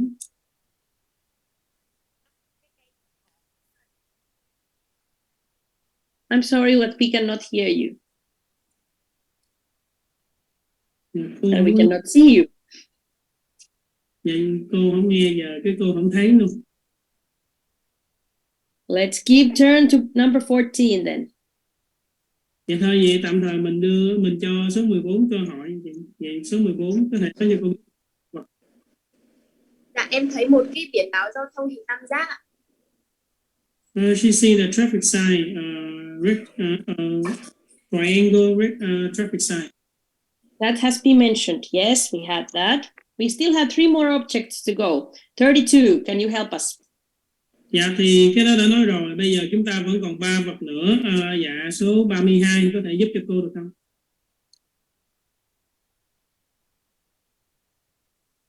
Dạ em thấy hình như có cái nút hoa đúng không ạ?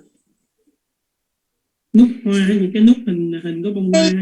Cái nút có những bông hoa nhỏ nhỏ ở trên. She see the button that have some flowers on it. You see something with flowers, but it's not the button. Let's see if somebody else can recall. 37. Dạ nó không có phải là cái nút. Mình thấy bông hoa đúng rồi, nhưng nó không phải cái nút.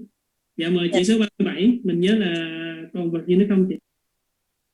Em thấy hình như là có một con cá kế bên cái ly màu nâu thì phải. She saw a fish. This has been mentioned already. Yes, we had a fish. 24. Dạ cô đã nói tới con cá rồi. Dạ số 24. Cái nốt màu cái nút màu hoa đó có phải là cái khuy áo dạng vải ạ? Dạng vải hả chị? Dạ đúng rồi. Cái khuy áo thì nó được bọc một lớp vải ở bên ngoài, lớp vải hoa bên ngoài. Thật ra cái khuy trong tiếng Anh thì nó cũng là button.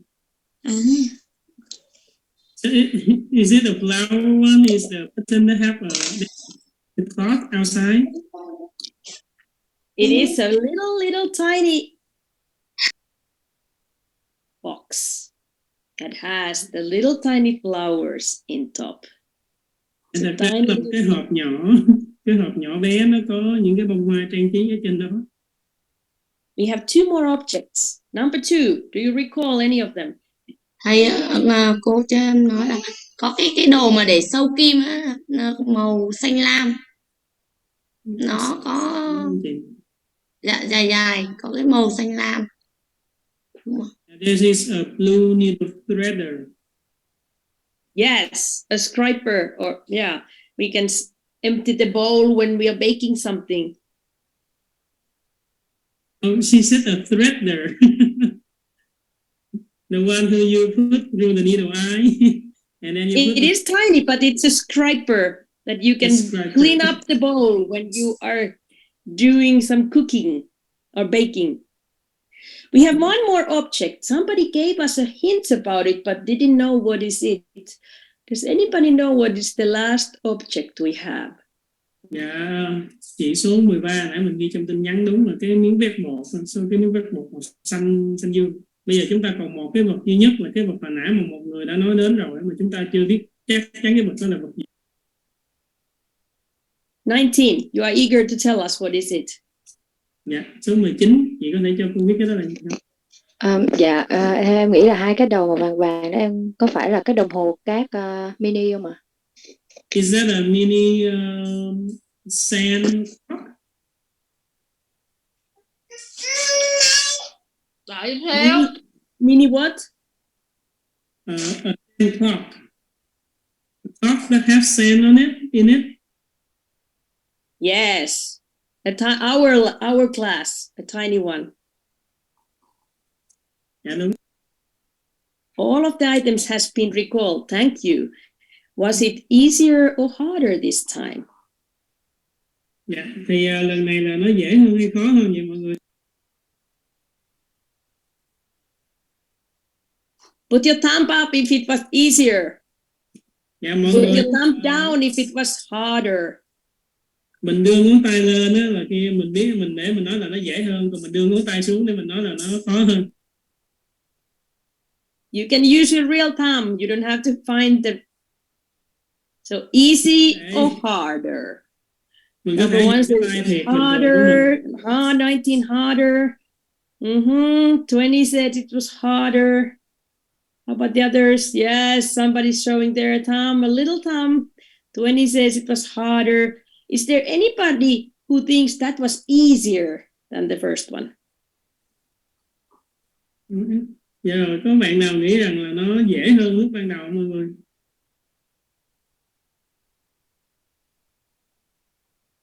"38 is writing something. She said that this time she observed more carefully, but the object is harder to, to imagine, to see what it is. So what kind of techniques did you use to this time to recall the objects? Dạ vậy thì cái kỹ thuật lần này mà mình sử dụng để mình nhớ cái vật này là gì vậy mọi người? 13, do you have something to say? Dạ số 13, chị có muốn chia sẻ gì với cô không?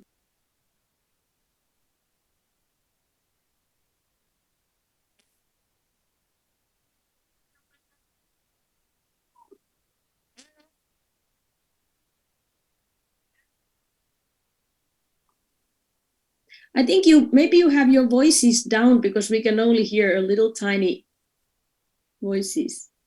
Dạ mỗi lần mà chị bật mic lên á, không biết sao mà chị nói cô chỉ nghe tiếng nhỏ xíu à, không có hiểu, không có nghe được tiếng của mình.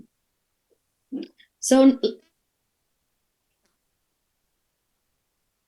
let me ask, number 20, how did you recall the objects? What kind of techniques did you use? Tôi xin lỗi chị số 13 cô không có nghe được đó. Dạ rồi số 20 chị có thể chia sẻ cho cô biết là mình ghi nhớ những cái vật này sử dụng cái kỹ thuật nào? Dạ em sẽ quan sát những cái vật mà mình chắc chắn là mình biết và mình sẽ ghi nhớ trước, và những vật mà mình chưa có ghi nhớ thì có thể mình sẽ quan sát lại lần thứ hai và mình sẽ bắt đầu ghi nhớ nó. Nếu mà không chắc chắn ghi nhớ nó là cái tên thì em sẽ ghi nhớ qua hình ảnh hoặc hình dáng. So first she observed for one time, and then she's trying to remember the things that she think that she can remember easily to remember.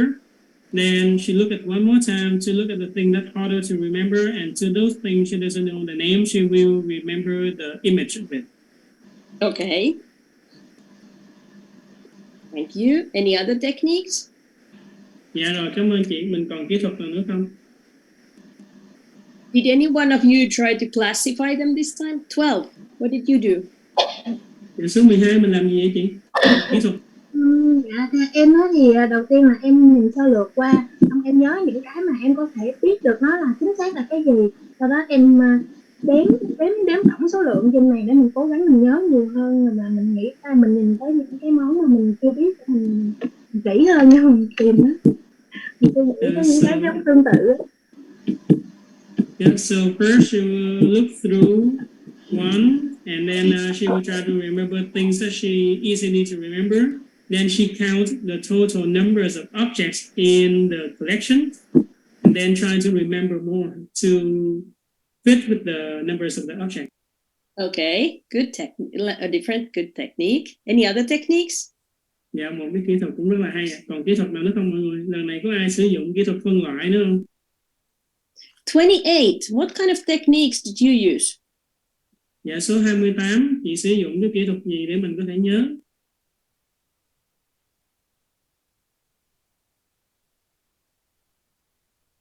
I don't think she's here. Okay, did any one of you try to categorized because there were many different categories. There were some toys, then there had some sewing items, like we have the thread and the pin cushion were both sewing items. Then we had some personal item like the little box and purse. And then we had tool. We have a lot of toys. We have kitchen things.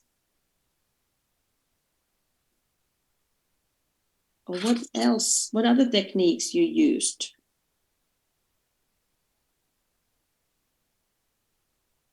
Không biết lần này có ai trong nhóm mình phân loại không? Tại vì ở đây có rất là nhiều phân loại. Thứ nhất là có đồ chơi, thứ hai là có đồ may vá, giống như là có cái cuộn len, rồi xong rồi có cái gối cắm kim, xong rồi mình có những dụng cụ trong nhà bếp giống như là đồ tấy bột, rồi xong rồi có cái nút bần, rồi có nhiều cái vật khác nữa. Thì không biết là nhóm mình có ai sử dụng kỹ thuật này không? Number 15. Dạ có em có sử dụng kỹ thuật phân loại ạ. Có những cá, ớt nó cùng loại với nhau, là cá, ớt, đồ chơi nó cùng loại với nhau nè, em sẽ phân loại. She used the classifying technique. For example, the fish and the frog goes together, and sometimes toys also go together with that too. Yeah.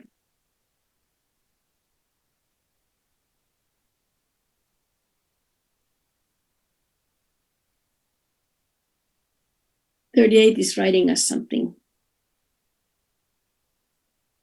She using classification through headings. For example, she had many headings: animals, sewing objects.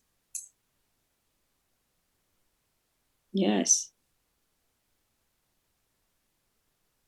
There are many different ways of finding. And that's the good thing, that you should practice, because we all are different and we use different techniques to do and memorize things, which is sometimes good to have some tools. But that was just to awake your observation skills, to pay attention. Dạ, thì chúng ta có rất là nhiều kỹ thuật để ghi nhớ, và mỗi người ở đây chắc chắn sẽ sử dụng một vài cái kỹ thuật khác nhau. Nhưng mà cái này là để nhằm đánh thức cái kỹ năng quan sát của mọi người. Let me share something else with you. Để cô chia sẻ một cái khác với mọi người.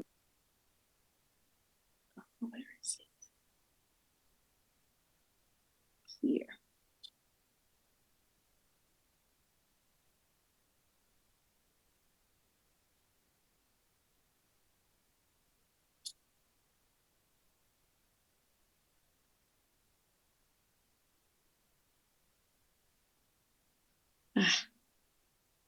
I don't want to use this one. I want to use basic. This one. Are you able to see? I don't know why is it making it so tiny. Yes, Can you see the whole picture now? Yes, this is the one example of a observation sheet. It is translated in Vietnamese in Canvas, and maybe most of you have noticed that the Canvas is working perfectly now. Yeah, So đây là sorry. Go ahead. Dạ, đây là cái tờ giấy để cho mọi người có thể ghi chú quan sát của mình. Thì cái tờ giấy này nó đã được dịch bằng tiếng Việt rồi, và nó được đặt ở trong Canvas của mọi người. Thì bây giờ mọi người cũng để ý là mọi người đa phần tất cả mọi người đều đã có thể sử dụng được Canvas này rồi. So you can either use this, or you can just write the same things on your paper. So just remember, every time you note the date, you note the time, you note the weather, you note the mood. Here is the column for time. Let's say I'm starting to observe now. It's 7:30. And I start to observe. Whatever happens, I will write here. Then something comes to my mind. I want to put them here, to my own preconceived ideas, so I can get them out of my head. Dạ, thì mọi người cũng có thể lấy giấy bình thường của mình kẻ theo tôi cái bảng này để mình viết cũng được, nhưng mọi người khi viết nhớ là sẽ đầu tiên ghi ngày góc bên tay phải của mình ở trên cùng của mọi người, ngày, thời gian, thời tiết, cảm xúc. Thì ở đây nó có 3 cái cột. Cột đầu tiên là định kiến, cột thứ hai là thời gian, cột thứ ba là quan sát. Thì với cái cột thời gian cho mọi người quan sát, ví dụ ngày hôm nay bắt đầu quan sát vào lúc 6:30 thì mình sẽ ghi 6:2.30 vào trong đó. Rồi những cái gì mà mình quan sát được thì mình ghi ở cột bên tay phải của mình. Còn những cái gì mà mình trong đầu mình chợt nghĩ ra, những cái định kiến của mình, những cái thành kiến, những cái ý kiến của mình, thì mình sẽ ghi ở cột bên tay trái. Thì mình ghi như vậy xong để cho nó thoát ra khỏi đầu mình, để mình có thể tập trung quan. Yes, Mr. And then you just keep observing and writing and writing and writing here, and then you may say, okay, it's already 7:40, I will put it here, and I keep writing. Maybe I'm already on the next page, I will keep writing. Something else comes to my mind. Oh, it's my brother's birthday soon, I need to get the present. I will write it down so I can get it out of my head, and again I keep writing and writing. Thì những gì mà mọi người quan sát được là mọi người sẽ ghi hết vào trong cột bên tay phải của mình nha mọi người. Ví dụ giờ đang xem 6:30 xong tới 6:38 cái mình ghi 6:38, mình ghi tiếp. Ví dụ mình đang ghi cái xong cái mình nhớ ngày hôm nay là sinh nhật của anh trai tôi phải về nhà sớm, tôi phải mua quà, thì mình sẽ ghi trong cái thành kiến, định kiến đồ của mình ghi vô đó để cho mình quên cái đó đi, để mình tiếp tục mình quan sát. Just remember when you are putting the preconceived ideas that we need to be very careful. They can be your own thoughts, but if you are in a classroom or if you are in somebody's home, remember to be polite. Don't write here, what an ugly sweater the mother has, or I would never do things like she's doing. So don't please write anything like that. You never know if the parent or the staff members wants to see your notes, or if they are standing behind you while you are writing or something. So never make anybody to feel bad. Thì cô dặn dò mình là khi mình đi quan sát ở một lớp hay một gia đình nào đó, ngay chỗ cái phần định kiến của mình đó, mình đừng có ghi cái gì mà nói xấu người ta nha mọi người. Đừng có ngồi trong nhà người ta quan sát nói trời ơi nay bà này có mặc cái áo len gì đâu xấu quá, hay là mình nhìn cái lớp học cái mình kêu là cái lớp học gì đâu xấu dữ chịu không nổi. Mình đừng có ghi như vậy nha mọi người, tại vì khi mà mình ghi như vậy á, sau này cũng sẽ có những phụ huynh họ cần mượn cái nốt của mình, hoặc là những cái người quản lý lớp học họ muốn đọc cái nốt của mình, hoặc là mình ghi xong rồi thì họ đang đứng ở đằng sau mình để thấy mình ghi cái đó. Nên là mình nên cẩn thận, mình đừng có đưa những cái gì nó quá tiêu cực vào trong những cái ý định kiến của mình nha mọi người.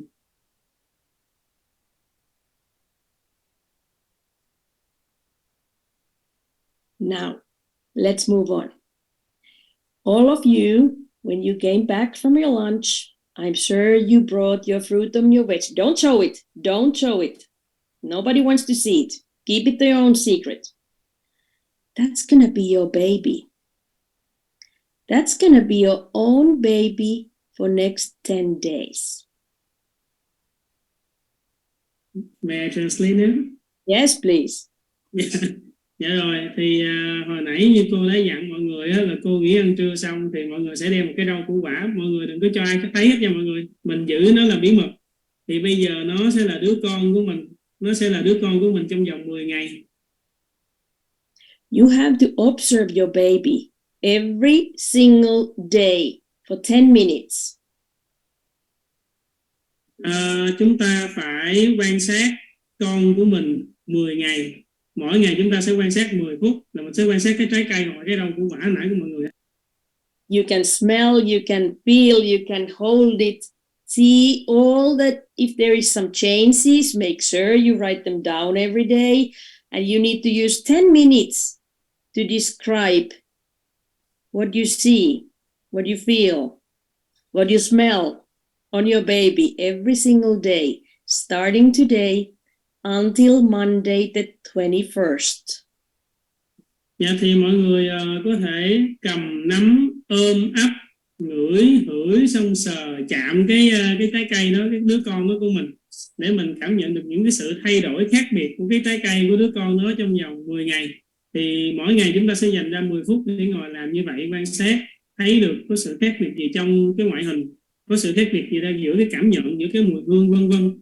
Và chúng ta sẽ ghi kể từ ngày hôm nay So today to 21st of December, right? Yes, so it's Từ 10 ngày hôm nay days cho đến ngày observation. 21 tháng 12, 10 ngày quan sát. You cannot change your baby. That's like your child now. You never know how the child is tomorrow. It may not be the same tomorrow that it has been today or yesterday. It may have some development. Today when we start, you will use 5 minutes to draw a picture of it and then describe it for 10 minutes. Dạ, thì là chúng ta phải quan sát mỗi ngày, tại vì chúng ta không biết là ngày mai nó sẽ thay đổi như thế nào.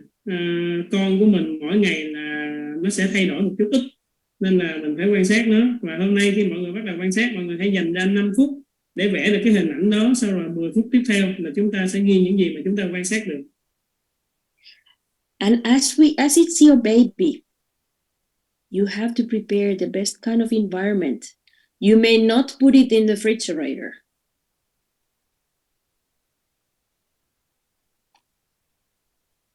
Dạ, vì là đó là trẻ con của chúng ta, là con của chúng ta, nên chúng ta phải chuẩn bị cái môi trường tốt nhất cho nó. Mình không có bỏ cái trái cây đó vào trong cái tủ lạnh. If you keep it on a table at home, and maybe there is somebody else living you in the same house, make sure there's a sign, or you tell them, please do not eat my baby. Dạ, và khi mà mình để ở nhà của mình á, mình để trong tủ hay mình để trên một cái kệ nào đó, nhớ dặn người nhà của mình, hoặc là viết cái tờ giấy vô làm ơn đừng có ăn con của tôi. If you are going to travel, you need to take your baby with you. Nếu như mà mình phải đi xa, đi du lịch thì mình hãy ẵm con mình theo. I have had babies who has been traveling around the country because people has to have been observing them. Dạ, cô đã từng có nhiều học trò là phải ẵm con đi vòng quanh thế giới. Any questions of this task you have with your baby for 10 days now? Dạ, có bất kỳ câu hỏi nào về cái nhiệm vụ mà cô giao cho mọi người với đứa con này của mọi người trong vòng 10 ngày không?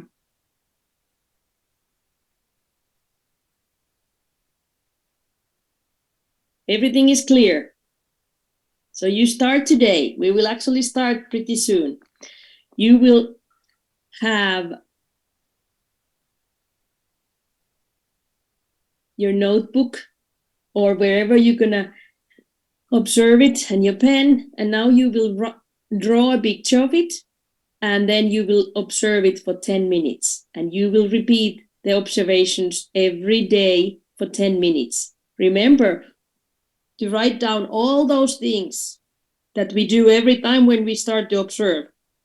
The date, the time, the weather, the mood, anything else. All the preconceived ideas can be there.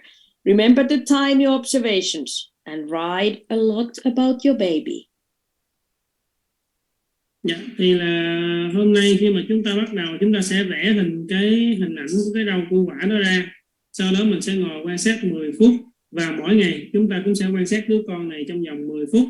Thì mỗi khi mà mọi người bắt đầu quan sát trong một ngày mới, mọi người nhớ ghi lại cái ngày, cái thời gian, cái thời tiết và cảm xúc của mình. Và đồng thời nếu như mà mình có bất kỳ cái định kiến gì thì mình hãy ghi vô ô định kiến. Còn mình hãy cố gắng ghi thật là nhiều điều về cái đứa con này của mình nha mọi người. Any questions? Dạ rồi, mọi người có câu hỏi nào không?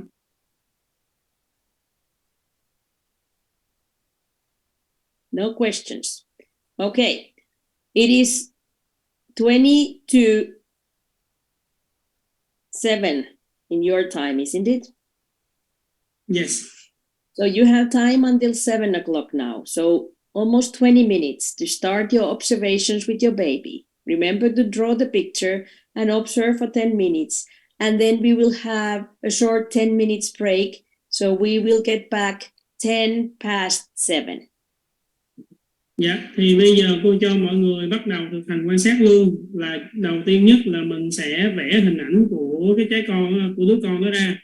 Sau đó mình sẽ dành 5 phút để mình ngồi mình quan sát và mình ghi chép lại. Thì là bây giờ là 6 giờ 40 thì chúng ta sẽ được quan sát là tổng cộng cho mọi người là gần 20 phút đi.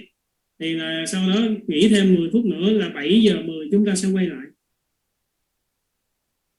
Okay, So see you in 10 past. And then you will have a good start for your baby observations and have a break. See you soon. Thì hẹn gặp mọi người lúc 7 giờ 10 phút. Mọi người sẽ có một cái sự khởi đầu quan sát con mình rất là tốt. Hẹn gặp mọi người.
Welcome back for the last session of today.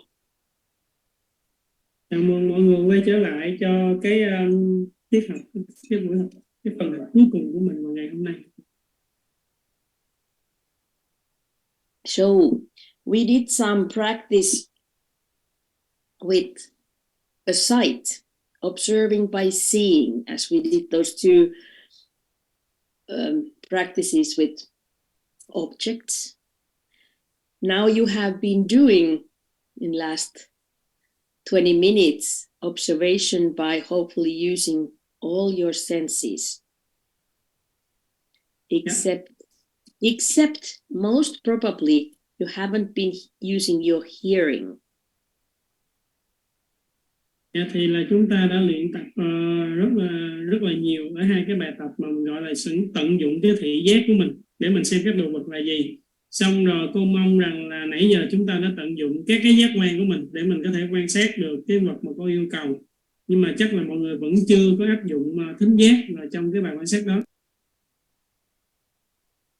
So let's do couple activities now based on hearing, because as you know, when you are really observing, you are using all your senses together. Nên là bây giờ chúng ta hãy làm thử một vài bài tập liên quan đến thính giác của mình. Tại vì như mọi người biết, khi chúng ta đi quan sát, chúng ta sẽ phải tận dụng tất cả mọi giác quan của mình. For these activities, you will need your notebook or piece of paper and a pen or pencil, something to write with. Thì trong cái bài này thì mọi người cần một tờ giấy, cái cuốn sổ của mọi người, một cái viết mực hoặc viết gì đều được để mọi người có thể viết lại. I am soon putting you in breakout rooms by pairs. Và cô sẽ đặt mọi người vào trong từng cái phòng nhỏ theo một cặp. And I'm giving the directions now, so please pay attention that you will know what to do. Bây giờ cô sẽ đưa ra chỉ dẫn nên là mọi người hãy chú ý để mình biết được mình sẽ làm gì. So, one of you, so you have two persons in a Zoom, in a breakout room. One of you will draw a geometrical shape on your paper. Là chúng ta sẽ có hai người trong cùng một phòng họp này, thì một người trong số hai bạn sẽ phải vẽ một cái hình học. Don't show it or don't tell what it is to your partner. Chúng ta đừng có cho bạn cùng phòng với mình coi, hay là mình cũng đừng có nói rằng mình đã vẽ cái hình gì.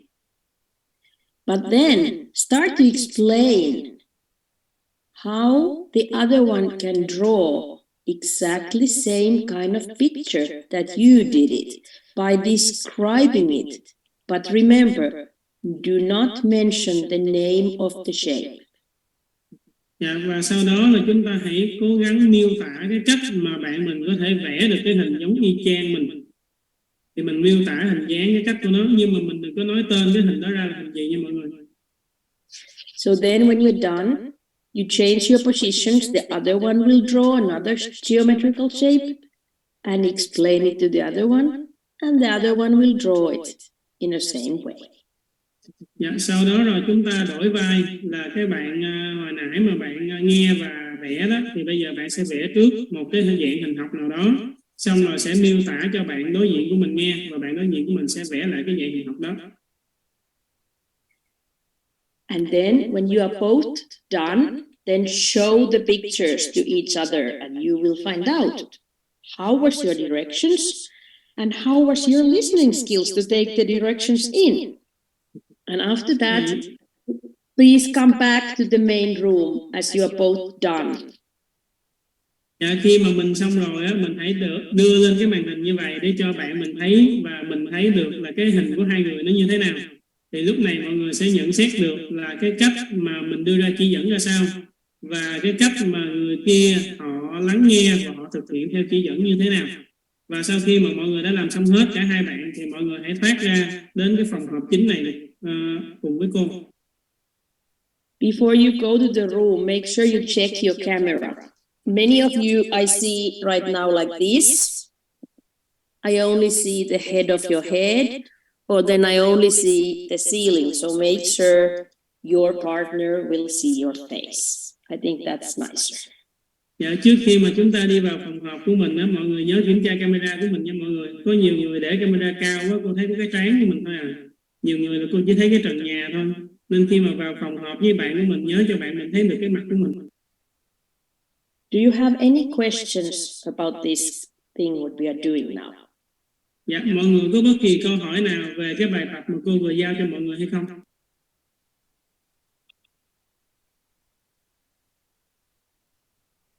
No question. Number 13, is that hand an old hand or is it a new hand? Dạ, chị số 13 ơi, nãy giờ mình giơ tay á, là mình có câu hỏi hay là nãy mình giơ mà mình quên bỏ xuống?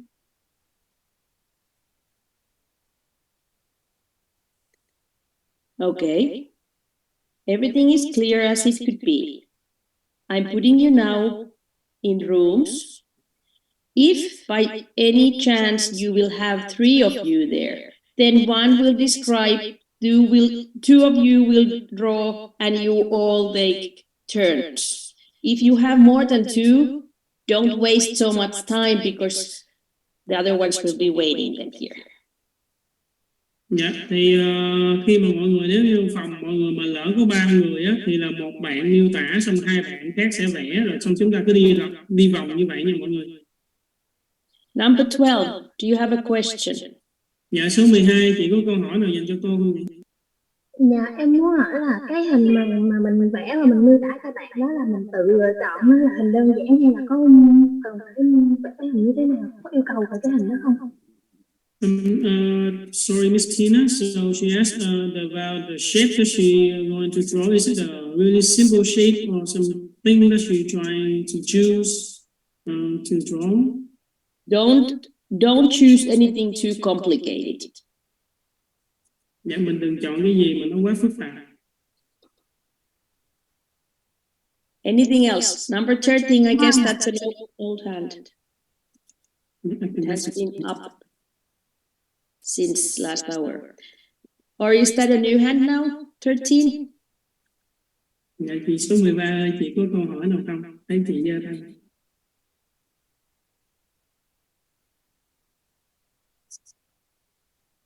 "13, please. If something happens that you are the only one in a room, nobody else will show up, please come back and I will relocate you." Dạ, nếu như có chuyện gì đó xảy ra mà cô chia nhóm cho mọi người rồi mà mọi người vào trong đó chỉ có một mình thôi á, thì mọi người hãy thoát ra ngay tới cái phòng họp chung này rồi cô sẽ chia phòng lại cho mình để mình có bạn để làm việc. And as I said, when you are both done or all the members of the group are done, please come back to this main room. Như cô nói là khi mà mọi người đã xong rồi hay là từng thành viên trong nhóm mình đã xong rồi thì mình hãy quay lại cái nhóm chính này để mình học tiếp với cô. Are we clear? Mọi người đã rõ ràng chưa?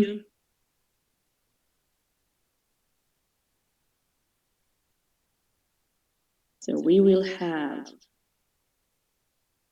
some groups, 2, some groups.